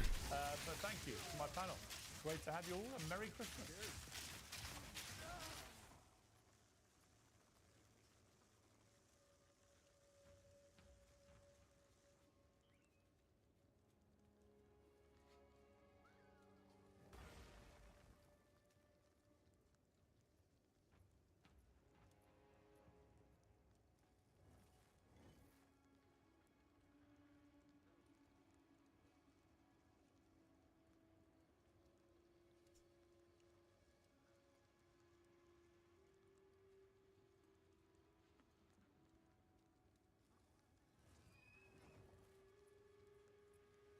We had Anna on. Very interesting pivot that she's been making.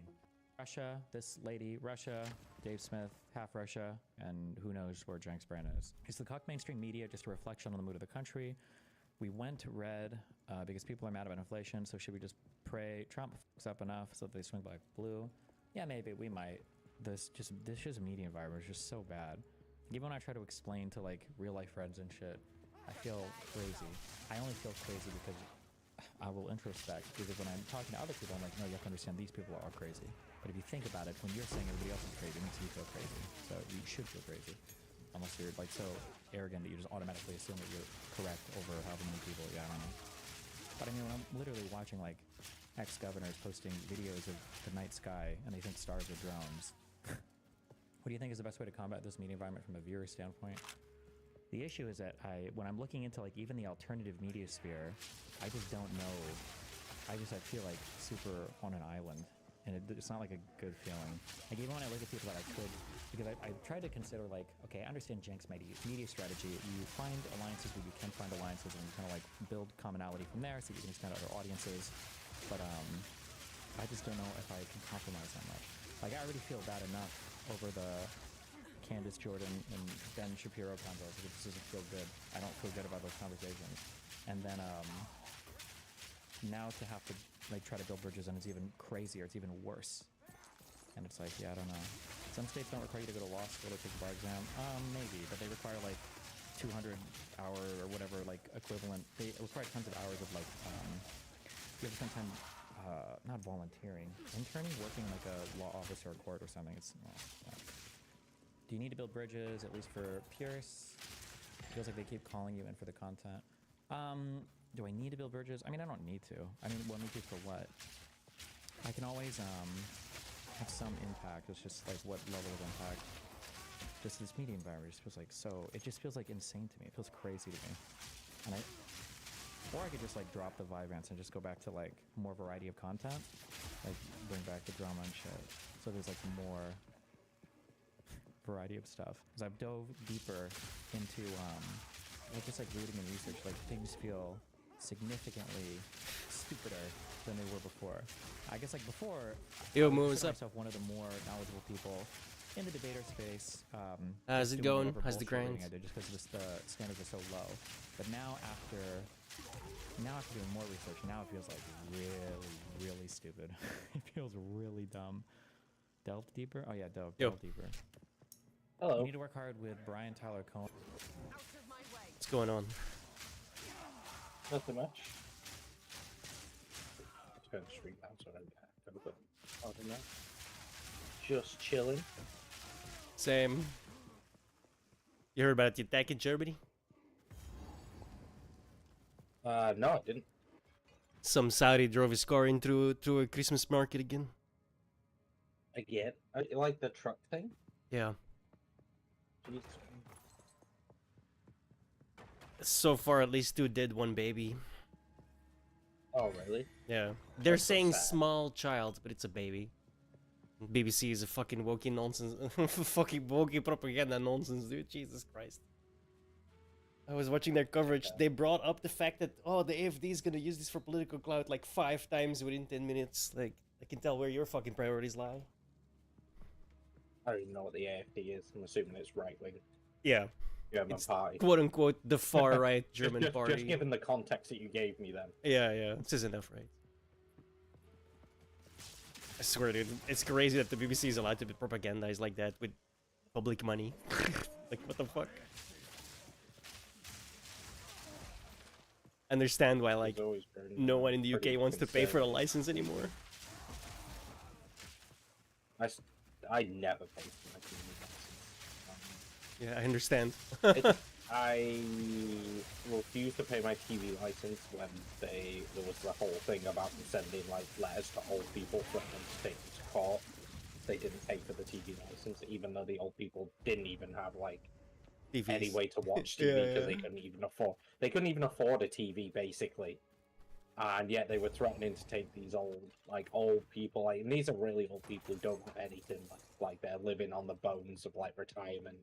Yeah. You know, scraping by. They don't even have like a TV, and like it was like the old people were just like getting these horrible letters. Like, you're gonna go to court and have to pay us all this money. Yeah, revolting, dude. BBC is... Yeah, no, it's horrible. How the So I mighty always have just used to, fallen, like, you know? I just used to.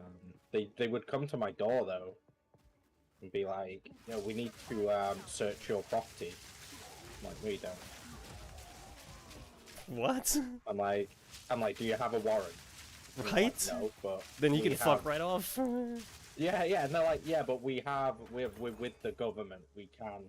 I'm like, I think you'll find that even a police officer without a warrant cannot enter the premises.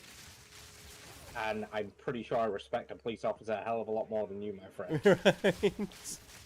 Just bullying old people to give you like $100 or £100, I'm like, you know. And I don't blame the people. It's not their, you know, it's not. They're not the ones fucking doing it, are they? They're just doing a job. No No, respect for that. illegally entering That's somebody's not property is not institution. part of anyone's job description. Sorry to say. Yeah, well, that's right? why they're like, well, you have to let us in. You know, you have to let us in because, you know, then they can claim that you let them in. And shit like that. It's just horrible, scummy tactics. I never even like heard that. about that. That's like, nah, that's illegal, right? What the fuck? No, the problem is they don't. It's not illegal for them to ask to enter your property or say, oh, what the hell does the corruption not do? Somebody clicked it.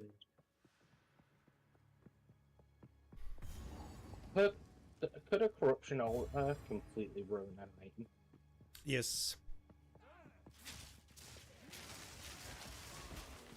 If I put this kind of It can good brick rings your on item. to it.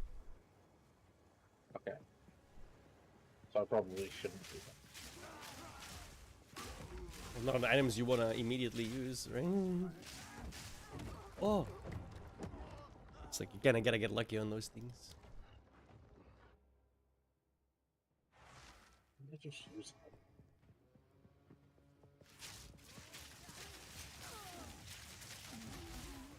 I'm gonna try and use it on my cards. My build has come online, by the way. You should see me melt bosses. You were Same. you were Oh, commenting on it honestly, I've yesterday, one right? shot and You it's just. Yeah, I saw you struggling. Oh, you're a little bit ahead of me now. Oh yeah, yeah. Oh yes, that's the price I paid to go to work. Eh? I know, right? Don't be such a normie.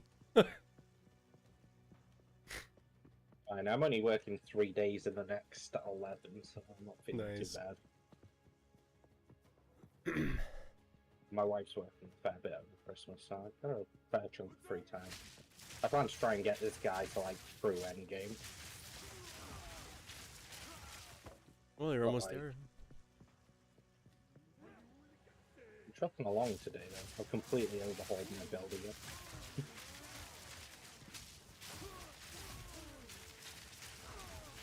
Is that just 15%? Oh, 15% on maximum. Like, how does maximum?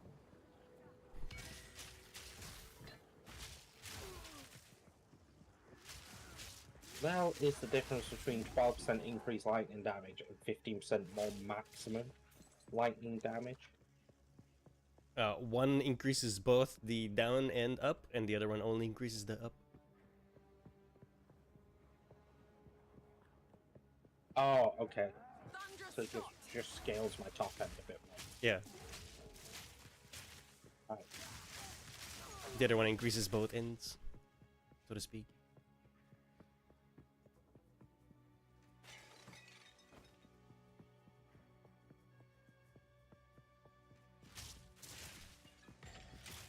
I literally haven't found a good item in ages in terms of just farming. I just keep spending currency, I find. That's kinda how it works now. Gonna have to find something then. I really want a loot filter, like a good loot filter, but at the minute you kind of just have to make your own until people get settled down and everything. There is a loot filter already. No, yeah, I saw the loot filter was made, but one for my actual build. Oh, You know yeah, what I yeah. mean? Like, in POE, you rarely find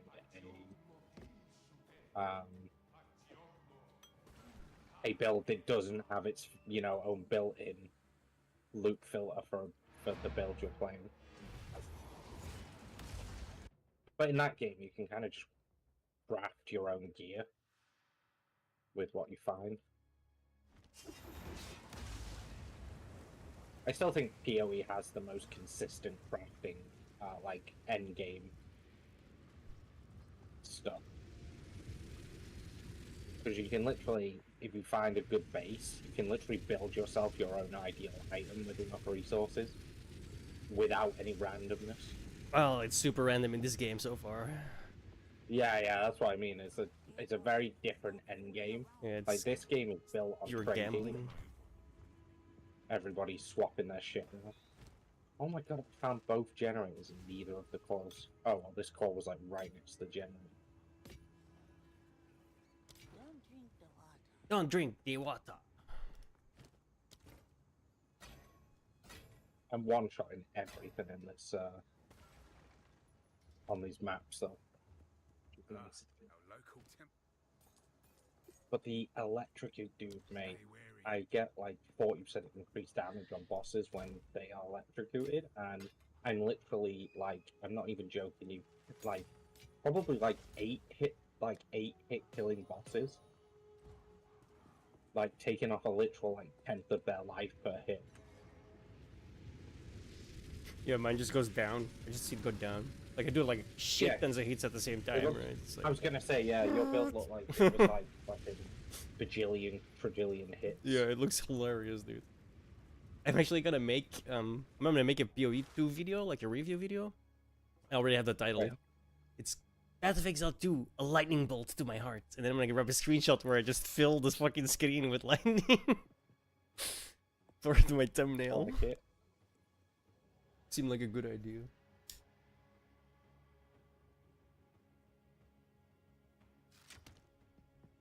Oh, it's already 2 in the morning. Jesus. Well, I should say it's not early for me at the moment. Bro, I woke up at 3 PM. Went to bed at like Can't do that 7. anymore. I'm up at, no matter what time I go to bed, I'm up at like 8 AM. Oh, fuck that, dude. And like, all that happens if I go to bed late is I suffer incredibly the next day. There is no upside for me. Oh, I just got a unique bow. Good one.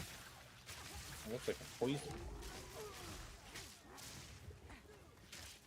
The Widow Hunter.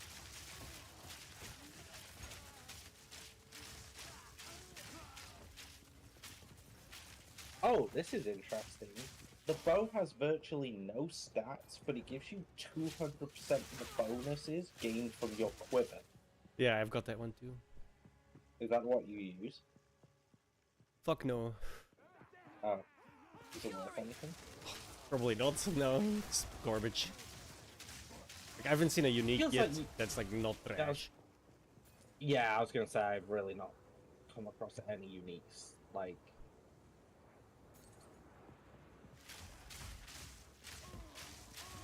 I feel like there will be a patch where they just overhaul the uniques. Hopefully, because they're utterly useless right now.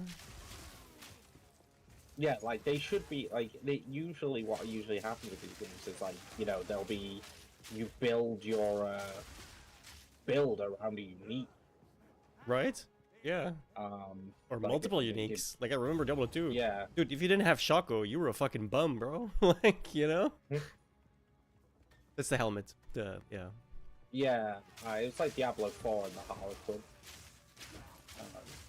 Helm. So good. Oh, wait, they put that in Diablo 4? Yeah. These people don't do anything original. Just insane. Yeah. I remember getting it, my damage just went through the outside. What's really annoying is it hasn't spawned the power core for this generator on the entire side of the map. They're not it's not one per side, you just have to look around. They'll probably be like 2 next to each other. I had that Yeah, too. well the other one was like right to the freaking core. And I wish I'd have grabbed that one, took it back over here, because now I'm going to the inside of the map and run all the way. I was supposed to give this a checkpoint. Oh, I got a button for Bullshit, that's what it is, mate. Or if that's a dinner. Yeah, the chicken in the fucking airplane. What's that?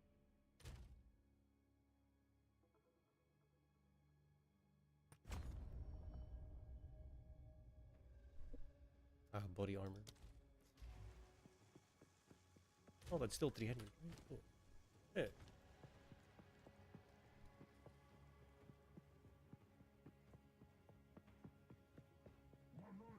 Take this. My life fire.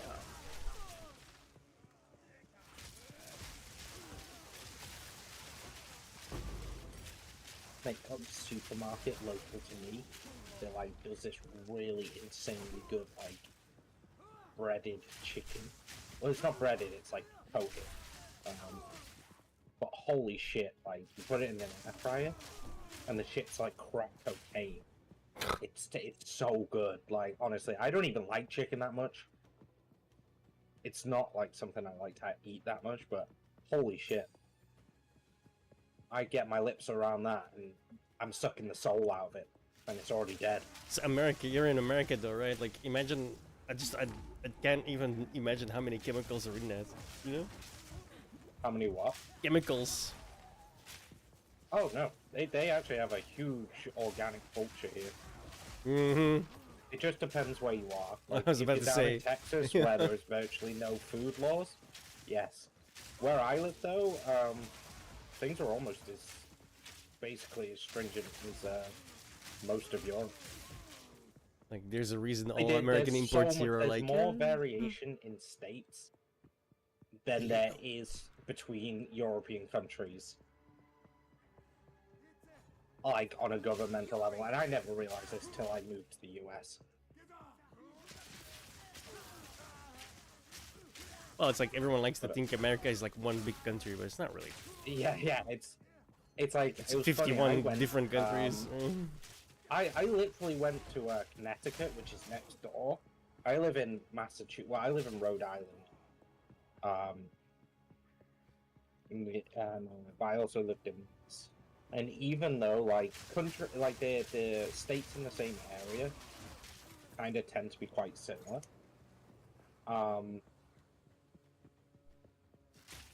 But like if I was to go to Florida, it'd be like visiting another country.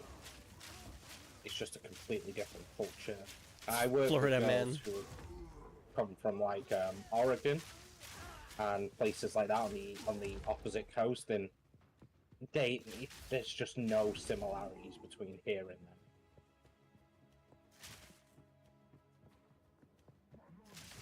I did want to actually kind of want to go to the East Coast at some point. Go visit like California and stuff. Friend of mine's going to Austin, and I was like, bro, go shoot guns. Trust me. I still haven't actually touched a gun since I got here. You're nuts. I actually, do you know what's really funny? Go to a gun range. The past 4 years, or the past 3 years that I've been here, I've never once seen a gun. And then I went back to the UK for a week a couple of weeks ago, and I saw a fucking gun for the first time in like years. Bro, when I went back to the UK, it made me laugh so much. There was a literal shooting like 2 weeks ago next to my school, dude. In front of an elementary school that's like around the corner. Oh, really? Yeah. Damn. Of course, it was 2 imported guys from the drug. Makes sense, though. Yeah. We shoot each other in the EU. Bro, these people are like throwing literal hand grenades at each other in fucking Deurne. Like, what the fuck? Just like 5-minute drive. Not even. But if I want to get a gun, oh, it could be dangerous. Fuck off. Oh, I was so confused. I came back to the central place, and it's like, there's no power here. I was like, did I just forget to put it in? But apparently it just takes 3 million years to get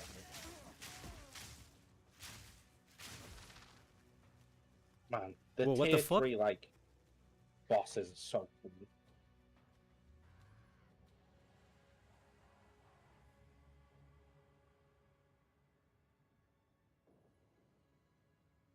Bro, that's a gunfight.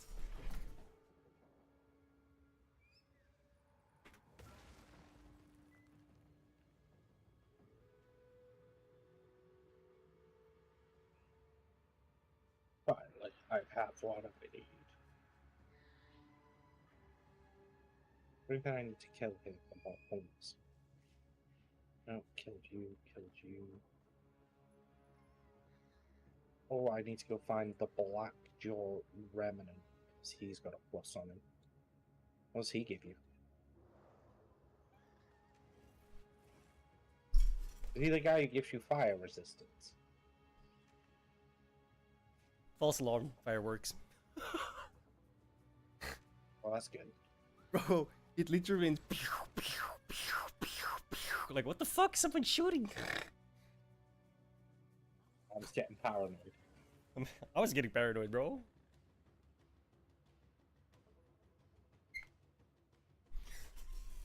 Do you know what the what you get for the? We have a hideout. It says travel to your guild's hideout. Yeah.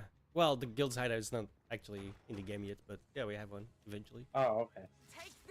Yeah. Well, do you know what the Blackjaw Remnant drops for you? Maybe it's this little like buff that he gives you. Is it just fire resistance? Which one? Blackjaw. You probably killed him earlier. He's in. He's up in the Chimera bit where you go in fight that machine. Dodo? No, he's in the previous one. Yeah, I know. I can't go back there. I don't know how to swap the map. Maybe if I click Act 3. Right. Hell, he's got the little plus by him, so he must do something for him. Oh, if it's got a plus, then that's 2 passive skill points. Oh, is it? Oh, I thought. You mean Mighty Silver Fist? No, I already killed him. Who are we talking about then? The guy in the Machinarian. His name is like Blackjaw or something. I can't even see that on the map. So it's on the underground. Oh, here. And he's in that. Yeah, he's in that. You one Quannies. There's nothing there for me. No, go to the underground. So click, go to the right. Yeah. And click on that little. Yeah, if it's a plus like this, that's passive skill points. Yeah. Okay. No. Yeah, so definitely go do them. Yeah. How many can you get maximum? Like from like campaign and stuff. Oh, quite a lot. I think I already have 22, so it must go up to 30 at least, right? You can kill everyone twice as well, and they drop skill points every time. Really? How many have you got? Total? Yeah. I don't know. Let me bonus skill points.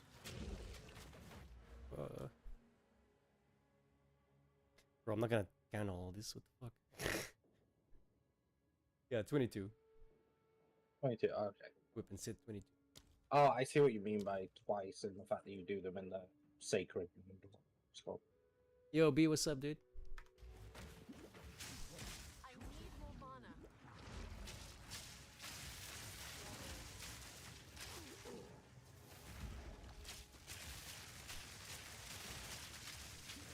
Oh, you playing this game, bro? Let me know your I invite you to the guild. Join us. We have fried chicken. Yeah, bosses are no joke. Plus, that boss is just annoying. Fucking stop the fight to talk for 5 minutes. Jesus. God, which is the? It's the first act main boss where you have to go through the elevator scene every time. Oh, that's the least annoying. When he goes invulnerable and starts yapping away, and oh, I fucking hate that part, dude. That's like, why the fuck would you put that in a boss fight? Ridiculous. I can't wait to start mapping. Always gets me. You have to play this game like it's a World of Warcraft MMO on the boss fights. You know, when he does the, you need to like recognize the attacks, because when he does the ice shit, there's shit on the floor and you have to like stand in the middle of them, not on top of them obviously, but like where he doesn't hit you and where you can still hit him. It's free damage. The lighting is by far the most dangerous. Do not get hit by that. Also, he does a lot of damage, right, with his swings and shit. So, yeah. Rangers also deal with him, just stun locking. Yeah, well, at that level, it's kinda hard. If you want, I can just come kill him for you, and you can move on. Yeah. I understand what you mean. It's like Dark Souls. The boss fights are like literally Dark Souls, so it's gonna take a little bit. The best what build are you aspect of the using? game is how good the bosses are, in my opinion, compared to most other. I like a lot of the action bosses, RPGs. but the end bosses for the acts are all garbage, dude. I think the second one isn't so bad on the Dreadnought. Bro, he's That's got kinda 4 different area denials. It's just a badly designed boss. Like, I don't know what to but it's say. fun. He's badly designed. Even when you win, I think it's the- still terrible. The It's a first terrible one fight. is the best because it actually requires a lot of skill. To be honest, though, I think the second boss. When is you just really when you fun shit pause from a memory. boss fight just for some yapping, I think that's. I fucking hate that. I'm what I want to say.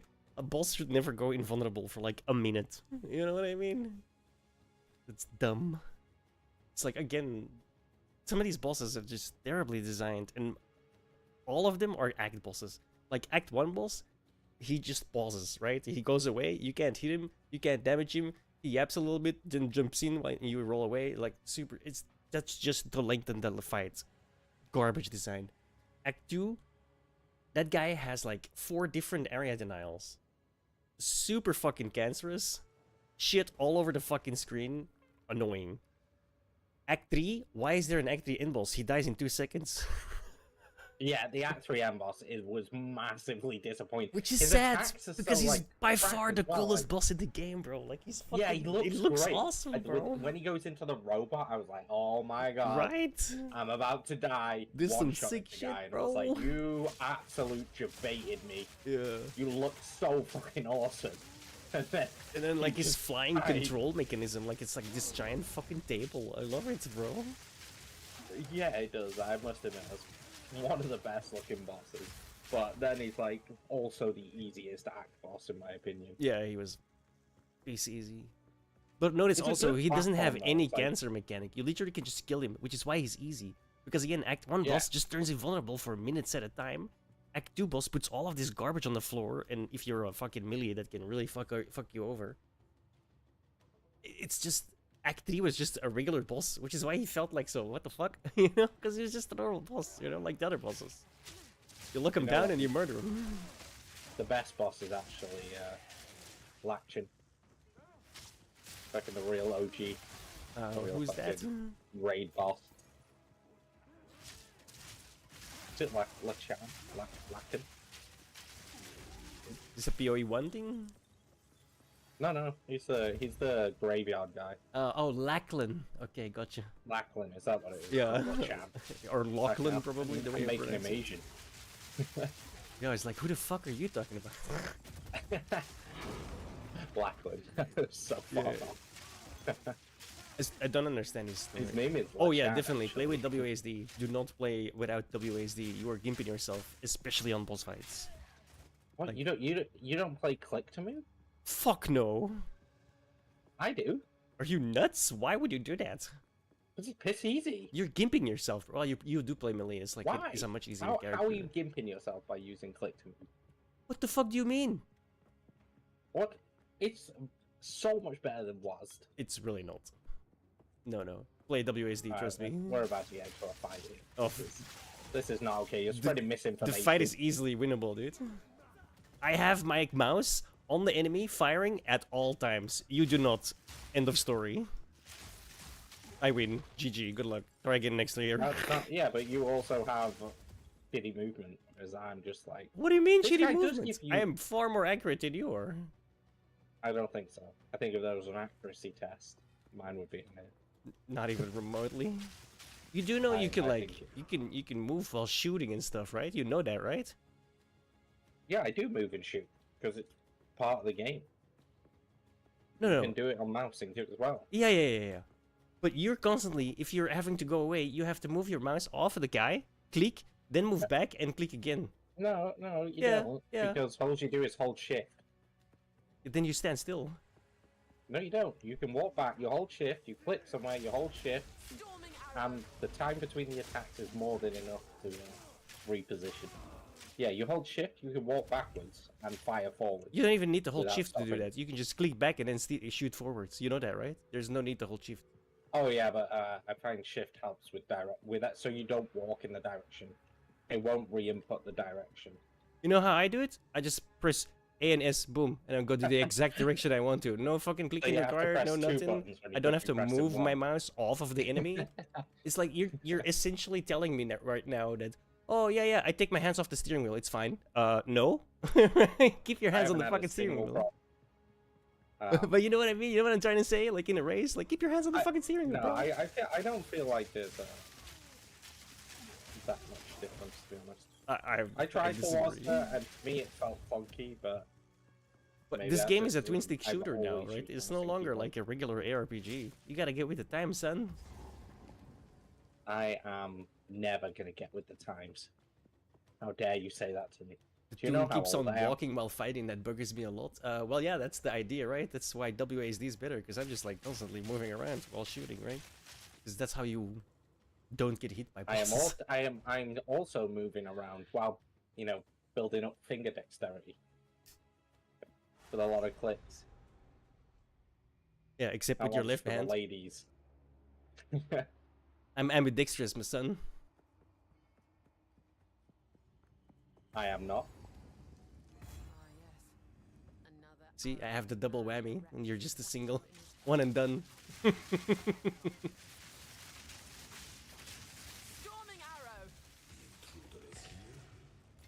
It's super easy, bro. Yeah, it's just super easy. You've played games before, right? Like, it's just Fallout, except you're not first person.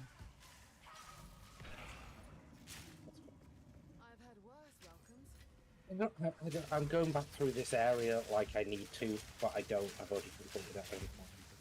I literally rushed through the entire cruel difficulty and then went back and did like four different bosses that dropped me specialization points, and my character went. The build came online like instantly. Nice. You know, I was missing so many passives.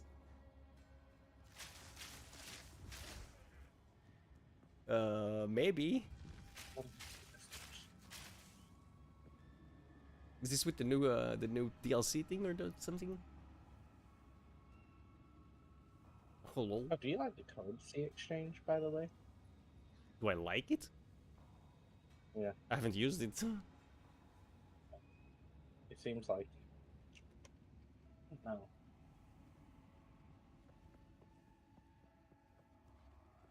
Oh, return to the infested bags.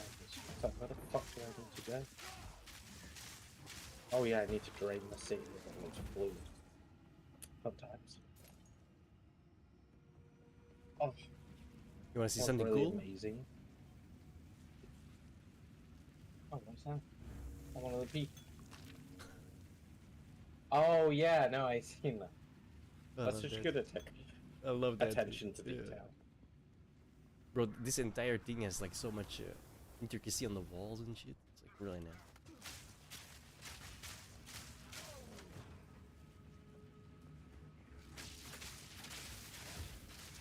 You excited to do the best boss in the world? Wait, what? Oh, you excited to do the most fun boss in the world? You're almost the final boss of it.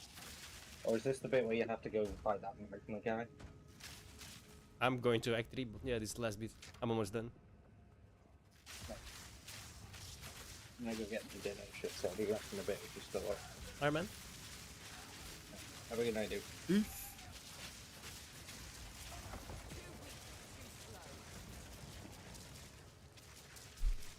Okay. Alright, man. Bon appetit. I'm not surprised they're still fucking up Fallout to this day.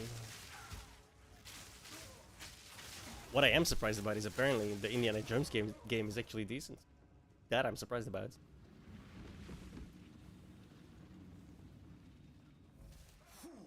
There is no time for this. Azeri will soon bring you the beast. Cease your assault.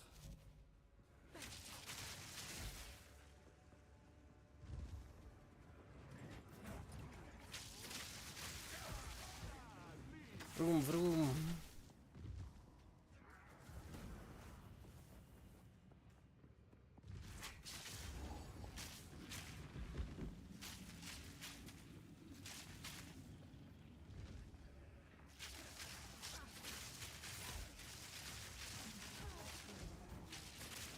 Stop this at once. I take no pleasure in harming one of my own. But if you persist, I will do with her what I must.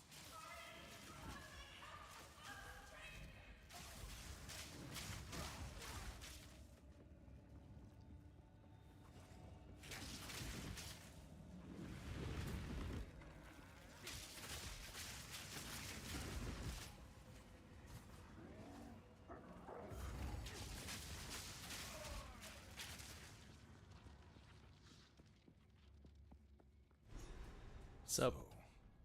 At the eve of the end, the demon of Azzoatl has finally come for me.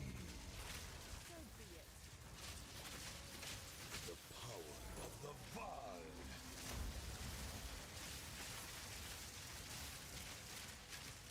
Hey, look, he's T-posing. That was weird. I can't give up. I must save my people. He really does, yeah. We're in the I won't spoil it, never mind. No, I will succeed. There is no escape.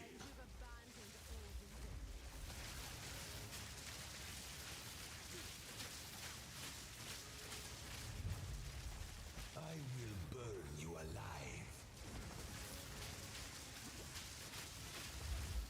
I plan for every contingency. Not this one. You leave me no choice. This is not over yet.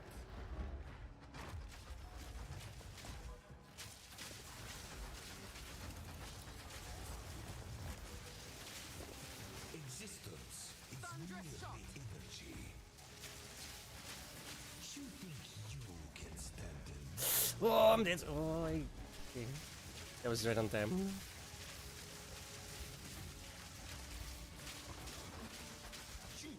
Alright. GG. Do not fail me. Not now.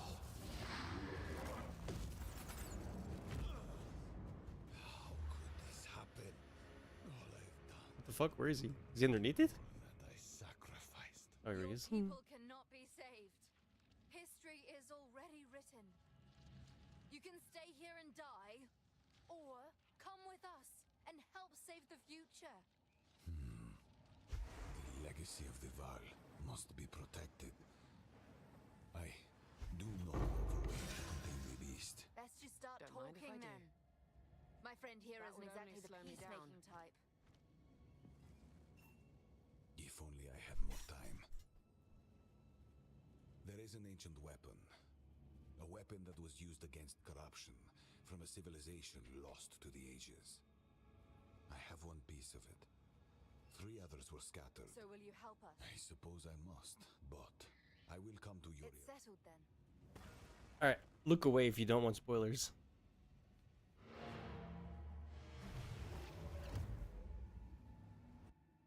Look away now.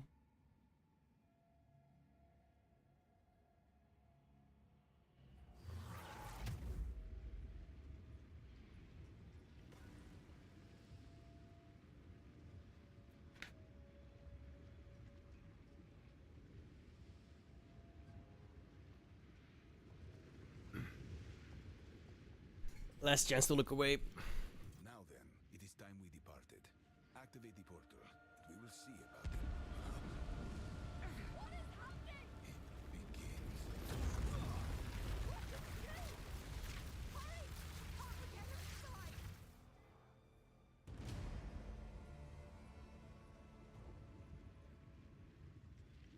Alright, spoilers over. Sort of.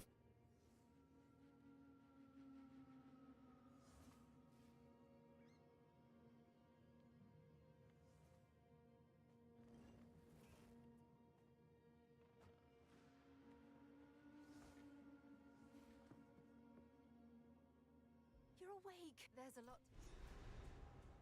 It's a good thing we resolved our differences when we did. Let's just say I now understand why Val ruins look the way. If it every bit of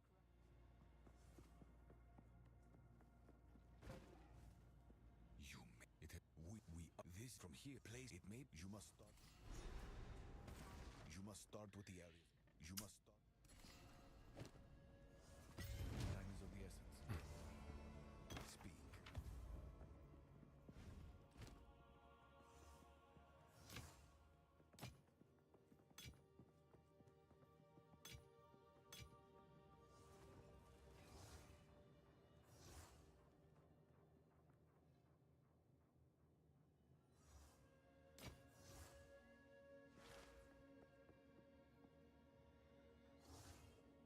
Oh crap. Until next time. Fuck. Huh. Pretty sure I've killed him. How awkward.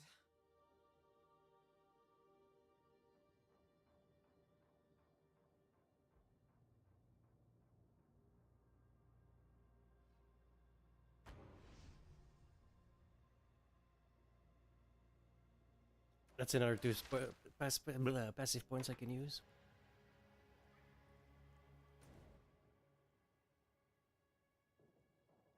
It's in Agaret, right?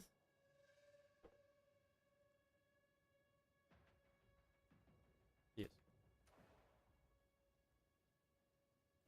Okay, thankfully the map is still intact as well, so it'll be easy to find them. And we didn't die, so it should be empty still. Largely.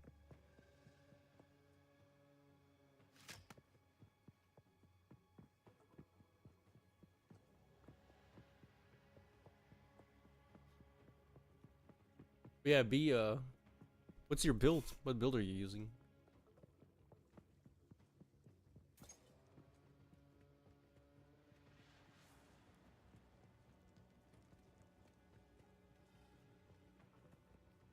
Also, maybe just try and upgrade like some evasion or something. Obviously, don't use. Well, it depends what you want to use it, I guess. But if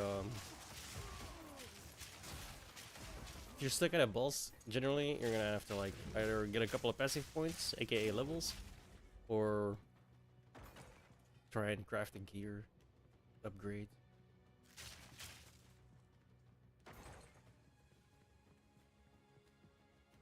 Like if he's one-shotting you, he shouldn't one-shot you, put it that way. If he is, you're gonna need some gear or a couple of passives.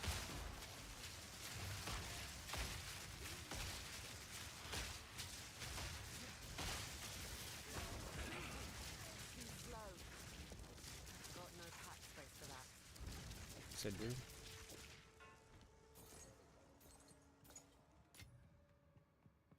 How many was sacrificed at this altar?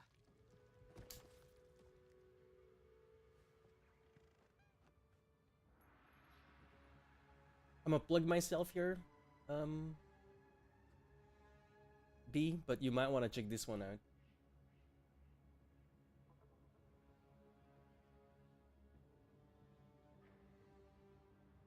That's going to cost.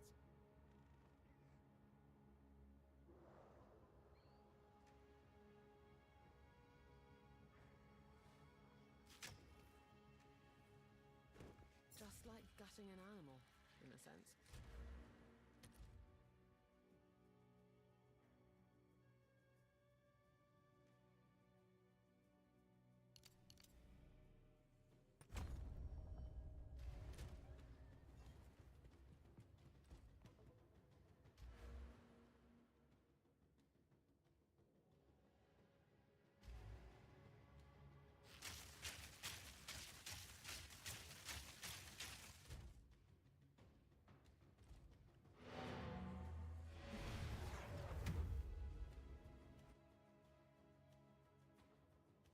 I made it, so I might as well show it to people.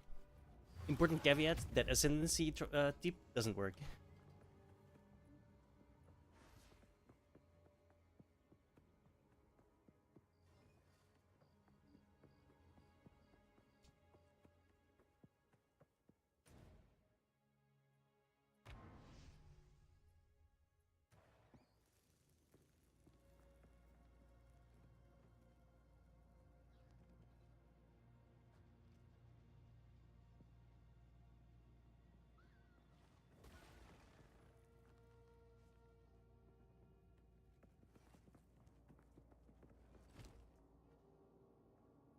On with the work. Greetings.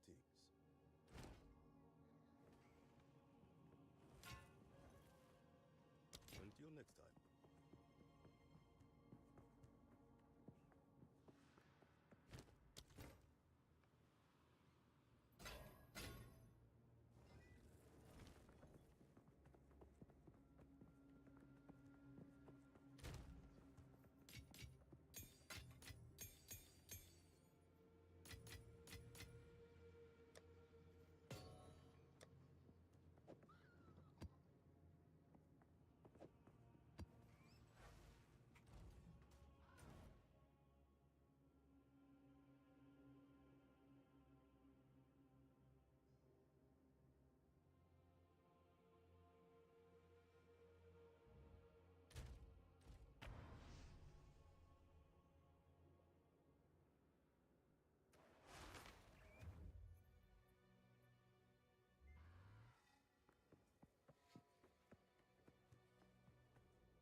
How do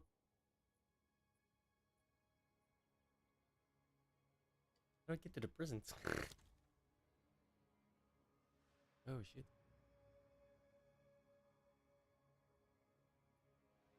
Apparently I haven't done this one. Why did it say that I did? Black jaw.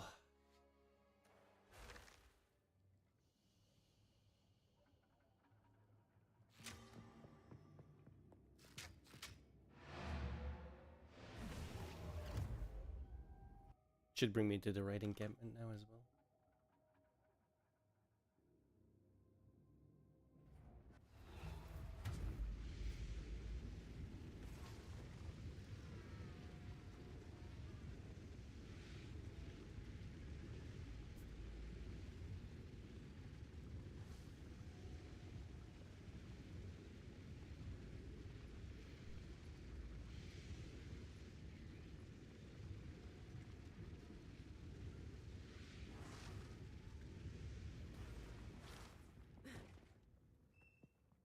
I can't pretend to guess the consequences of what you've... I promise you this. I can't for that to happen. So, you've come to your senses? Go on. We sought the mortal. Be short. Time is of the essence.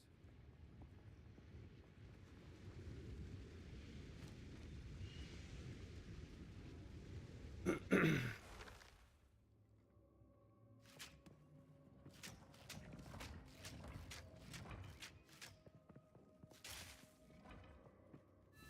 again, I must call upon Alba. This is the largest soul core I've ever seen. I don't even need to talk to her. Cover the mechanism in the waterways. Wait, am I in the right one?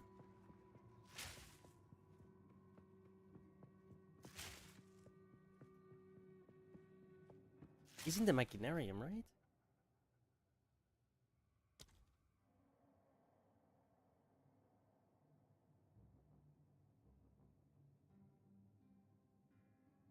Yeah, machinarium.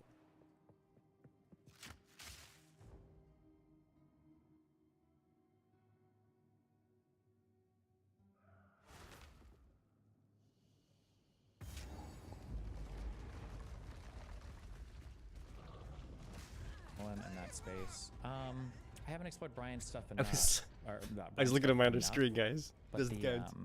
the only thing I worry about is that there are like, it's hard to find people that exist in a bubble that disagree with me on topics that I would consider legitimately like disagreeable topics.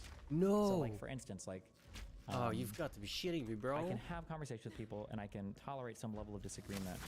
But like, so Kyle Kalinske, I think is the best example. Dumb. I think that when it comes to a lot of domestic policy things, I That's think that fucking Kalinske dumb. is to the left of me on probably quite a bit of it. But like, it's acceptable. Like, I think reasonable minds can disagree on a lot of stuff like that. Like Econoboy and there's a couple others like in that like sphere that are like to the left of me. But that's okay. I can tolerate that. But then like foreign policy takes come up and it's like I can't co-sign or be involved. I don't even want to be anywhere remotely near these things. Like if somebody starts dropping these foreign policy takes near me, I have to like go nuclear. It's just insane. I think focusing on building up other people. No way, as part of a larger bro. media company could help and be interesting. Well, the problem isn't just the supply. So like I'm technically like the supply there, and I can induce like a little bit of demand, but I just don't think there's much of. There's not like a huge like. There's a ton of demand for what I do for like a single person, and so far like obviously I'm successful and I do good on my own. Like is that, but in terms of like a large part of the media sphere. I don't know how much demand. Like if I had to like ballpark my, are you gonna make the waypoint unavailable? If I had to ballpark my footprint on like YouTube politics, people that would be like amenable. Is that the word I'm looking for? I don't even know how big the total space is. Like I feel it'd be like around like 1 to 3%, maybe. And obviously, if I'm the only one occupying that space, it's obviously really good for me. But if I just start filling it, like if the space were to fill with more people similar to me, I don't know if it's like ever expanding. Yeah, I'm not sure. Is the problem the medium, i.e. video content, is just more stupid than written? No, written content can be really stupid as well. Does this even lead to the Meganarium? It doesn't, right? I'm so fucking... Where am I supposed to go? Came out and there was a huge Oh, it's the Dread CD. TV came out, you go to Depth TV, like, yeah. Start evil maxing. Use your death note skills to manipulate the media environment from the inside. I think that there are strategies down that road, but they're too compromising, I think, on what... There's more than one bug. Yeah. Because look at, I have, Do you feel responsibility to be a voice of I've got reason Holy in Descent chaos? socketed in, which gives consecrated grounds when I land. So if I have damage, I shoot this. Notice how it didn't go off, right? Even though I landed somewhere, it's because I hit something, essentially. So if I shoot and I don't hit anything, it consecrates the ground where I land, which heals me. But if I hit something, it doesn't consecrate the ground. That is unacceptable. And a giant bug. Because that makes it like 90% of the time, it's not going off, because you're gonna hit something.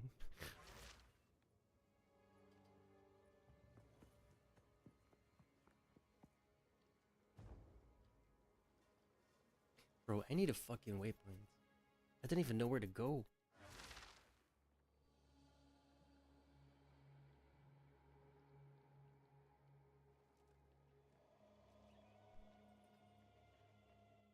Like, is this the apex of filth? Where the fuck was the Machinarium? What?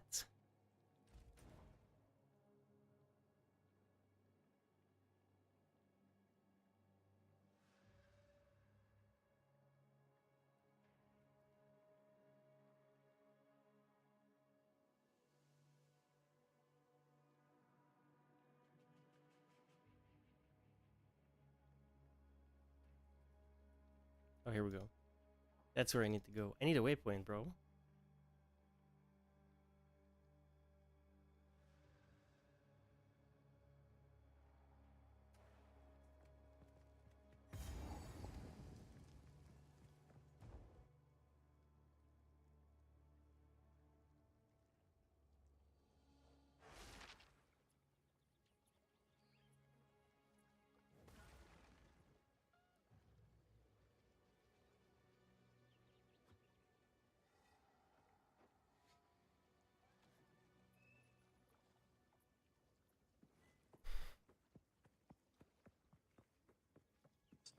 I mean, like a little bit, but also like realistically, like as an individual lone person, I'm not like, I'm not gonna be like shifting huge Bro, what's with the demographics or lag? swaths of people.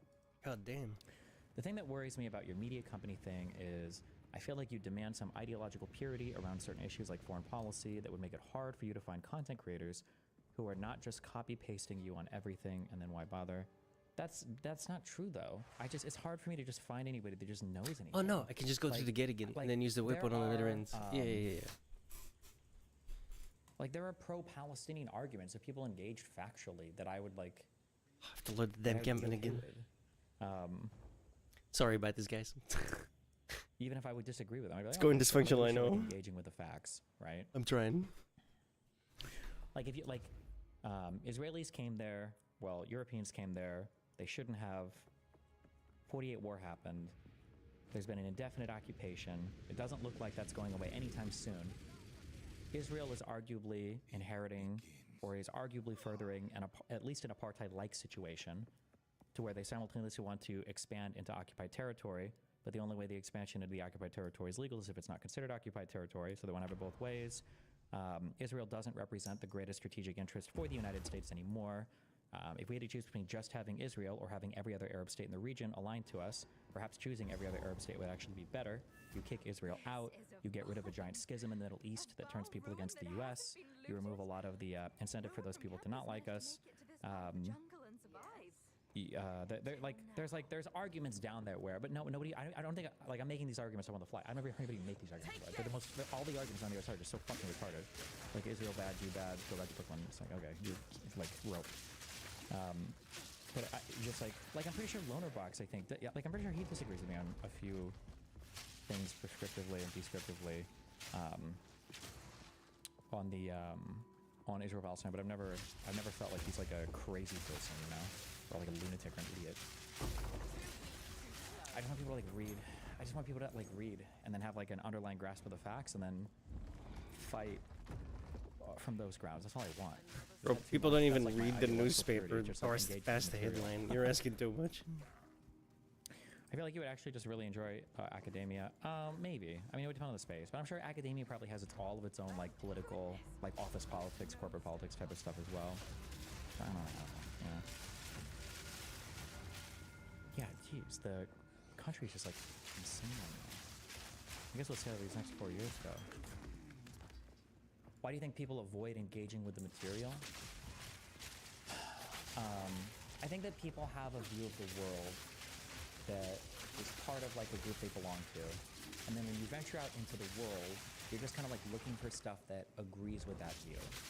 So not only are you looking for stuff that agrees with that view, I've said this many times, it's all like incentives, right? Like if you're a person and you go out into the world, there's going to be like some content that you disagree with, there's going to be some content that you agree with, and most people, because you don't have the background to like differentiate between what is like true and what's not true, because most people don't know what like the intricacies of fucking monetary policy or foreign policy, and I wouldn't expect most people to, right? So like, you know, some people might go this way, but like most people are going this way, right? And once you start getting information in this environment, once you start listening to these types of people, like you're immediately kind of roped into all of the other kind of thoughts and ideas like from people in this environment. I think this is very similar, in my opinion, to how like cults work, and it's why it's so hard to break people out of cults if they're still in the cult itself, right? Because even if every now and then they happen to bump into an opinion where they're like, oh, you know what, I haven't considered this before. As soon as they finish like contemplating this opinion, they're back in the cult, right? And then they're back in their media environment where they're like getting all these, you know, reinforcing opinions from this whole group of people, and there's just not much like, there's not really any reward at any point of this. None of this is selecting for true or false. It's just selecting for kind of like what reinforces my personal, not even what reinforces, it's like what makes me happy, what satisfies me. Like when I go out and I look for content, like what do I want to watch, right? Like if I'm like I guess, I don't know, because I don't think sometimes it's there, but it seems like it. Like if I'm like a normie political person, and I'm going on YouTube, and let's say I'm a person who watches like Timcast, right? Well, I'm gonna come on and I'm gonna watch this, and like, what am I turning this on for right now? Am I really turning this on with the desire to learn something? Or am I turning this on because I want to hear a guy say what I want to hear, right? Like, I'm never having a belief challenged on any of these shows, right? I'm never hearing anything that's like confrontational to the things that I believe. I'm using the right wing as an example, but it's pretty true of the left wing as well, right? I'm never hearing anything like confrontational here or anything that challenges me. It's just stuff that kind of like makes me feel good about myself and like reinforces my view of the world. So this is why I watch all sides. If you have two people that are, you know, in this environment, and one guy can give you even more things that make you feel good about yourself versus another guy, this guy is like always getting more views, even if he's not factually true. And so there's nothing about this media environment that selects for people that are more honest or more factually correct, unless the non-factual stuff or the incorrect stuff eventually like roots into something that is measurable and there's like a consequence for being unfactual, right? Incorrect. But there's not, because you can just lie about everything and nobody ever really gets caught and nobody really reduces anything to any kind of like consequence. So like, why not just keep lying? And these media environments are just so obnoxious. I think what's frustrating is the lack of genuine nuance in these discussions. Finding someone who provide genuine critiques towards Israel and Palestinians. Yeah, but who cares about genuine nuance, right? Like you have to be like a nuance enjoyer. And it almost feels like at that point you're just like selecting for another political bubble of things that make you feel good. And the thing that makes you feel good is like the nuance enjoying. But it's not necessarily, like this is a small subset of people who are almost politically relevant, I guess. Just stupid, but Bitcoin CEO. Is this guy like a regular on the show now? God, this guy's something. Okay. Anyway. He is anti-war and highly suspicious of institutions. They support homegrown manufacturing jobs from the working class. Above all, they're very good at selling a vision of how things can be better for everyone. Oh shit. Right now, that all sounds a lot like, well, I got 2 greetings. Voters clearly agree. I deserve that. Latino voters, young voters, working class voters, voters with no college degree have all flocked to the big red tent. Even First Lady Jill Biden appears to love Trump and loathe Harris as much as anybody. But the big problem with big tents. Just to remind you, Because him and everybody else, they always present this as like a fucking blowout landslide victory. Okay. Oh fuck, even I've been saying 3 or 4 million. This election was like about 2.3 million votes between the two candidates. 48.4% versus 49.9%. About 2.5 million votes, or less than 2.5 million votes between both. You find your community much different than what you described. Don't you think most of us are here because you align with their political beliefs from one another, and they're here for the same reason someone would go and watch Tim Pool all day? No, I feel like my community is a bit different than that. I'm not saying that everybody's like a bastion of like free speech or whatever, but I think the difference is that one, when you come to my stream, you're not getting like, this is what progressives think, or this is what conservatives think, or this is what centrists think, or this is what whatever. I did it again, bro. Come on. And then two, I think that I gotta stop being so stupid, dude. Which is fine. I'm still in a Diablo mindset, I swear. As long as you're not autistic about it. How did you do it when most people just watched it and not be challenged? How are you successful? One is a lot is on presentation, obviously because it's fun to watch me bully people. I'm decently entertaining. And the second thing is there are some people that like care about particular types of discussions or factual discussions. Or there are some people that care. But I'm just saying it's not like a large part of the media, or it's not a large part of the population, I think. We'll debate this and more with a start. Dustin, you literally, deliberately, intentionally purge your community of differing viewpoints and perspectives while proclaiming that you will never believe.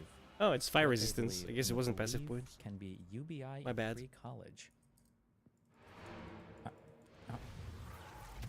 No.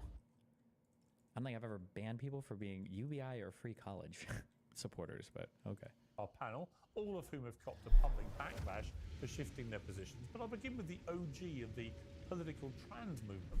Dave Rubin, creator and host of the Rubin Report, he wants to respond to my recent interview with his former colleague, Anna Kasparian. Well, Dave, great to have you on Uncensored. So look, we had Anna on. Very interesting pivot that she's been making in the last few months. But obviously you and her have a bit of history, and in the interest of fair All right, let the grind begin. This is your chance to say what you want to say by way of response to it. Sure, funny, I enjoyed your intro there. I guess I did sort of get on the trans thing early. It just wasn't about my genitals. Verdict on Piers, content god or content cuck? I mean, from a content perspective, I think Piers is good content. I think they've obviously like honed in on a good formula for their shows. I mean, from like a health of the country and media perspective, I would say obviously it's incredibly damaging. He's incredibly, it feels, maybe there are other shows that I'm missing, but it feels like he's incredibly biased towards one perspective. And when the host is super against you and is like dictating all of the questions and dialogue, it's very, very, very hard to like get in a word edgewise or to like move the conversation in a positive direction. Yeah. Did response to it? Sure, funny, I enjoyed your intro there. I guess I did sort of get on the trans thing early. To be honest, your philosophical takes on the background process of human behavior is your best content, I guess. But then like sometimes people will listen to me. I just don't like, because I'll like that whole thing that I just went through about like, oh, like people just want to have their own things reinforced and then like every single person in the world will listen to what I just said and be like, wow, that guy's super right, and then think that they're the ones in the nuanced like political view section. So it's like, I don't know. All right. It just wasn't about my genitals. Look, Piers, you're absolutely right. What Donald Trump represents, and then I will address the Anna situation, but what Donald Trump represents right now is something that is well beyond conservative versus liberal or left versus right or anything else. It's a restoration of the American dream. It is a wide tent party that has now brought in classical liberals, not only like myself, but Tulsi Gabbard and RFK, who will be in the administration itself, or someone like... Just to be clear, like, when you talk about like classical liberalism, I think that you're generally talking about things like... you're generally talking about, I feel like classical liberalism is almost like your kind of like Bill of Rights plus capitalism. Like you're talking about like freedom of the press, freedom, like right to organize assembly, freedom, religion, like capitalistic environments where you have like, well, I guess like broadly speaking, when you say classical liberalism, I wonder if they even mention populism in here. I just realized. I don't like these political labels that are too like... It's not time to map, guys. To, like, sorry. Pin down. Like if you would ask Dave Rubin, what is a classical liberal? I wonder what he would say. Because Donald Trump is like very squarely and clearly a populist. But I don't even know if people know when they say that. I don't know. I need that spirit. Years ago. But it feels weird to be like whatever classical liberal is, I think that would stand in staunch opposition to isolationism and protectionism as like economic policy. Like I think that would be pretty... I think those things would be contrary no matter how you define classical liberal, but I don't even know what he means. It's just like, this is like a phrase that he likes and he just says it. It's emoting. of the American dream. It is a wide tent party that has now brought in classical liberals, not only like myself, but Tulsi Gabbard and RFK, who will be in the administration itself, or someone like Elon Musk, who is basically a default lefty his entire life. And it has brought them in... Like, Elon Musk was a default lefty his entire life. Like, what does that even mean? Like if I were to break down, like, what did he just say here? Like, what, like, classical liberals, like, Tulsi, did he say classical liberals like Tulsi Gabbard and RFK? Is that... of the American dream. It is a wide tent party that has now brought in classical liberals, not only like myself, but Tulsi Gabbard and RFK, who... Like, what is the political alignment between the three of those people? Like, what, is he saying anything at all? Be in the administration itself, or someone like Elon Musk, who was basically a default lefty his entire life. And it has brought them in conversation and in government and in culture with Republicans who tend to be more for the old institutions and more for, let's say, pro-capitalism, things of that nature. This has created a pro-America movement that I think almost everyone in America can get on board. Now, as it pertains to Anna, yes, I was part of the Young Turks Network about a decade ago. We were very, very good friends. She was invited to my wedding. We hung out all the time. I did see her on your show about 2 weeks ago. Well, for those who did, let me stop you there, because for those who didn't, I want to play two clips. One, this is for those who may be coming cold to this. One is a sort of mashup of some of the things she said about you before. Then I'm going to play a clip of what she said on... Yeah, I feel like when people like Dave Rubin say lefty, or they used to be strong Democrats, or they used to be liberal, it feels like what people mean is that, like, they didn't hate gay people 10 years ago, and that's it. And as long as that was, like, as long as you had that, then you were like a hardcore Democrat, hardcore lefty, hardcore, like, it's like, that's it? Is that... I don't know. One might say that Bill Maher, for example, is a classical liberal rather than a classical, or is a classic liberal rather than a classical liberal. Oh, I don't even know what the distinction there would be. Unless by classic liberal, you just mean like an old school Democrat. Bill Maher actually is one of the few guys. Actually, Bill Maher and Sam Harris are two guys that stand pretty independent politically, I think. I respect both of them for that. I think I disagree with Bill Maher on quite a few things, but... How can we be sure we're on the right side? How can half the country believe in such unhinged shit? I'm starting to doubt myself, lol. Well, I mean... The first question you would ask is like, well, is the other side presenting like legitimate arguments? It seems like the obvious answer is no, because when you do any research whatsoever on any of the talking points, they fall apart immediately. Then the second question is, well, can anybody challenge that? That seems like the answer is obviously no. All of these people are very conflict averse and will not have any of their beliefs challenged. Then the third question to go deeper would be, do you have some kind of epistemic flaw? Like, is there a way that you research or arrive at truthful statements that is like somehow fundamentally flawed? The other side probably hasn't even asked this question before. I don't think the answer there is yes. Nobody's able to provide a counterexample, so yeah, I don't know. This show 2 weeks ago. Let's watch the two things. He was lazy when he worked here. He's lazy now with his ridiculous show where he proves time and time again that he doesn't know anything. He has no political identity. He is not an honest actor. He is not an intellectual. He is a fraud. But if you are someone who considers yourself libertarian, consider the fact that Dave Rubin is a public figure who represents you, and he doesn't actually genuinely believe in your ideology. And he's going around the country embarrassing you. You need to at least know your shit and know how to back up your argument. Even if it's like a BS argument, you need to have an argument. Yeah. And he doesn't even he doesn't even do the legwork to be a grifter, right? Look. Watching you helped me realize a lot of my opinions weren't fully based in fact. DOD audit has helped to watch you, and I'm more confident in looking up info before jumping to conclusions. I don't know. Maybe I was wrong about Dave Rubin, but I just felt that he, first of all, after he left TYT, he did lie about us, and that bothered me because we were still friends, and I didn't understand what was going on. He did leave on good terms, so it was weird.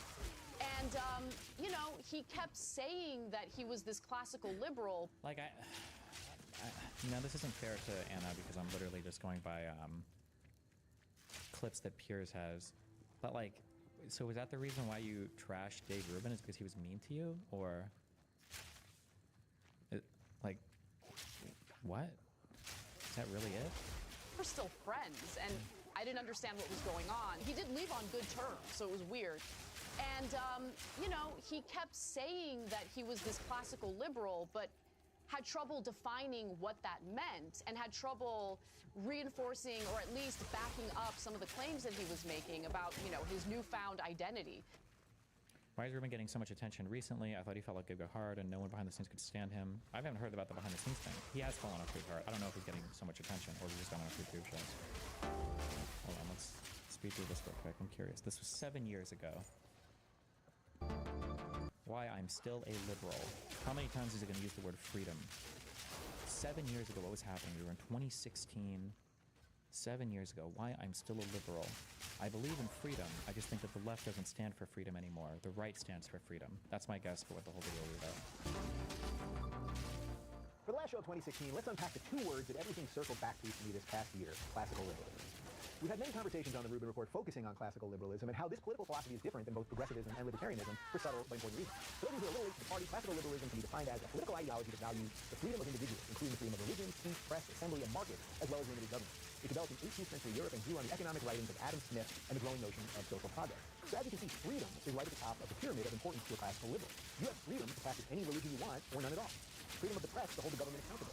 Freedom of assembly to protest those in power, and freedom for the market to move the economy. All of these are vital in the eyes of a classical liberal. These ideas are rooted in the liberty of the individual and the limited government.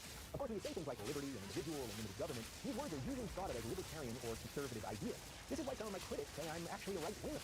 I'm not bothered by these cars because it doesn't even make sense if you understand the original meaning of liberalism as I just laid out. When people say to me, you're not a liberal, what they're really trying to say is you're not a progressive. I'll get to more on that in just a second. Like this like fighting over like what the words mean. Like, yeah, we use liberal for Democrat and we use conservative for Republican here. Those are just like, it's just like common parlance. It doesn't, like, why are we trying to say that people are trying to like? That's why I hate the political label shit. I think like around this time period when I got into politics, I think I was like very much against political labels. I think the thing I used to say, and it's kind of true, that basically as soon as you give a political label, you have to spend like 2 minutes saying all the things that you're not once you've given that political label. Like, oh, well, I'm a progressive, but I don't believe like in the crazy trend stuff, or I don't believe in this, whatever. Like, oh, I'm a conservative, but I don't necessarily support Trump, and I'm not necessarily in favor of this, or blah, blah, blah. Like, it just feels like, what the fuck is the point of these? A true liberal is for gay marriage because they believe a gay person should have the same rights as a straight person. A true liberal is pro-choice because they believe it is the right of the woman to do with her body as she sees fit. A true liberal is for legalization of marijuana because you should be allowed to smoke whatever you want in your own home. A lot of this sounds like libertarianism, which I know is scary for a lot of card-carrying liberals to hear, but this is exactly where we can start building bridges to a new political center. So what then is the difference between a classical liberal and a libertarian? And how is a classical liberal not on the right? There's a couple things at play here. First off, there's the dirty little truth that classical liberalism is technically more a part of the American right because of the importance it puts on individual freedom. I know a lot of liberals don't want to hear that or believe that they could be part of the right, and I also know that the left-right paradigm is rapidly crumbling as the two-party system is. Anyone remember where I get a fucking...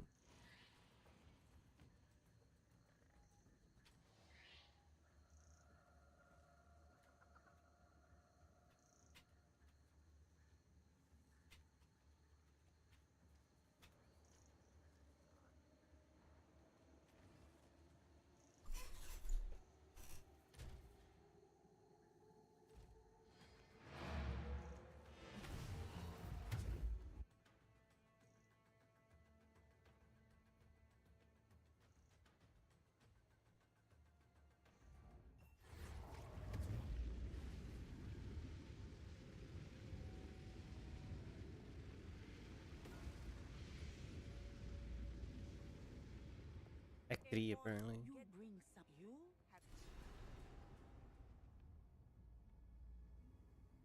Like the first time.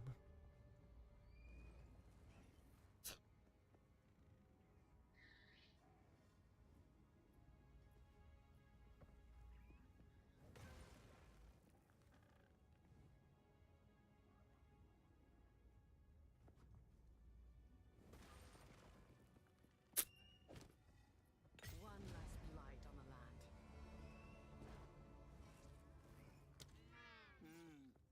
Take care.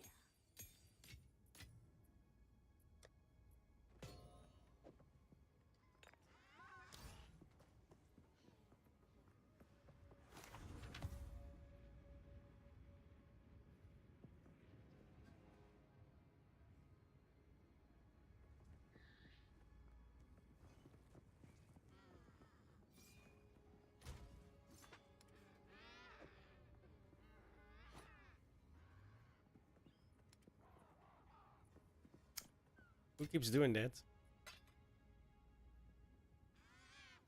If I see that shit, I'm taking it, guys. Like, that's not supposed to be in the guild stash, alright? You put that in the stash. I see it. It's mine. Sorry. Don't stick that station. Don't stick that shit in the stash. Gear only.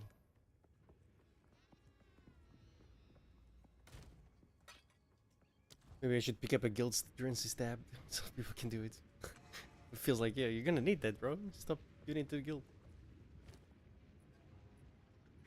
Level 1, or yeah, let's go to...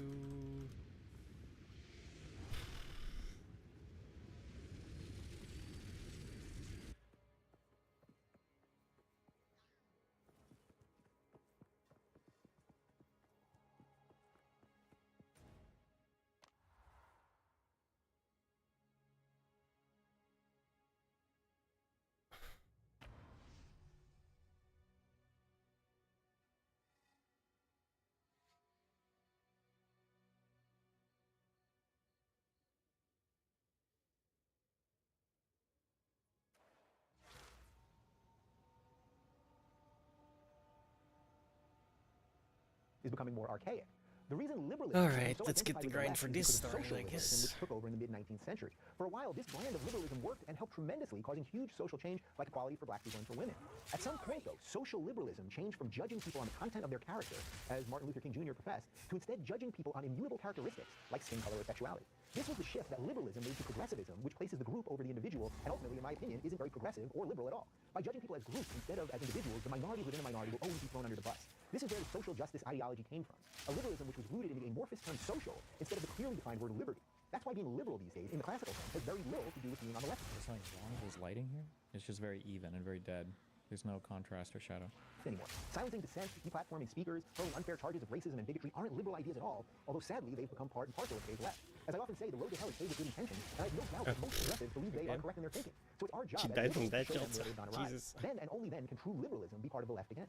As I mentioned before, I love the convergence. Do you agree with everything he's saying? What's even wrong? Oh, he's that's not saying why. anything. He's not even wrong. He's not even saying. He's not saying anything. It's just like quabbling over what the political labels mean, or at least all this. Everything is just. This is just a waste of time. Classical liberal and libertarian ideas because it shows that two different ideologies can come to the same conclusions if they're based in individualism and liberty. So if you're a liberal who's for gay marriage because you want gay Wrong, people to be Act treated under the 1. law, that's just as good as a libertarian who wants the government out of your personal life altogether. There's many other places where you can apply this line of thinking, which begs the question: That's not even true. But what's the difference actually between a classical liberal and a libertarian? I've discussed this with a few guests in my partnership with Learn Liberty, and would recommend that you check out. I never picked up the Steve waypoint. Davis What? from Economics and Randy Barnett from Georgetown University for more on that. Long story short, classical liberals do see some valid role for government to the ends that it enhances human freedom. Libertarians, for as much as you can define them, are a bit harder to pin down on this notion. Speaking of Learn Liberty, we're continuing our partnership with them this week, and joining me is author of 17 books. Yeah, 17 books. Economist and former professor of English, history, economics, and communications at the University of Illinois at Chicago, Deirdre McCloskey. Deirdre also happens to be transgender, transitioning to female over 20 years ago. We'll talk about her journey both personally and professionally, and how individualism, liberty, and freedom are the keys to a prosperous economy and a rewarding life. As we look towards 2017, let's refocus on freedom, liberty, and the rights of the individual. The voices trying to tear us apart have made it very clear that they're only going to get louder and angrier. Russia and fake news are not the problem. We are. Only when we look in the mirror and are willing to challenge ourselves to be more tolerant of other opinions.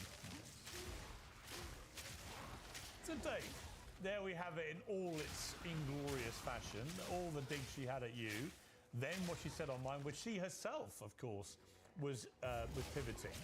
What's your response? Well, first off, I should note you don't have 10 years of videos of me saying anything about her, because we did leave on good terms. As a matter of fact, when I told her I was leaving, we went to Zinc on Melrose. I took her out for sangria, and she cried that because I was leaving, and I was bringing my producer with me. But putting that aside for a moment, if I can't explain any of my ideas, well, somehow this became a New York Times bestseller where I lay out all my classically liberal beliefs, and I've discussed them with you many times, and I believe in laissez-faire. Don't they have like 20 different categories of New York Times bestsellers? I feel like if you can sell like 100 books. I wonder if I could have a New York Times bestseller. It just feels really easy to, like, economics, and I believe in individual rights and all that. But what I would say, I think she's a little... Oh no. Am I making this up? Or did we read part of this book a long time ago? And he like fucks up, like, he's trying to explain philosophy and he fucks up like the difference between like validity and soundness or something. Did we do this? Like, it was just like some stupid part of the book. Am I making, does anybody remember this? Where am I? fans. A little confused and perhaps was lied to. Oh, no, that might have been Molyneux's book. Never mind. Okay, just kidding. About by her employers, about some of my behaviors or something like that. But I love the idea of anyone going through their own political evolution. You know, one of the things is that people go through it often in varying speeds. So I always say some people swallow the red pill and some people snort it, right? Some people just wake up overnight and they fully see it. I think one of the things that you have to do when you wake up is realize that many people have gone through this before you and that you might have wronged some people on the way there. So How did I get that? You have to go through mud, bro. Been wrong about Dave Rubin. What? Look, all it takes, honestly, like I know you know this, Piers. You've been in this game longer than me. You don't get any apologies in this business, and I don't like making things really about myself in that sense. But genuinely, if there was a mea culpa there, or just a simple apology, maybe I didn't see things right about you, Dave, or whatever, I would gladly welcome anyone. And I don't mean to make this about her. If you're waking up to the ideas of liberty and limited government, especially post-COVID, and seeing what this ridiculous Democratic Party has become, and you want to agree to disagree and dive into the ideas and have that battle, I will do that with absolutely anybody. So look, an apology probably, I would say, would be warranted, but I don't sit there and wait for it. And I think there are much bigger forces at play here than just the interpersonal battle of two people. Out of interest, I mean, if I could make it happen, would you debate her? Yes. 100. I said that on my show after we played that clip. I'd be happy to do it with her live, just the two of us in studio. If you want to be the host or moderator, I'll do it under any condition, because again, I think there's something. I think it now represents something that could be unbelievably good for America. Yeah. Like she would, of course, he would love the debater because they wouldn't have an actual debate. It would just be a giant circle jerk. Like when oh my God, what was this disgusting conversation? It was with Glenn Beck. This was insane. This was just an unbelievable conversation. Oh my God. Progressives who have called everybody racists and bigots and impugn motives. I mean, people just watch that compilation right there. Always going after people in the worst nature. If you've now woke up, and from what I understand, I've seen some of her tweets, she's now being attacked the same way she attacked me. So I would say, much like Bruce Willis said in Die Hard, welcome to the party, pal. But we can be on the same side, even if we still have political disagreements. Okay, we don't agree on the marginal tax rate or the immigration rates or something like that. If you love America, if you think this place is fundamentally good, if we still have a country that will offer more opportunity for any other place, and you want to be part of that, yes, whatever the circumstances are or the moderator is or isn't, I'd be happy to do it. But if it's you, why would Anna be doing these things? Is it a different tactic, or is she just mind broke? I don't know. I think I've kind of abandoned the mental models that I have for people that work in this space, or they're very much like in flux right now. I'm not actually sure. I don't know how much she actually believes versus how much is like a grift versus how much is like she got bullied so now she's changed versus how much is like she just wants to make money off of the current environment. I truly don't. Worst part is any duties. I'm not sure any of these people are genuine at all. It's hard to say. That would be good. You know, what's really interesting about what you just said, I totally agree with you, by the way. If you look at Trump's picks for his cabinet, for example, they are so diverse in terms of their views, right across the board. I mean, if they all got together, they'd be arguing about all sorts of stuff, which I'm all in favor of. This kind of, rigid ideology where you have to all sign up to one. Do you believe that the truth will ultimately prevail, or is it over? I mean, the truth will always ultimately prevail, but that's not always like a good thing, or that doesn't mean that the outcome is like the best thing. Like for instance, let's say that we decide that we can build a platform over the ocean, and that platform can only hold 1 million people, and we ship 10 million people to live on the platform. Like eventually the truth will prevail, but I mean the truth is going to be all 10 million people drowning, right?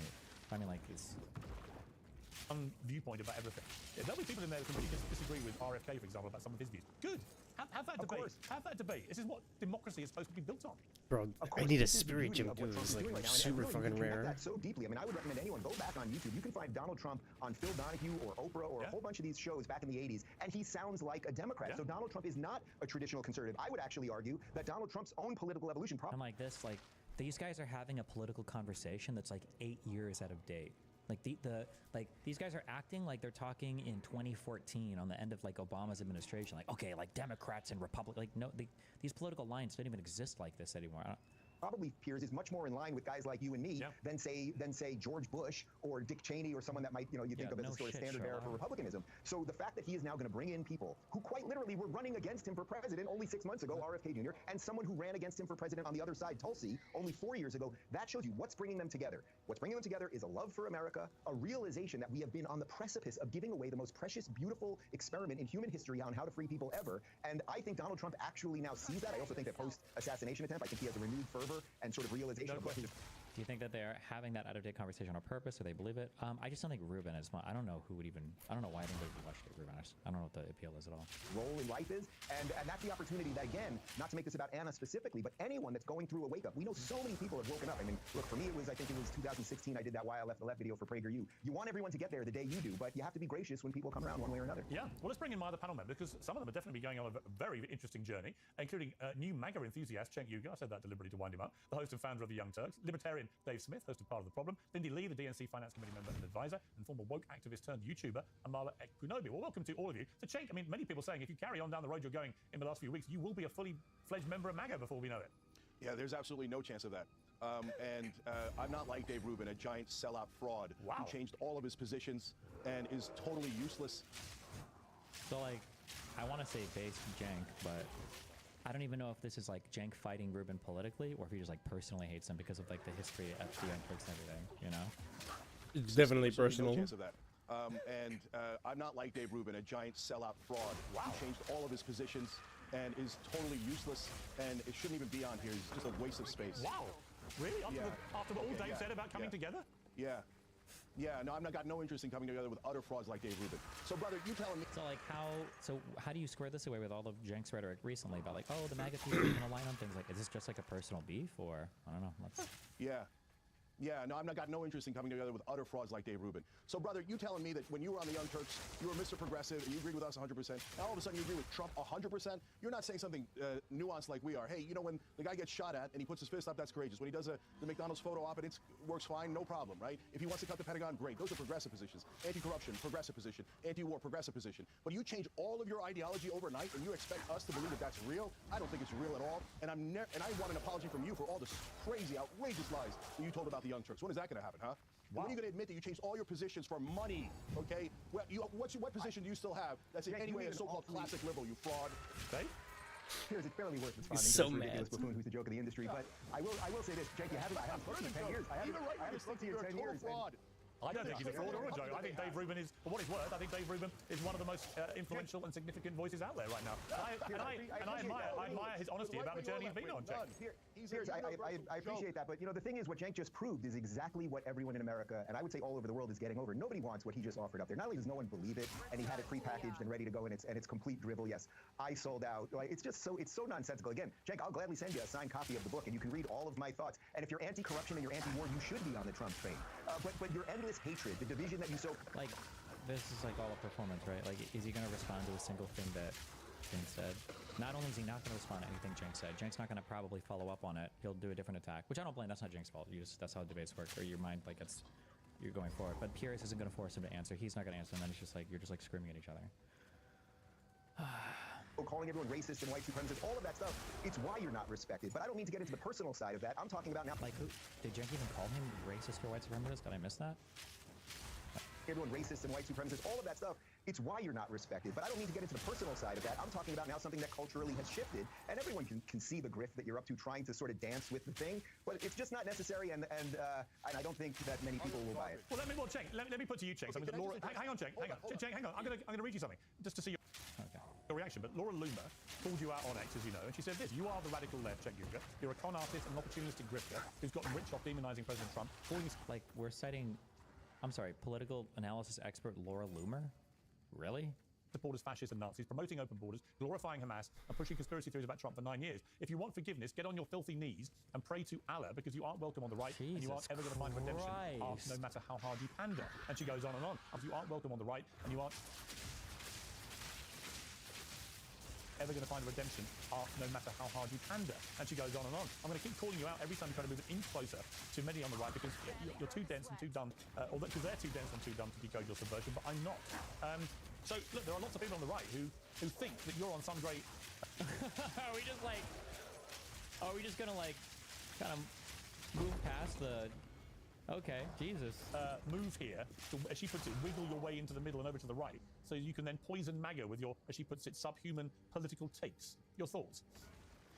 Yeah. Okay, so look... Notice how Rubin said, I'm not even going to waste my time responding to what Cenk just said, because nobody wants that. America rejected that kind of rhetoric. And now he just read Laura Loomer talking about how Cenk needs to get on his knees and pray to Allah? What the f... Okay. This is people like Laura Loomer and Dave Rubin are the exact problem.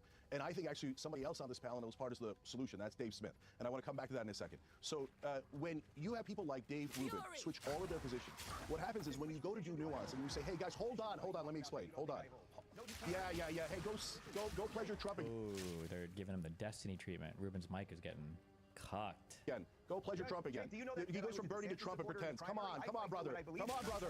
I tell people what do you believe in? You believe in something yesterday, you don't believe in anything today. Yeah, what position? What position do you think I hold that I don't honestly believe? Name one. Yeah. Can I answer the question? Can I answer Trump? Yeah, what position do I... Okay, we have a particular question. That's good. A pointed question. Okay, Jank needs to provide one position that he feels like Dave Rubin has switched on. One position. Say that I believe that I don't really believe. Go ahead. Brother, you went on Fox News with Tucker Carlson. You went on Tucker Carlson on Fox News and said gay people, that the fact that the fire department was recruiting gay people was why there was forest fires. You're a national embarrassment, okay? Wait, let him answer that. Was that true? Did you say that? Is that an acceptable position? What did he say? Let's find out if there's summarizing that correctly. Dave Rubin, fire department, Tucker Carlson, gay. It's level 12 anyway. Fuck.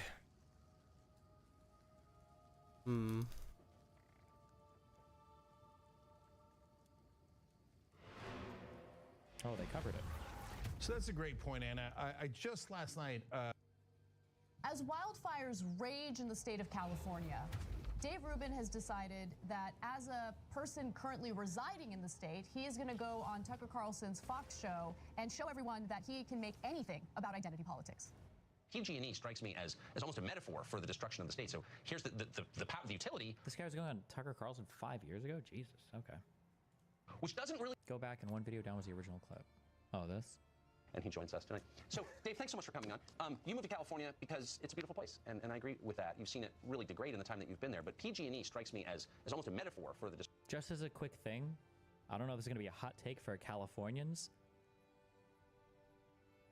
If you move to California and you go to live in, I'm not trying to be mean to you, but if you're going to live in San Francisco or LA, you're not moving to California because it's a beautiful place. You're moving there for work. There are a lot of beautiful places in California. The massively huge cities are not those places, okay? So if you go to LA or you go to San Francisco, you're going there because you're going for work and because of the opportunities to connect with people in a network. You're not going because it's a beautiful place to live, because if you were, you would not be living in these two places, all right? Destruction of the state. So here's the utility, which doesn't really know anything about its own infrastructure, but knows everything about the race of its employees. How did we get there? It's just unbelievable. Look, I've been in LA. I'm in LA right now. I live about a minute away from one of the big fires that's still going. I have friends that are evacuated. Los Angeles, putting politics aside, in Southern California, might be the most beautiful part of the United States. Yes. The problem right now is that everything from academia to public utilities to politics, everything that goes woke, that buys into this ridiculous progressive ideology, that cares about what contractors are LGBT or how many black firemen we have or white this or Asian that, everything that goes that road eventually breaks down. It is not how freedom is supposed to operate. What is look, I can't go back to the future or the past. Too, and I've like changed my framing on this. Is like everything that's presented as like basically like a political law is actually just like the most I might just have to buy them. Hypothesis ever. Like, oh, okay. So you think wokeness Fuck's ruined sake. fire departments because of affirmative action? Okay, fine. That can be a hypothesis. Okay, sure. Like, give me something. Go do some research on that. Is there evidence of people being hired who were not qualified? Are they lowering the standards for women, and now there's like a fire truck that couldn't like, I don't know, spray the hose right? Like, give me, like, you have to do something with that. You can't just give me your, well, you can because it's media and there's no standards, but like, you can't just like give a hypothesis like that, like, oh, it's the wokeification of everything. Okay, but is it actually? Like, that everything that goes that road eventually breaks down. It is not how freedom is supposed to operate. What is supposed to happen, Tucker, imagine if your house was on fire. Would you care what the public utility or what the fire company, what contractor they brought in, what gender or sexuality or any of those things he or she was? I mean, it's just absolutely ridiculous. Who would care? And right now we've got a situation. Are there like qualified firefighters that are getting turned down for the job because they're white? Is this happening? Was this happening? There's like all these unemployed firefighters who are like, we want to fight fires. And I'm like, sorry, no, sir. No Nazis today. Damn it. Of course you wouldn't care, and we've got a situation right now where we're doing preemptive blackouts in this state, which I think is the 11th largest economy in the entire world. We do preemptive blackouts because they don't want to put too much pressure on the grid. I mean, try to imagine the absurdity of what's going on here. And I hate to tell you, but we just don't have enough clear thinking, say more libertarian or conservative-minded people in California to fight what the progressives are doing to the state. But if you can't keep the lights on, and you can't keep the place from burning down. You've reached the point where there's no kind of lying about it anymore. Like, it's fallen apart. It's a disaster. It's not civilized anymore. You know what, if I've learned... Like, it's not North Carolina's fault. It's not Georgia's fault, and it's not Somehow Florida's they didn't fault tell for us. preparedness for hurricanes. But it is California's fault for having wildfires. Like, I mean, like, natural disasters happen. Like, they suck, and you have to be prepared for them. And like, there's, you know, I'm curious, what did these guys all say about Texas's power grid failure, which was something that was more controllable, but from what I remember, due to the way they divvy up and sell power in that state, which is, I think, unique from every other state in the union, that has to do with like basically free market energy selling. Basically, like Texas, when there was like 2 days where the temperature was below 40 degrees. Learned anything by living in California and Los Angeles specifically, it's that no matter what happens, ideology seems to trump rationality. Yes. So in the 6 years that I've been here, the amount of homeless encampments have... What am I doing? Like, what is he saying? Ideology trumps rationality. Fires are spreading in California because of too much wokeness. Like, Holy what, are shit. the fires homophobic? Are they trying That'll to do kill it. the gay people? Like, what do we even... Kind of shit though, but for now.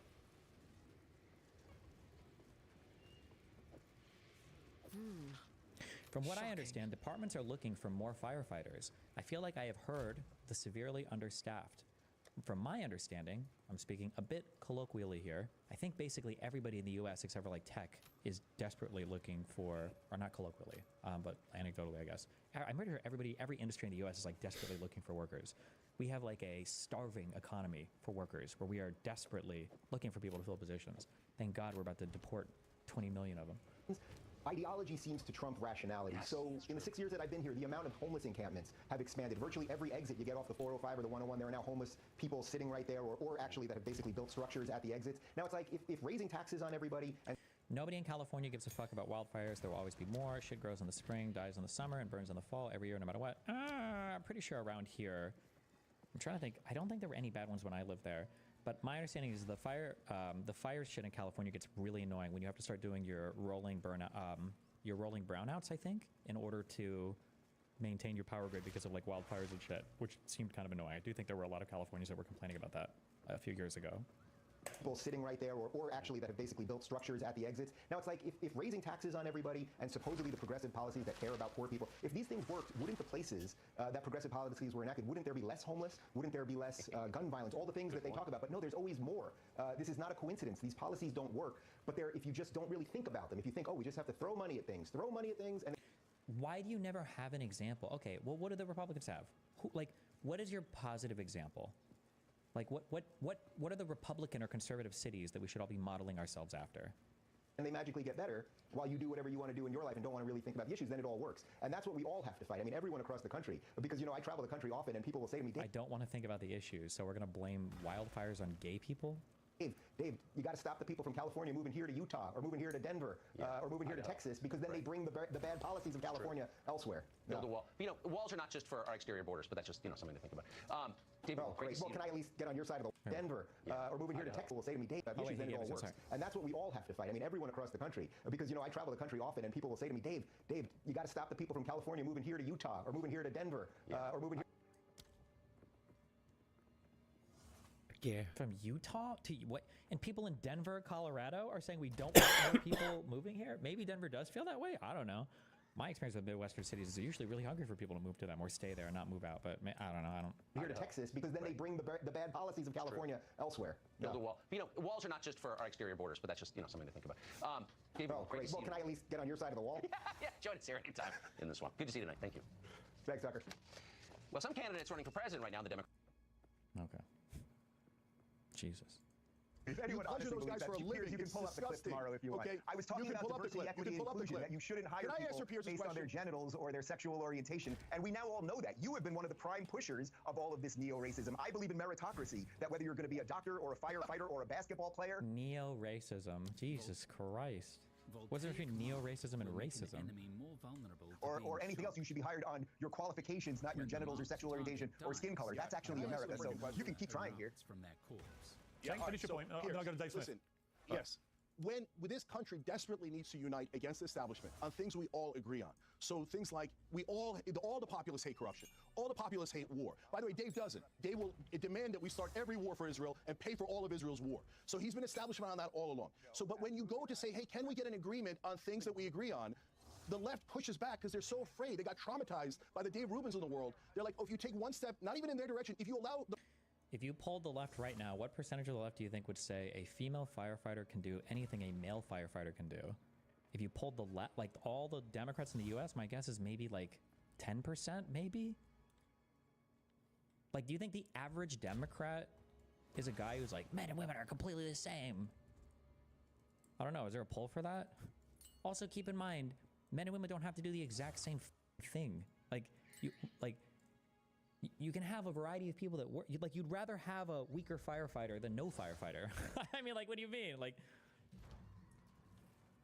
the right wing to take, they got traumatized by the Dave Rubins of the world. They're like, oh, if you take one step, not even. oh my God, bro. Is this what it's like when I go on these shows? Oh my God, they're giving this dude the super mic fuck treatment.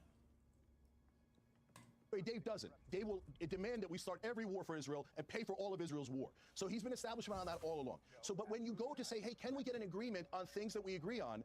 The left pushes back because they're so afraid. They got traumatized by the Dave Rubins of the world. They're like, oh, if you take one step, not even in their direction, if you allow the right wing to take a step in our direction, they're worried that you're going to be a fraud like Dave Rubin and change all of your positions overnight. So my friends on the left, do not get scarred by this fraud of a man. There are other people like Dave Smith, who let me bring in is Dave a Smith. libertarian. We disagree on other issues. Let me bring in but Dave we Smith. can actually unite on the things that we care about. Let me bring in Yes, like Israel and how evil it is, and foreign policy, and we need to have no wars ever, and protectionism, because that's the best thing ever. Anti-establishment, anti-establishment, anti-establishment, which is where all five of these people are aligned, which is the true political division of the U.S. right now. It's the establishment versus the anti. It's been that way for years, and all five are on the exact same side here. In order to unite, you got to get past the frauds like Dave Rubin. All right, Dave Smith, welcome back to Uncensored. Obviously, things have kicked off. I actually thought there might have been a coming together moment, and not the way it went, but it's gone the opposite way. Let's just take what Dave Rubin was saying and then how Chet responded. But it seems to me that this Big Tent thing of Trump, I mean, it's very real. His popularity in America has never been higher than it is today.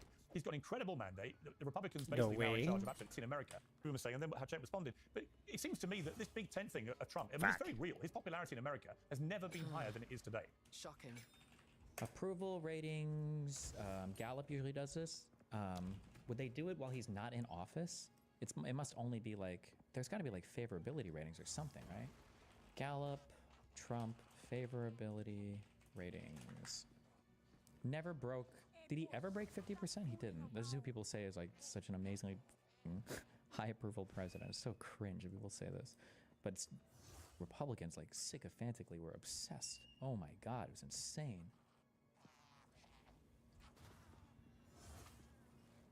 The lowest in this was 87% through all of 2020. What about when COVID hit? 87% is the lowest here. Oh no, wait, this was COVID. I'm sorry, 2020. Oh, Jesus, yeah. Oh, we got an 86 here in 2018. Ooh, 81 in 2018.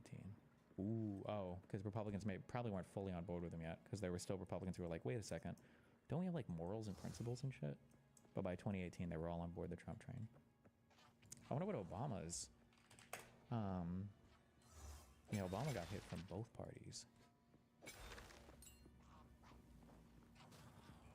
Wait. I think.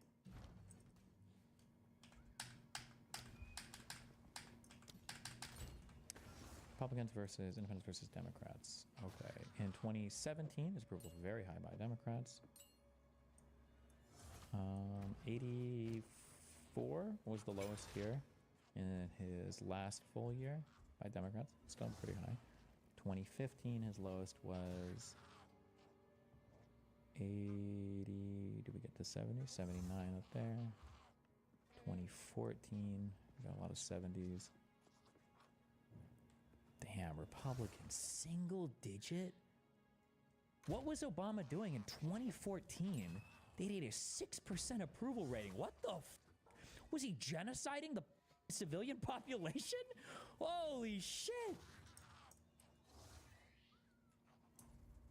In 2014, this is after we bounced back from the worldwide, the Great Recession. Have you gone over the Trump press conference yet? I haven't. I can after this. Jesus.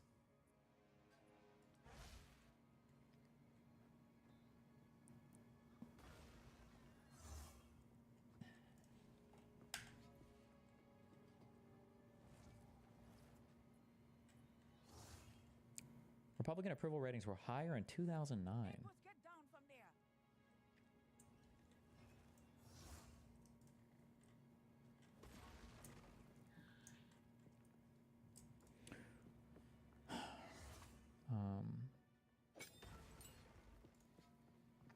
Favorability, people in the news.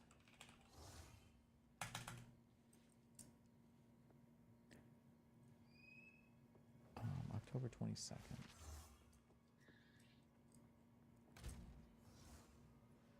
Presidential nominee favorability ratings on a 10-point favorability scale.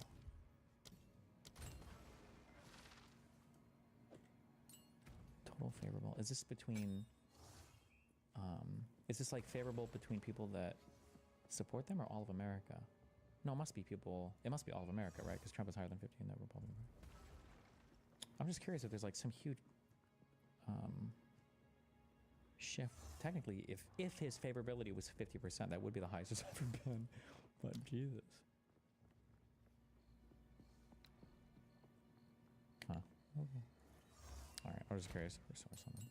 He's got an incredible mandate. The Republicans basically now are in charge of absolutely everything. You've got everyone who formerly distanced themselves in 2016 racing down to Mar-a-Lago to kiss the ring and so on. I mean, it's a real opportunity, but it's undeniably an extraordinary coming together of people from all types of political views and so on, isn't it?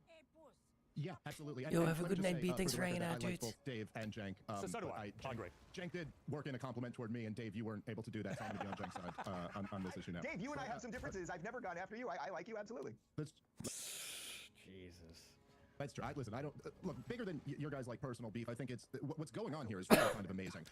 Well, okay, but I'm just saying, if you zoom out here, I think since this last election, people are focused on this kind of realignment and the new political dynamics in America. But if you look back 8 years ago in 2016, during this election, in both major political parties, you had essentially civil wars. I mean, Donald Trump came in and took over the Republican Party against the will of the establishment and the donor class. In 2016, the RNC was floating out the idea of changing the rules, as you remember well, Piers, all the way up until the convention. They were floating out the idea of trying to steal this thing from Donald Trump. Of course, that same year, the Bernie Sanders movement had to be flat out cheated by the Democratic establishment. So it's not as if these things haven't been building for quite a long time. I think what happened in this election is that the thing that unified people around Trump was one, like Dave, like you said, me and you disagree on a lot of issues. I think a lot of people who ended up supporting Trump disagree on. Okay.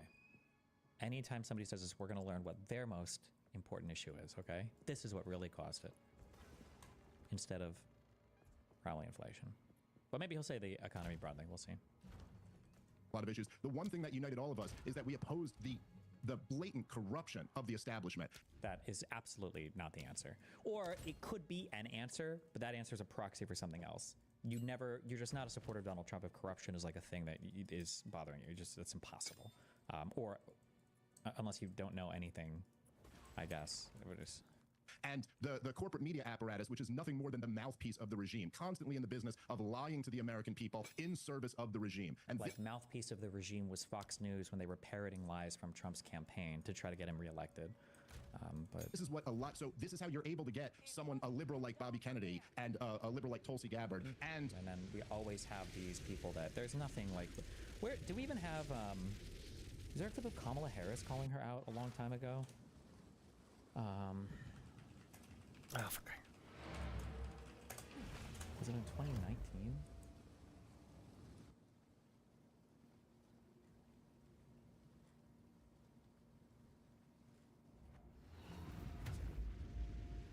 Damn, Tulsi Gabbard working that YouTube channel. And today I'm on 1 million subs. Holy Oh, for fuck's sake. Is this the same clip that she uploaded twice? Days? So annoying. Pete called her out in a debate. I thought it was Kamala. Was it somebody else? Alright, it's gonna be all Tulsi get the poison over here, I guess. Jesus. I think that it's unfortunate that we have someone on the stage who is attempting to be the Democratic nominee for President of the United States, who during the Obama administration spent 4 years full-time on Fox News criticizing President Obama, who has spent full-time criticizing people Democratic Party. When Donald Trump was elected, not even sworn in, buddied up to Steve Bannon to get a meeting with Donald Trump in the Trump Tower, fails to call a war criminal by what he is as a war criminal, and then spends full time during the course of this campaign, again, criticizing the Democratic Party. 2019. Hillary Clinton suggests Russians are grooming Tulsi Gabbard for third-party run. Good morning. Thanks, Sam. I'm not making any predictions, but I think they've got their eye on somebody who's currently in the Democratic primary. They're grooming her to be the third-party candidate, Clinton said, speaking on a podcast with former Obama advisor David Plouffe. Wow. He's the favorite of the Russians. Yeah. It's just so gross that, like, Tulsi Gabbard, who's been, like, this, like, Democratic Party hater for, like, a decade, or maybe not a decade, I don't know, when she started her weird fucking pro-Assad, pro-Russia shit, is like, oh, look, Tulsi Gabbard likes us, so that means you're wrong. We're a bigger tent. And it's like, okay, dude. Somebody like J.D. Vance or somebody like Vivek Ramaswamy, why they can all come together is that they all oppose the corruption that permeates D.C. that has truly, profoundly degraded this country over the last 25 years. And I think that there's, just with that basic understanding, there's a lot that people, even with very different political views, can agree on. Yeah. Amala, I want to come to you, but I want to play a clip from Stephen A. Smith. This is where So fucking just, dumb. Like, the most, like, unfalsifiable, like, empty, hollow, Why the fuck can I not use a baseless, waypoint in the goddamn establishment encampment? Bad, government bad, did Stupid. bad things, like, wow. calling out people who say he's on the right because he's been criticizing Democrats. Let's take a listen. No surprises. You're just continuing to piss me off. Why? Because every time I make a comment that's critical of the Democratic Party or the left, I get accused of being a pundit for the right. I voiced my concerns about Joe Biden and his ability to serve as second term, as president. Then Biden stepped on the debate stage in late June and revealed what many suspected. He embarrassed himself. The White House and the Democrats eventually switched to Vice President Kamala Harris when he stepped away. I pointed out my concerns with the campaign and the Democratic Party along the way, and many of you wanted to accuse me of being a voice for the right. Yeah, I mean, you know, I just find it inexplicable that someone like him who's so smart can pass genuinely constructive criticism about why Democrats got it wrong, and immediately he has to be branded a right-wing headbanger, and that's the only reason he's doing this, when in fact a bit of serious introspection from the Democrats is obviously massively overdue. What do you think of it, Amala? Yeah, I mean, I completely agree with your characterization. I think this is a big part of why they lost this past election, and it's this sort of dogmatic It's not. fervor that they have for everybody to toe every single part of the ideology that they represent. And I had a very similar experience. I used to be an extremely radical leftist. I was working for a left-leaning organization organizing students to work on all of these different woke campaigns that were circulating at the time. And as soon as I started to question the narrative or question the fabric of the ideology I was pushing, I was immediately, you know, thrust out into the open to sort of explore these ideas and figure out maybe I'm... Okay, not to be like an asshole, but I don't think you're allowed to say you left the left or you left some political ideology if you left it when you were like fucking 19. Or maybe I'm wrong, but like, wait, how old is she? Because isn't her thing that like, I used to be a super hardcore Democrat, progressive when I was in college, and then I did a demonstration and people bullied me, and now I'm right. But wasn't this like when she was like 20 years old or something? How old was she? Does anybody know? I can't spell her name because it's fucking insanely spelled name.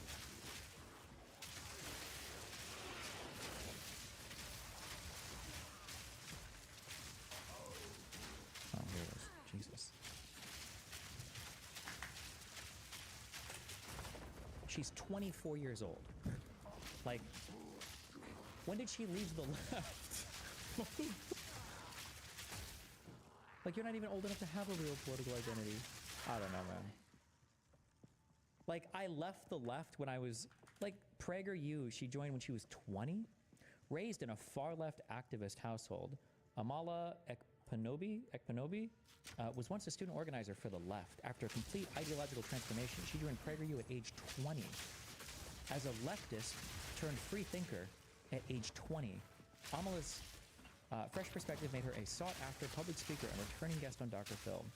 The Ingram Angle on Fox News and more. From 2021 to 2023, Amala was an in-house PragerU personality and hosted our show Unapologetic, where she provided commentary on news, culture, and politics.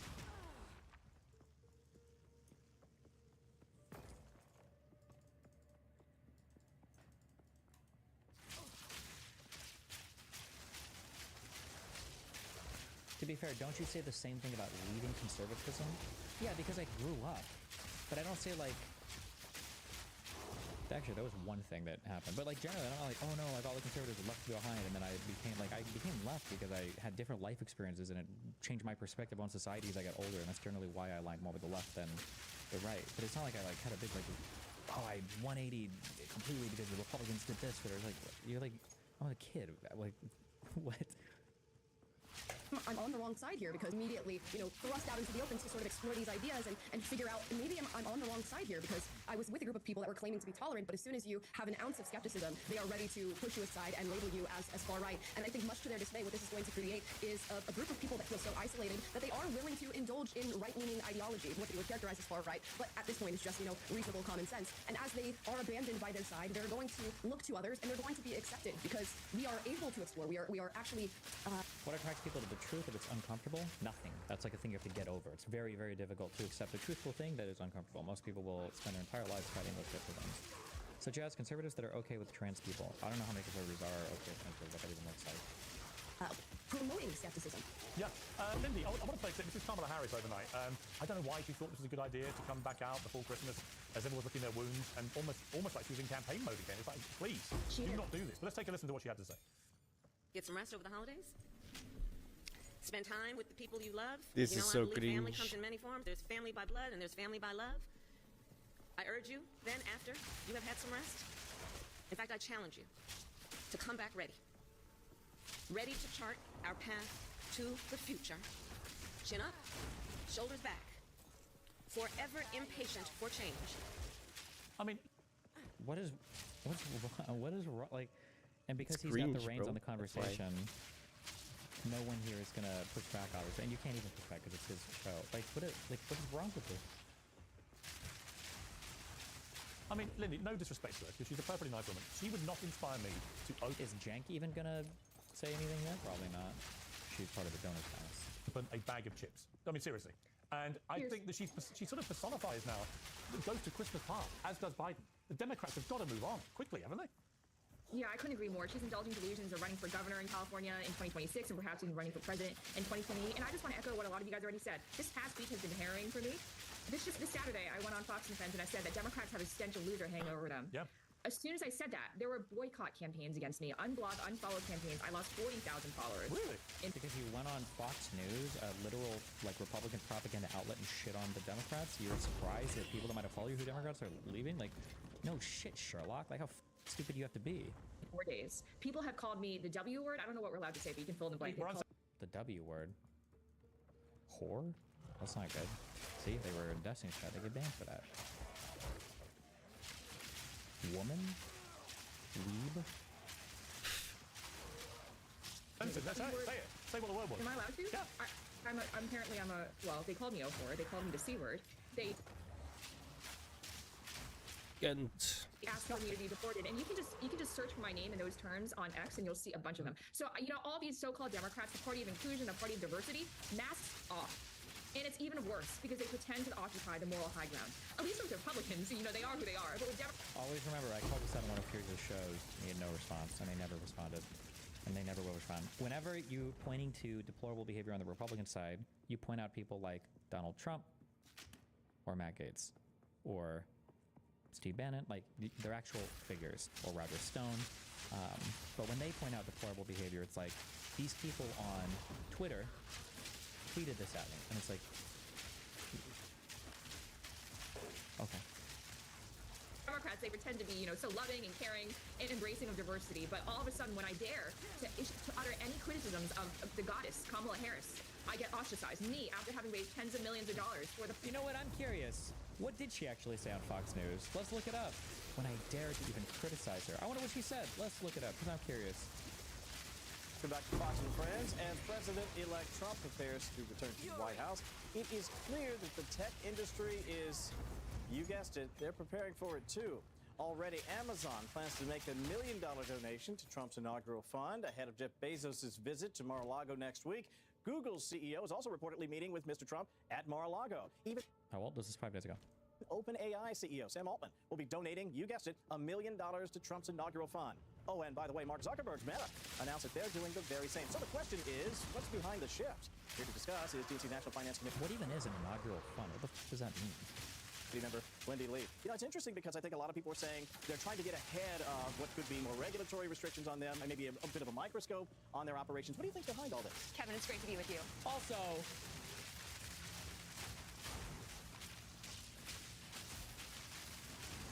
this looks suspiciously like the donor class to me. Is anybody going to call that out? Hello?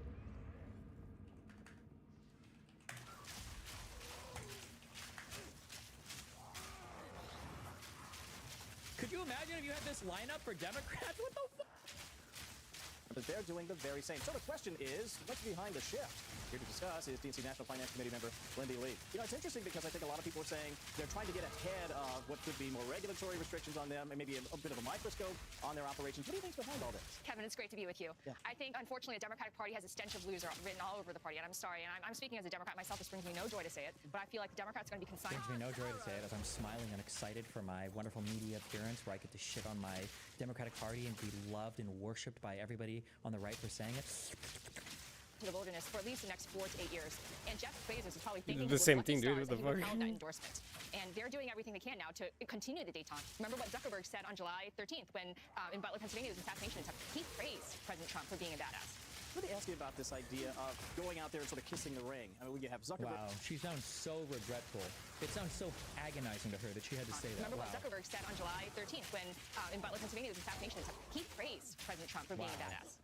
Let me ask you about this idea of going out there and sort of kissing the ring. I mean, you have Zuckerberg doing his thing. I was like, by the way, I like that this thing is like, oh my god, blah, blah, blah, blah. Like, bro, she fundraised millions. What did you do? Besides whine about it on the internet. Come on, bro. You're just as bad as the rest of us, dude.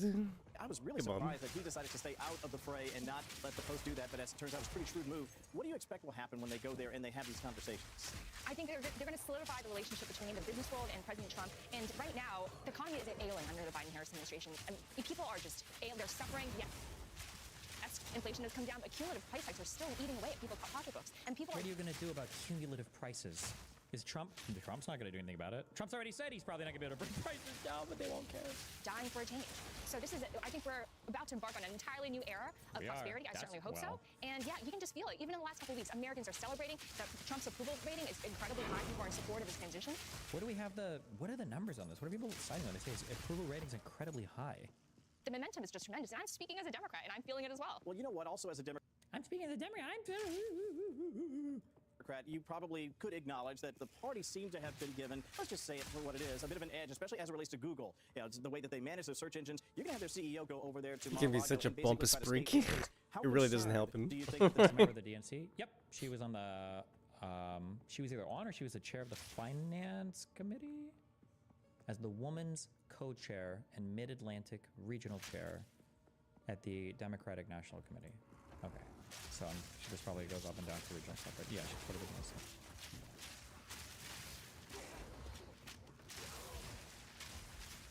Tech giants might be of a Trump presidency moving forward. Especially, I understand it. If you're a Democrat, you're probably like, hey, great, we've gotten into sort of the breaks, as it were. How concerned, though, should they be about a Trump presidency? I think the tech world is loving the fact that Donald Trump's going to be the next president. He's really embraced crypto, and he's saying that he wants the United States to be the crypto capital of the world. In the meantime, Biden and Harris, they're clamping down on crypto, and it's a booming industry. People are upset. You know, this is their livelihood. Yeah. Booming industry. Crypto. Super booming. Oh, my God. And they'll accuse Democrats of being out of touch with the common Americans when they talk about how important crypto is as an industry. Fucking kill me. In the meantime, Biden and Harris, they're clamping down on crypto, and it's a booming industry. People are upset. You know, this is their livelihood. Yeah. Not to mention TikTok. You have all the millennials out there, you know, very, very upset. Well, it's interesting that it sounds to me like there's this shift. We tend to think of big tech, especially in financial tech, as being sort of right, or make that left-leaning. Is there a shift to the right happening organically? Kevin, that's such a great point. I don't think it's just the business world. I think it's across the country. People are fed up, and they realize that Biden and Harris, they lied to us for the past 4 years about the cognitive state of our president, and they failed. They're also media trained. That's such a great point. Millions of migrants poured into the country, and I am a naturalized immigrant myself. Can we don't talk like normal people? Didn't the Supreme Court reject them bringing back Title 42? Title 42. I thought they tried to. Am I wrong on this?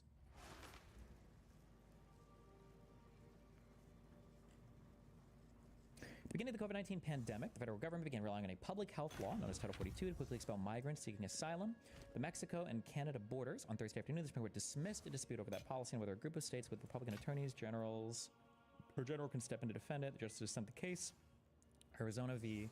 Mayorkas is back to the lower courts. The administration dismissed the state's request as moot. That is no longer a live controversy after the policy itself expired on May 11th. Justice Gorsuch penned an 8-page statement regarding Thursday's order in which he complained not only that any crisis at the U.S.-Mexico border was not related to the COVID-19 crisis, but also about COVID restrictions of the government's efforts to exercise emergency powers more broadly. Okay. Right? Happening organically? Kevin, that's such a great point. I don't think it's just the business world. I think it's across the country. People are fed up and they realize that Biden and Harris, they lied to us for the past 4 years about the cognitive state of our president, and they failed on immigration. The expiration of Title 42 was the original sin. Millions of migrants poured in the country, and I am a naturalized immigrant myself. I'm speaking as an immigrant. My family and I came here with $200. We never took a handout. We waited in line. We followed all the rules. Did that? Wait, damn. I thought I read that she went to Princeton. Maybe she just had really good grades? Oh, no, I need one. Lindy Lee?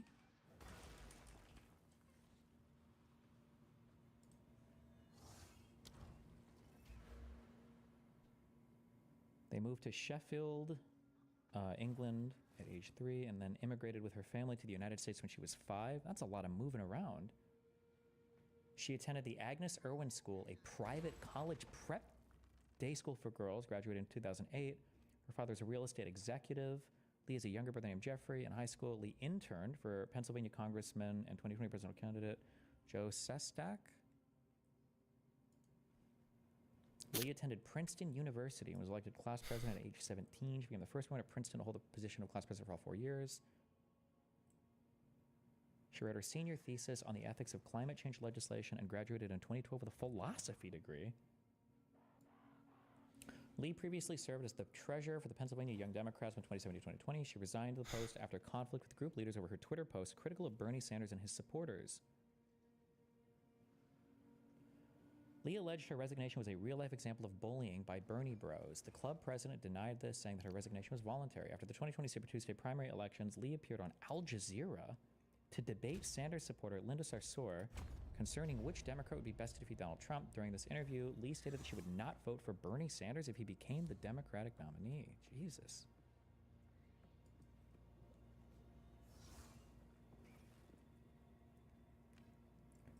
Alongside Aftab Pureval, the mayor of Cincinnati, Ohio, Lee co-chairs the Justice Unites a Super PAC, a multi-million-dollar political action committee that focuses specifically on increasing Asian American turnout across the country, particularly in battleground states.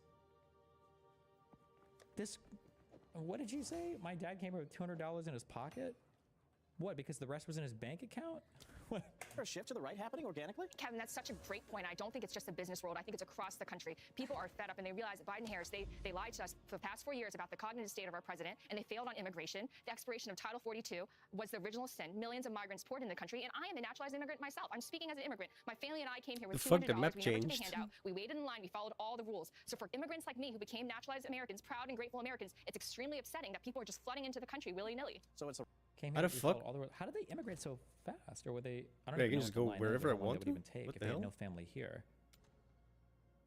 Because they moved to England Weird. when they were 3, when she was 3, and That's then they the managed to secret, immigrate right? to the U.S. when she was 5. Oh, It would what? technically be even harder for her to get into those Okay. schools too, right? Because don't Asian people Weird. like get in test scores and shit, or at least they used to. You said in an interview last month, because of the experiences you've had online, in particular with some Bernie supporters, you said that if he were to become the Democratic nominee, you said you would not vote for him. Absolutely not. So that means you would be voting Trump, sitting at I'm home. going to vote blue all the way down except for president. So you're okay with a second Trump term? I'm absolutely not okay with it, but I'm also almost probably equally terrified and traumatized by the prospect of a Sanders presidency right now. So it's, but to the It's point gonna where you have would to be do- okay with a Trump second term. I'm not okay with it. Well, by definition, you would I'm be if you fighting didn't. like hell to make sure that Biden is a nominee. So I we accept won't that. have I'm to asking deal the with hypothetical, which I will also Jesus. ask Linda. If it is Bernie Sanders as a nominee, you will not vote for him, No, even I'm if it not means a going Trump to. second term. Okay, Linda, are you a Bernie or bust, as some people on the left say? Is it Bernie Sanders or no one else for you? So this is the translation of what I got from what Lindy just said, is that she doesn't care that Donald Trump will be able to appoint Supreme Court justices over his next 4 years and literally take us back maybe 50 to 100 years. So that's what you're saying, Thanks. 4 years, and literally take us back for court justices over his next 4 years, and literally take us back maybe 50 to 100 years. So that's what you're saying, Thanks because for you're putting saying that But what is your view, Linda? Linda, what is your view? Are you Bernie or bust, as the saying goes? I've never been Bernie or bust. I'm not going to lie to you. I might have drew the line at Michael Bloomberg, but I know what's more important. It's not about my little feelings. It's not about being selfish and self-righteous. It's about protecting our communities and protecting generations to come. And I would hope not about that at all. Would be part of that movement, but I guess she's not. But just to be clear, you would vote for Joe Biden if he's the candidate come November. It would be very hard for me, Wendy, but I would do the right thing. But I would do the right thing because that is the right thing to do. Okay. All right, back to this. The rightward shift, both in tech and other areas too. Lindy Lee, always a pleasure, my friend. Thank you so much for joining us. Thank you so much. Appreciate your time this morning. Size me after having raised tens of millions of dollars for the party. And I'm being called a grifter. I mean, all along, all these years, I've said on TV, I've said to the press, I'm a conservative Democrat. This is not a switch for me. This is just me. This is who I've always been. And also, my donors are pissed. They raised $2.5 billion across Super PAC and the campaign. It's my responsibility. It's my duty of care to ask what the hell happened with that money? Why did we spend it? Why did we spend millions of dollars on 5-star hotels for campaign staffers? Why did we spend $500,000 essentially bribing Al Sharpton moments before he interviewed Kamala? These are legitimate questions, but no, in the cult, you can't ask questions. And leaving the Democratic Party or even questioning the Democratic Party is like leaving a cult. It's like, who believes this? Literally every single person. I hate that you can just speak these things into existence. Everybody on the left, all the Democrats and all the Democratic media are all questioning the Democratic Party. And also, you were part of these PACs and super PACs, and you were part of the DNC. What happened? Tell us. You're literally the establishment in every single way. You were literally the establishment. What happened? Motherfuckers. Who's responsible? What was going on? Tell us. Oh, that map's done. Yeah, Dave Rubin. I mean, that's actually really unpleasant to listen to, isn't it? I mean, the idea that a woman who her only crime was to try and raise money for a pretty hopeless candidate, and obviously that didn't work. But the idea that immediately she raises criticism, legitimate and in my view entirely correct criticism of the party, she's abused in that kind of horribly misogynistic and disgusting manner. What does that tell you about where we are? Sure. Well, I would say, Piers, we have a living, breathing example of that happening on this panel right now, which is that what she just illustrated there is a bunch of attacks on her character and her behavior. And how did this lady even become such a political voice? Because she's a Democrat who had like a high Democrat position. Now she wants to shit on the Democrats. So it's just another why I left the left. Like Republicans love these why I left the left people, or MAGA or conservatives love these why I left the left people. You're like guaranteed like at least 15 minutes of fame if you're willing to do a why I left the left tour. And she's like having her moment right now for the past few weeks. Which is that what she just illustrated there is a bunch of attacks on her character and her behavior and saying awful things. And you can describe them as all those things. Look at everything that Cenk just said to me. These are just attacks not on my beliefs, but on my character, which again, he couldn't illustrate one thing that I say that I don't believe. I came out. Well, he brought up one example, which was over the gay firefighter stuff, but I don't think we ever addressed that because we just moved on, but okay. I think Cenk should bring that up, but... Woke up very early to the excesses of the left, what we now know as wokeness. I came out against identity politics, and I wanted to return America to what it was founded on, which was individual liberty and judging everyone by the content of their character, not the color of their skin. It's such a boring, like, what the fuck does that even mean? Like, what a brave policy position. Like, I'm pro-freedom and judging people based on the content of their character. Like, my God, you're so brave. What a brave individual. Like, how much courage do you think it took for him to say that? Good for you, dude. Progressive. You don't support identity politics? Good for you, man. To what it was founded on, which was individual liberty and judging everyone by the content of their character, not the color of their skin. The progressive movement is wildly attached to something that brings... A Q&A with Lindy Lee, an ex-wealth manager running for Congress. Lindy Lee, a former wealth manager with Morgan Stanley. Bro, how much more donor class can you get? What the... To quote, make sure that everyone has access to the American dream regardless of their gender or race or socioeconomic status, end quote. Lee, 27, says that she supports Medicare for all, debt-free college, and a ban on assault weapons. This was a conservative Democrat? In Pennsylvania? Oh, she's 27? What the fuck? She's only 27. Which is largely based in Delaware County, but also includes parts of Philadelphia and Montgomery County.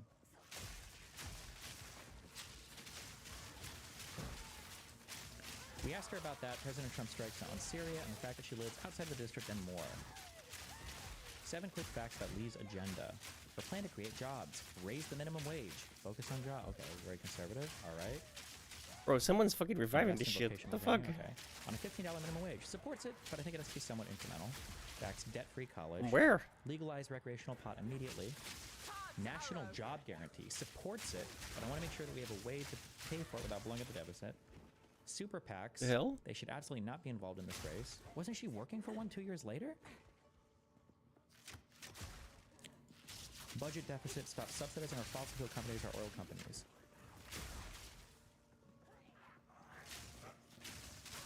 Did she say conservative in here at all?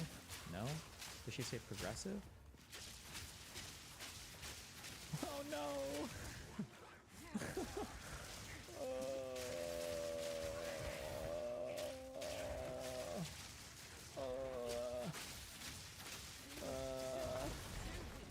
What did she say here? Wait. We're at 27:55. She says, Kamala Harris, I get ostracized. Me, after having raised tens of millions of dollars for the party. And I'm being called a grifter when all along, all these years, I've said on TV, I've said to the press, I'm a conservative Democrat. they don't care. I'm one of those creepy people that go around turning off lights. I'm what they call a tree-hugging progressive. But they did not care about anything other than revenue generation. I'm sure there's some good people there. I don't mean to have a blanket statement, but just from the people that I was exposed to, talking about her time as a wealth manager at Morgan Stanley. Like, this is all like this feels retarded. This is what I mean. I'd rather just like go fucking goon all day. Or go back to school. Like, this is, like, this, why, like, who is this? Like, she should be excoriated. This is ridiculous. This is like some actual Chinese, like, fucking some Chi-Com. My mom was more right than I realized. I missed her, I guess, on it. This is some Chinese communist shit. This is some media infiltration. She was rigging elections. She was rigging elections back at Stanford. Or no. What was it, Princeton?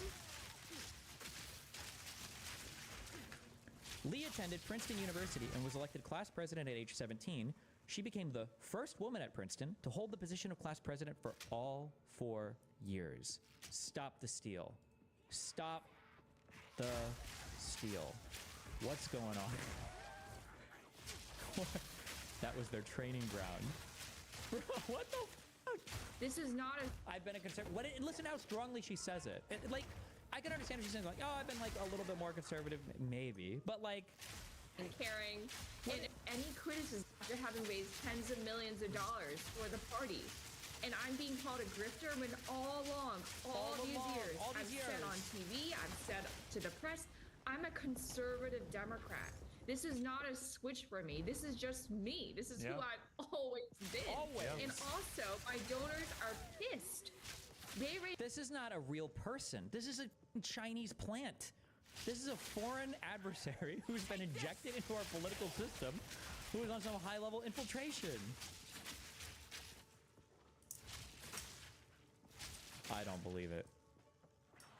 Is $2.5 billion across the to listen to, isn't it? Off, but on my character, which again, you couldn't illustrate one thing that I say that I don't believe. I came out, I woke up very early to the excesses of the left, what we now know as wokeness. I came out. That was 6 to 8 years ago, though. The Democrats have changed a lot since then. You know that we were alive then, right? Like, the average age of this stream is more than 9. You know that back then, Bernie Sanders was never considered the conservative pick. He was the far left pick for the Democrats always, right? You know that we remember this, right? Against identity politics, and I wanted to return America to what it was founded on, which was individual liberty and judging everyone by the content of their character, not the color of their skin. The progressive movement is wildly attached to something that brings everyone back to ancient hatred. So when you leave the left, as both of the ladies just pointed out, you will get unending hatred, usually having nothing to do with what you believe or you say. Leave the left, you'll get unending hatred. Bro, this lady down here left the left when she was like 19. Bro, this lady down here left the left because she's 180 completely on her position. She's on Fox News shitting on fucking Democrats now, after a few years ago being a Bernie Sanders sycophant. And then now she's like, oh, I was a conservative Democrat the whole time. And again, I would just have anyone rewind the video and listen to the nonsense that Cenk said about me to prove that it still exists. Well, Cenk, I mean, you did launch a very aggressive ad hominem attack on Dave Rubin off the top, which was your decision to do that. But in relation to his specific question, Cenk, can you say one thing that Dave Rubin believes in today that you don't think he believes? Well, he listed the firefighter grift thing, right? The gay firefighter thing.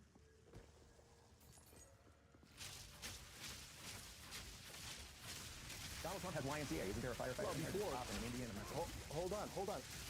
Look, there's a couple of super important things to say here. First of all, in answering your question, look, Dave doesn't believe in any of the positions he believed in. Before he thought name one, affirmative action. Name one. Name one. Okay, he said affirmative action. That's great. Okay, affirmative action. And now he says it's the worst thing in the world. I evolved. I used to believe in identity politics. Okay, so you changed. So you did change. But then just say that. Just say that you changed. I've changed political positions. Bro, that's literally what he said.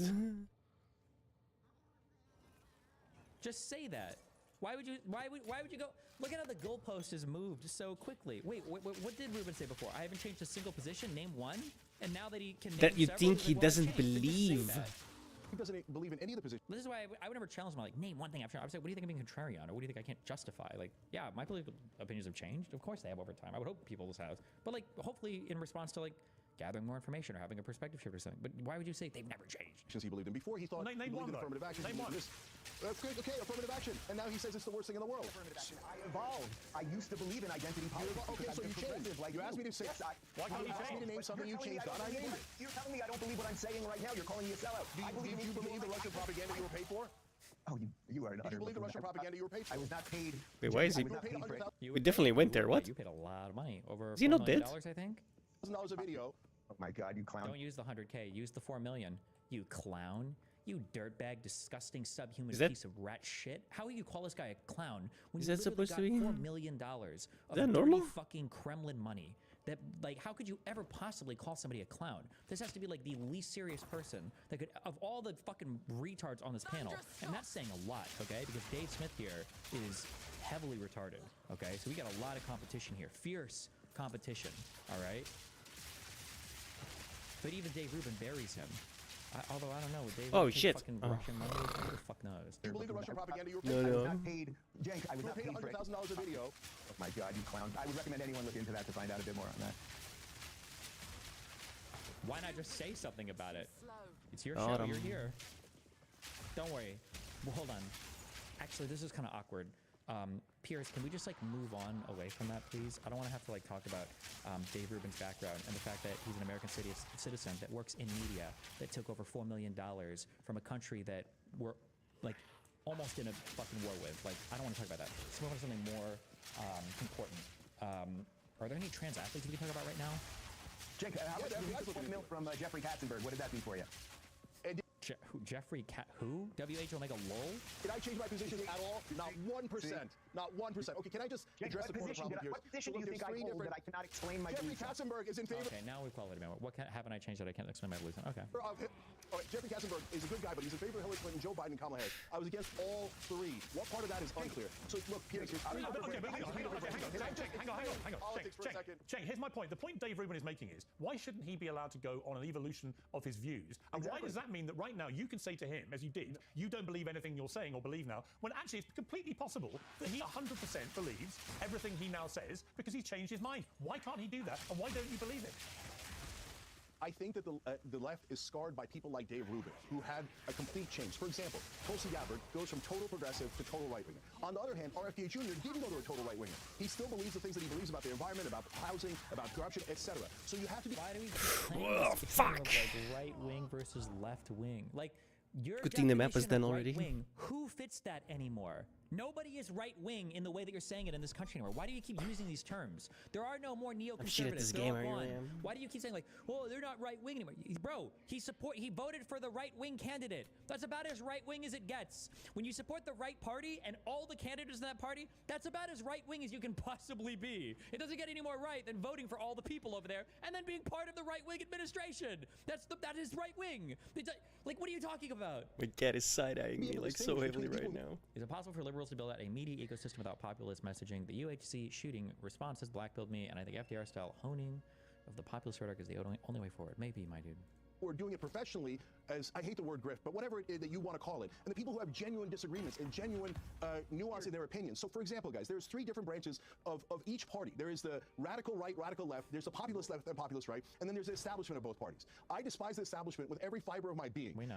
And I've been doing that same exact program for over 22 years, longest running show in internet history, and we've never drop a wavered yellow on one. that. But now the radical left, unfortunately, is doing what you're worried about, Piers. That the minute that they see anything where you say, I agree with the right, when Damn. they agree with us on something like Exactly what you're anti-war, doing to me they go, oh my God, hold on, let me finish the thought. Let me finish the thought. And what people then say is, oh no, good. he's going to pull a Dave Rubin because these guys get paid to go fully right wing and then they'll throw their own people under the bus. So they'll pick a gay guy like Dave to throw gay people under the bus. If you see me going after Muslims, if you see me going after people that I've always supported, then you have an issue. But part of the, and this is not a pivot, guys. We've been fighting the radical left for 2 straight years now because they say absurd things like, hey, if the right wing agrees with us, we shouldn't do it anyway. We had somebody leave the network because they said, everyone on the right wing is racist. If you agree with the right wing in anything, even if it's things that we agree on, that makes you racist and it hurts black bodies. All right. See, that's absurd. That's insane. Of course it is. I mean, the irony is that you and Dave Rubin probably agree with a lot more than you're prepared to ever admit. You just don't think his views are sincere because he's changed his mind on a number of positions. By the way, I used to think I was liberal. It's not just that, Pierce. You lied about us 20 times I have over. nothing in common with modern woke liberals. Zero. Let me bring Dave Smith back in. Let me bring Dave Smith back in. Dave, look, this is part of the problem, it seems to me, is that actually, if people stopped the ad hominem stuff, they could find a lot of common ground where I think there. What is the common ground that like the right is supposed to find with the like left? When have they ever found common ground with the left? And they're gonna say, well, when Tulsi Gabbard and RFK, like, there's been a very rapid repudiation of a lot of the nuttier progressive left stuff, and you're seeing America actually through Trump, albeit through he has his inflammatory rhetoric. You're seeing America, I think, coming to a far more centrist place, actually, which is why he's managed to attract people from all different walks of life. I think that's what's going on. And you're seeing the people on the extremities beginning to look more and more irrelevant. You know, a lot of times it's about how we use these words and what they actually mean. I'm not sure that centrist is the right word, but I do think, to your point, you know, if you have people who call themselves liberals and they are blatantly opposed to free speech, which there are quite a lot of. You know, this has been very normalized over the last really over the last 8 years. The easiest way to tell if somebody has no fucking idea what the country means, what freedom means, what anything having to do with the United States of America is, and they get all of their politics from like fucking Reddit, is when they obsess over this retarded fucking concept of free speech. That's not even why our country was so great and amazing. Is anyone still online? It's nothing. It's important, but it's not like the foundational fucking thing that all of the United States of America is like founded on, especially not in the way that he envisions it, of like, freedom of speech is when I can go on fucking Twitter and say any fucking thing that I want as much as I fucking want. Like, holy, it is the like most childish, like retarded fucking imagination of like, America's fucking great because we're fucking freedom of fucking speech. Like, I don't mean to drive this into semantics, but what you're describing is not liberalism. I mean, this is just, and in a similar sense, like people who are, you know, anti-war or pro-free speech, the idea that that's considered like a right-wing position is just nutty. I mean, I think anybody who, it's like at this point, then these words don't mean anything. I think that in many ways, whether you call something centrist or radical depends on the current environment, right? So like if you were in the middle of Adolf Hitler's rise in Nazi Germany, being, you know, it was a pretty radical position to believe in like Jewish rights. That today in America is a very normal centrist position that almost everyone agrees with. So what Donald Trump, again, I think the more correct framing here is the establishment versus the dissidents. And if you think about, everybody loves to brag about I get it now. So apparently this is an account map. I did these on my source. I did this one, this one, this one, this one, this one. Not this one. I did this one. So 1, 2, these 4 I did on the source.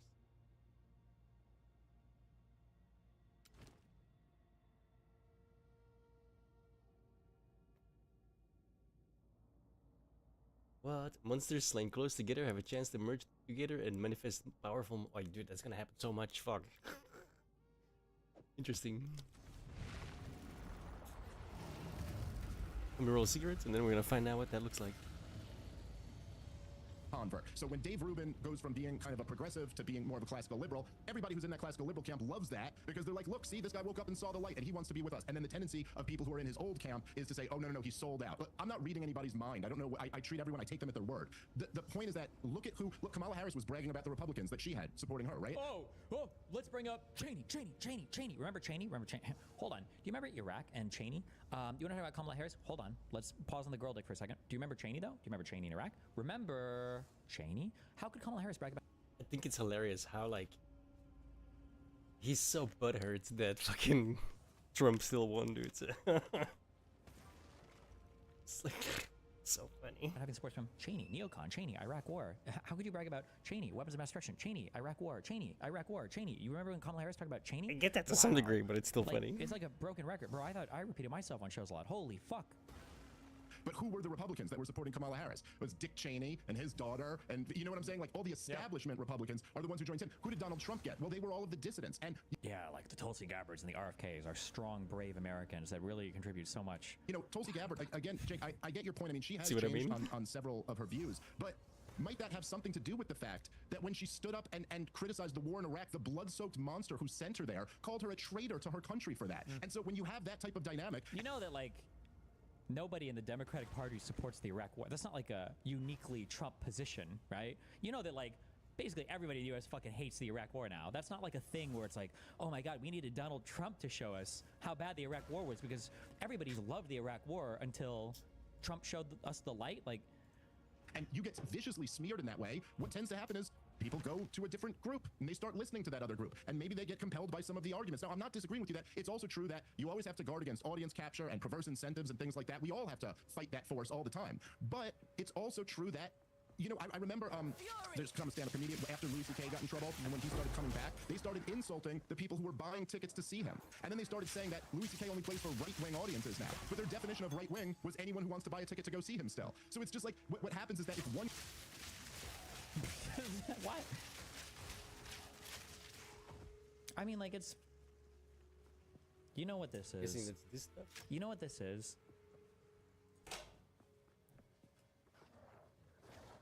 It's the chart.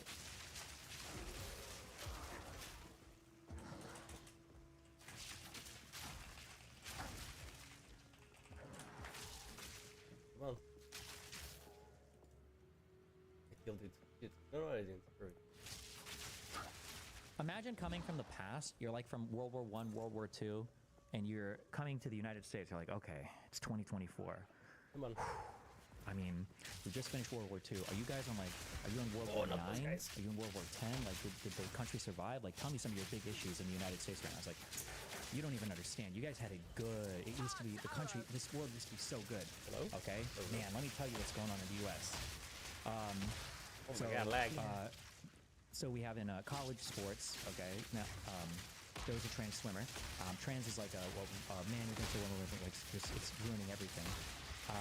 We've got like affirmative action. Like, some people we think, although we can't prove it anywhere, are like getting hired to be pilots who are like the wrong race. A comedian guy who's jerking off in doorways. People are making fun of his audience, saying that they're going to be right wing. It's a brutal world out here. Like, I can't convey to you how, like, absolutely fucked this country is right now. Like, we're in a total state of disarray because of how dire the situation has become. Like,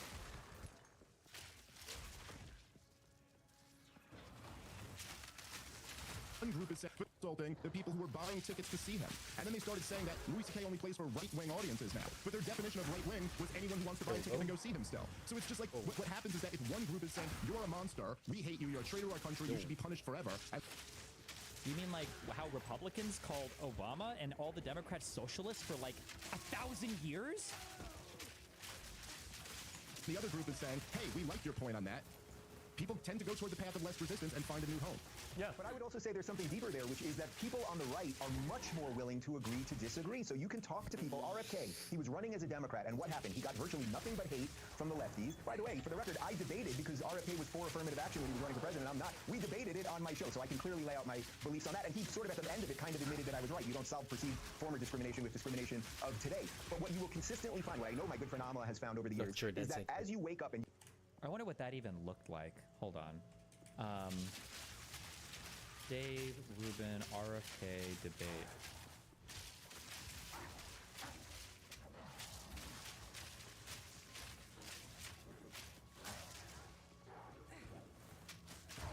A 1-hour conversation.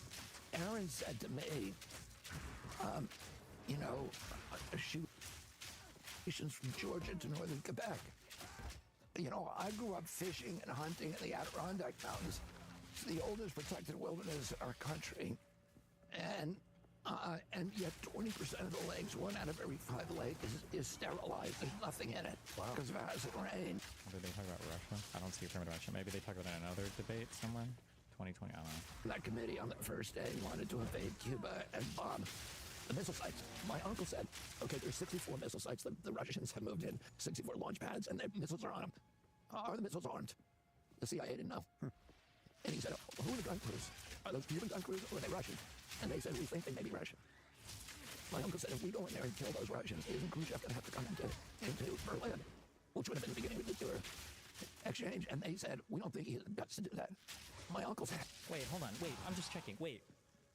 Is the position now that, like, should we have allowed the Soviet Union to install missiles in Cuba? Is that the position now that we're supposed to have as anti-establishment people? Is that... I'm not going to go on your gut feeling. And he stood up to his bureaucrats, and the last day, they took one last vote. And on the last vote, they said it was 8, and this isn't in any book, right? But I know this from Bob McNamara, from other friends. My uncle did the last vote was 8-6. 8 saying, we need to bomb the missile sites and go in. 6 saying, no, we should do the embargo, and then they had an option. And my uncle took the vote, and then he said the 6s have it. So he was overruling his bureaucracy. And, you know, the job of a president is to listen to experts, listen to good advice, listen to wise people, but to make up your own mind. And Trump was not able to do that. And he did the same thing on the vaccine, you know, on all of these issues that were really critical to what he wanted to do. So, you know, he said he was getting a war machine, but then he brought in John Bolton. He said he's going to train us all. Oh, I'm sorry. Because I'm like, oh, he's actually really critical of Trump here. But I see now, this is because he was still running against Trump in April, right? He hadn't bent the knee yet. He brings in a swamp creature who is at the spear tip of, you know, I don't know when he does affirmative action, but... You leave the progressive plantation, what you will find is people on the right that you're told are evil and scary, like Dennis Prager and Glenn Beck and Bill O'Reilly and all these people, that you may not agree with them on everything, but they will break bread with you, they will be generous of time and spirit, and you will consistently find that, and there's almost no version of that on the left. That is just simply true, and again, there's a living, breathing example of it right here. Well, let me bring Amara in on that, because actually, I'll come back to you, hang on. Let me bring Amara in on that, because I've had the same experience. I find that I've interviewed a lot of people that I always felt were certainly way more right-wing than I'd ever been, and I really enjoyed talking to them. I had really good conversations, and I could argue with them about X, Y, Z, and agree with them about this, and this. And the common ground was all the mad progressive left stuff, which most of it was nutty, but it was also based on something you picked up on, which is a denial of truth. And that was the key thing for me. When I saw the progressive left trying to convince me it was perfectly okay for trans women, for example, to compete in women's sport because they're women, when in fact we all know they are biological men, and I respect their fact that they want to be trans women, that's fine. Wait, I'm so sorry. Did I pre-watch? Wait, how the fuck did we get to trans issues? Wait, I'm so sorry. I stopped listening for 2 seconds. Wait, what? Wait, how did this come to trans issues? That I'd ever been. Same about it right here. Well, let me bring Amara in on that, because actually, I'll come back to you. Hang on. Let me bring in Amara in on that, because I've had the same experience. I find that I've been... Imagine your fucking dirt under your fingernails. You've got you've got boots with the soles worn out in them. Your back is sore. You're huddled behind some fucking building. You said another fucking hospital with children bombed. You're Ukrainian soldier. You're tuning into U.S. media. Like, what are they debating now? There's like a fucking war in Europe happening, and it's like, hey, we're gonna talk about trans people again, and about trans people that aren't even relevant anymore, and trans people are gonna be with trans.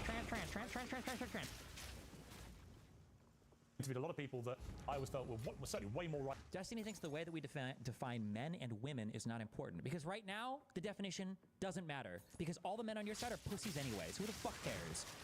Wing that I'd ever been, and I really enjoyed talking to them. I had really good conversations, and I could argue with them about X, Y, Z, and agree with them about this, and this. And the common ground was all the mad progressive left stuff, which most of it was nutty, but it was also based on something you picked up on, which is a denial of truth. And that was the key thing for me. When I denial of truth. Like, imagine. Remember the last time Piers was trying to get me to cuck and apologize for the exploding firefighter comments, and I asked, oh, hold on, I'll wait, was this? This is a show where I asked Ruben, hey, my God, what's up? Behaving like the people who are despicable would be leading that type of rhetoric. Would be denying every single bad thing. How many times as a liberal? How many times as a liberal have you been on a show? Not you in general, but like a liberal been on a show and you've been forced to disavow all the BLM riots, disavow all the violence and blah blah blah, and then you talk to the conservatives about disavowing violence. That's good. Yeah. Disavowing violence. That's good. Yeah. Disavowing violence. Disavowing violence. That's good, right? Yeah. Right. Oh, like conservatives disavow January 6th? Wait. First off, there's an entire cultural machine that has lied. There's an entire cultural... real time. That's it. What? That's why conservatives... And the thing is, it's even a layup for him, because I'm clearly trying to prove a point. I'm clearly, like I say, trapping here in that, like, there's a giant fucking cave that says enter here at your own risk and prepare to be eaten by a dangerous fucking giant snake. All he has to say is like, oh, well, of course I disavow the violence on J6. I don't like. He could have said something like that, and it wouldn't have set it up so nicely for me. But it doesn't even matter. Conservatives about it. January 6th. Violence, That was that's a false good. flag. Yeah. January 6th. Oh, like conservatives disavow January 6th? Wait. First off, there's an entire cultural machine that has lied. There is an entire we just fought in real time. That's it. What? That's why what? conservatives deserve absolutely zero sympathy for anything that happens as a result of their rhetoric. That's it. It's so easy. Like, it's so simple. I'm not exactly sure what he's talking about, but I would say this is the type of person that the internet has broke their brain, thus leaving them with very little empathy for their co-human. I mean, a good, decent father is now dead because of this. He's had his brains blown out because he was defending his wife and daughter. What is defending? Okay, that's kind of stupid. I'm gonna point that out. He caught a stray. There's a difference, right? Samara, something you picked up on, which is a denial of truth. And that was the key thing for me. When I saw the progressive left trying to convince me it was perfectly okay for trans women, for example, to compete in women's sport because they're women, when in fact we all know they are biological men, and I respect their fact that they want to be... You know that, like, all the regulations basically have changed at this point, I think, right? Didn't they change the Olympic stuff? I'm not making this up. And some of the NCAA stuff, too. Am I making this up? I thought they changed, like, 2 years ago. Oh. They've updated transgender student-athlete participation policy. New policy aligns transgender student-athlete participation with the Olympic movement. The resulting sport-by-sport approach preserves opportunity for transgender students while balancing fairness, inclusion, and safety for all to compete. Like that. Yeah. To be determined by the policy of the national governing body of that sport. If there is no NGB policy for the sport, it would then be determined by... Yeah, they changed this in response to everything. Like, this is 2 years ago. Almost 3 years ago. Why are we still talking about it? Holy and also, who f***ing cares?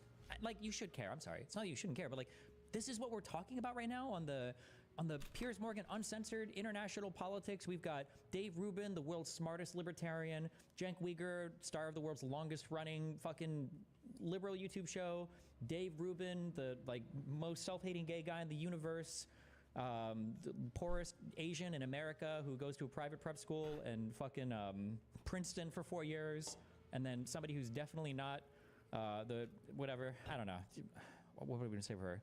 The person who had the political awakening at 19, who's now a star conservative for being so enlightened. Like, of all these people, now we're gonna talk about I guess actually, you know what? Based on that, you know what? Maybe trans stuff is the perfect stuff to talk about. What am I thinking? Okay.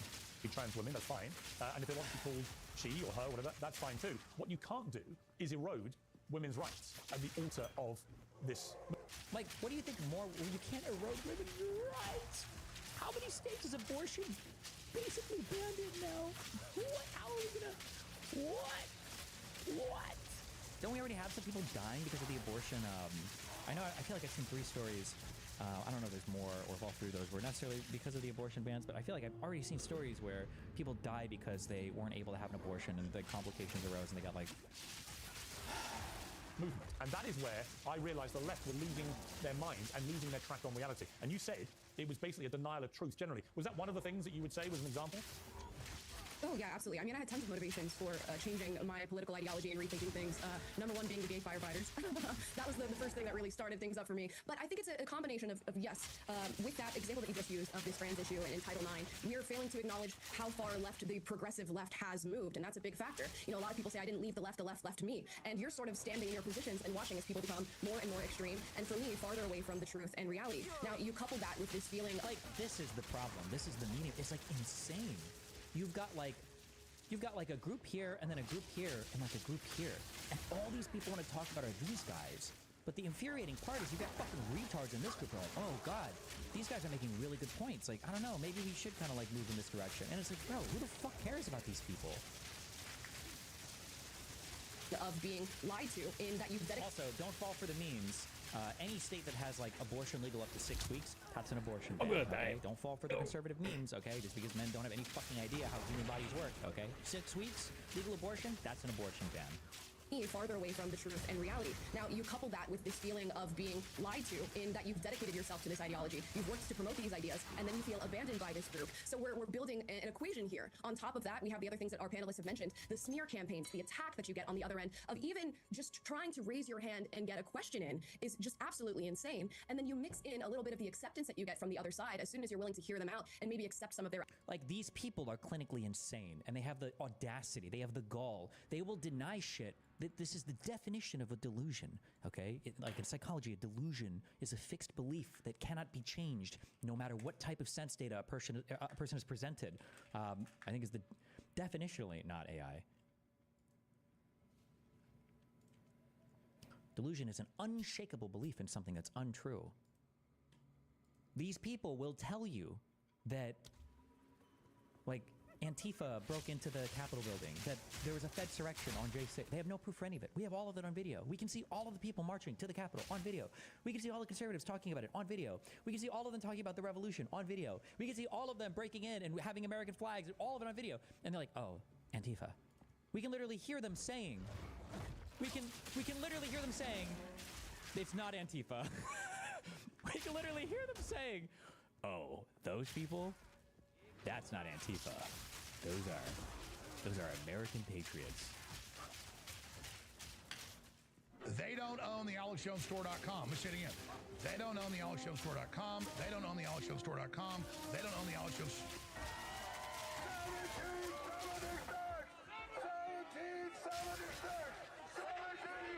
Updates from people on the ground, independent journalists, and just regular people alike. Meanwhile, and here you can close to the Capitol. Incredible stuff, folks. Here we're seeing videos that are being transmitted to us minute by minute as we receive updates from people on the ground, independent journalists, and just regular people alike. Meanwhile, and here you see them pulling the barriers and the police struggling to pull it back. This is not Black Lives Matter, folks. This is not Antifa. These are patriots. And perhaps they've finally boiled over. You see the air filled with the mist of mace. And like they say that we're the party who's unfactual. That we're like, come on, this is this has to be like historically. People are gonna look back and be like, what the fuck? This is the type of shit. I've said this for a couple years now, but we're past the point. Like I've said in the past, okay, we always wondered, like, well, if I lived in Nazi Germany, would I be a Nazi or would I be one of the good ones? Or if I was in America and there was slavery, would I be anti-slavery or would I be a horrible slave owner? Okay, what we're living through right now.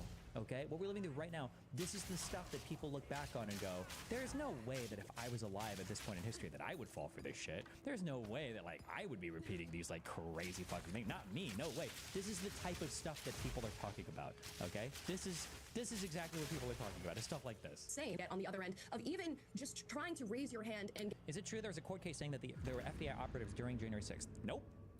The funny thing is, the thing said the exact opposite. There were 0 FBI agents on the ground. 0. But they instead go with, well, there were FBI informants there, people who had informed in the FBI in the past, or to the FBI in the past, and that's their evidence of, like, a Fedsurrection. There is none. You'll never see it. But also, we don't even have to, think about that. Very rarely do I say self-evident, but we have millions of hours, maybe not, tens of thousands of hours of footage of J6 from how many different angles, from how many different phones, from all throughout the day, somebody would have captured. Where are all the federal agents? We would have more than a video of Ray Epps the night before saying, we're going to go into the Capitol, and everybody calling him a Fed, by the way. Like, we would have more than that.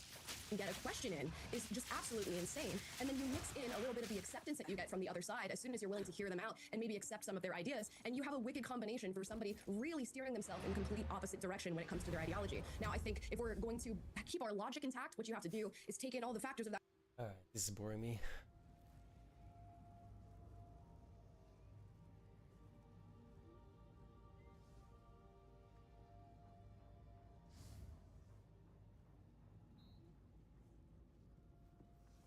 Including the right to due process, legal representation, and appeals in civilian courts.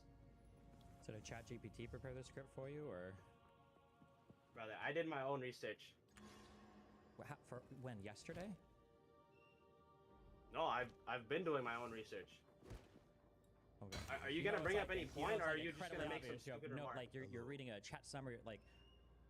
You're reading a chat summary or something. It's very obvious, right? Bet Salomon, Israeli human right. It's the human rights. Like that's even the phrasing of that was stupid. Like you haven't came back against a single point I've made. You're just making some stupid remark. No, I'm not.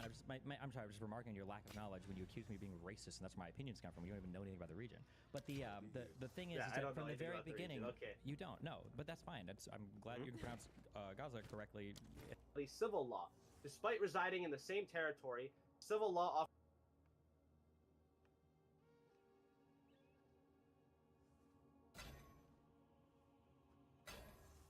That's kind of funny though. Every time that guy said Gaza, he spazzed that. Like, bro, you're speaking English. Shut the fuck up. It's so cringe. He's like talking like this, and all of a sudden he needed to say the word and it's what the fuck, bro? Does he not realize he sounds like a fucking retard when he does that? It's like, you're speaking English. Keep speaking English.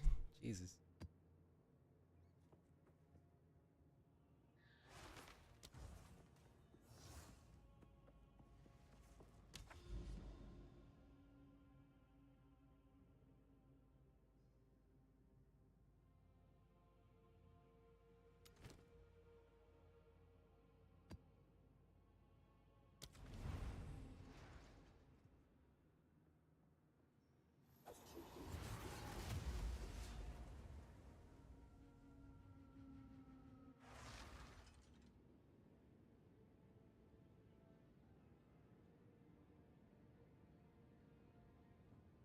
The only way is up.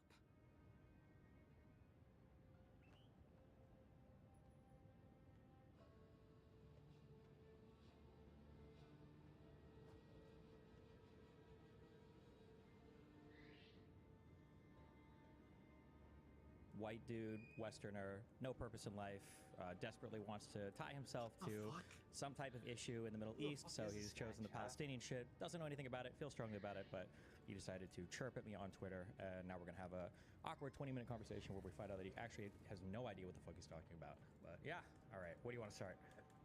Okay. It was true. So, I would say I have three main points that I disagree with you about. The first one being, I think Israel is an apartheid state. White dude.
Do you believe Christina Hoff Sommers too?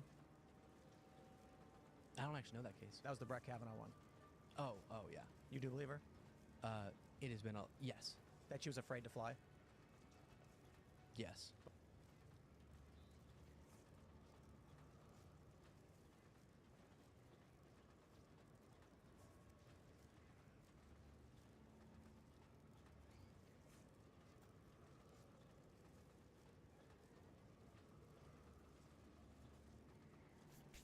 Alright, I'm gonna call it here, guys.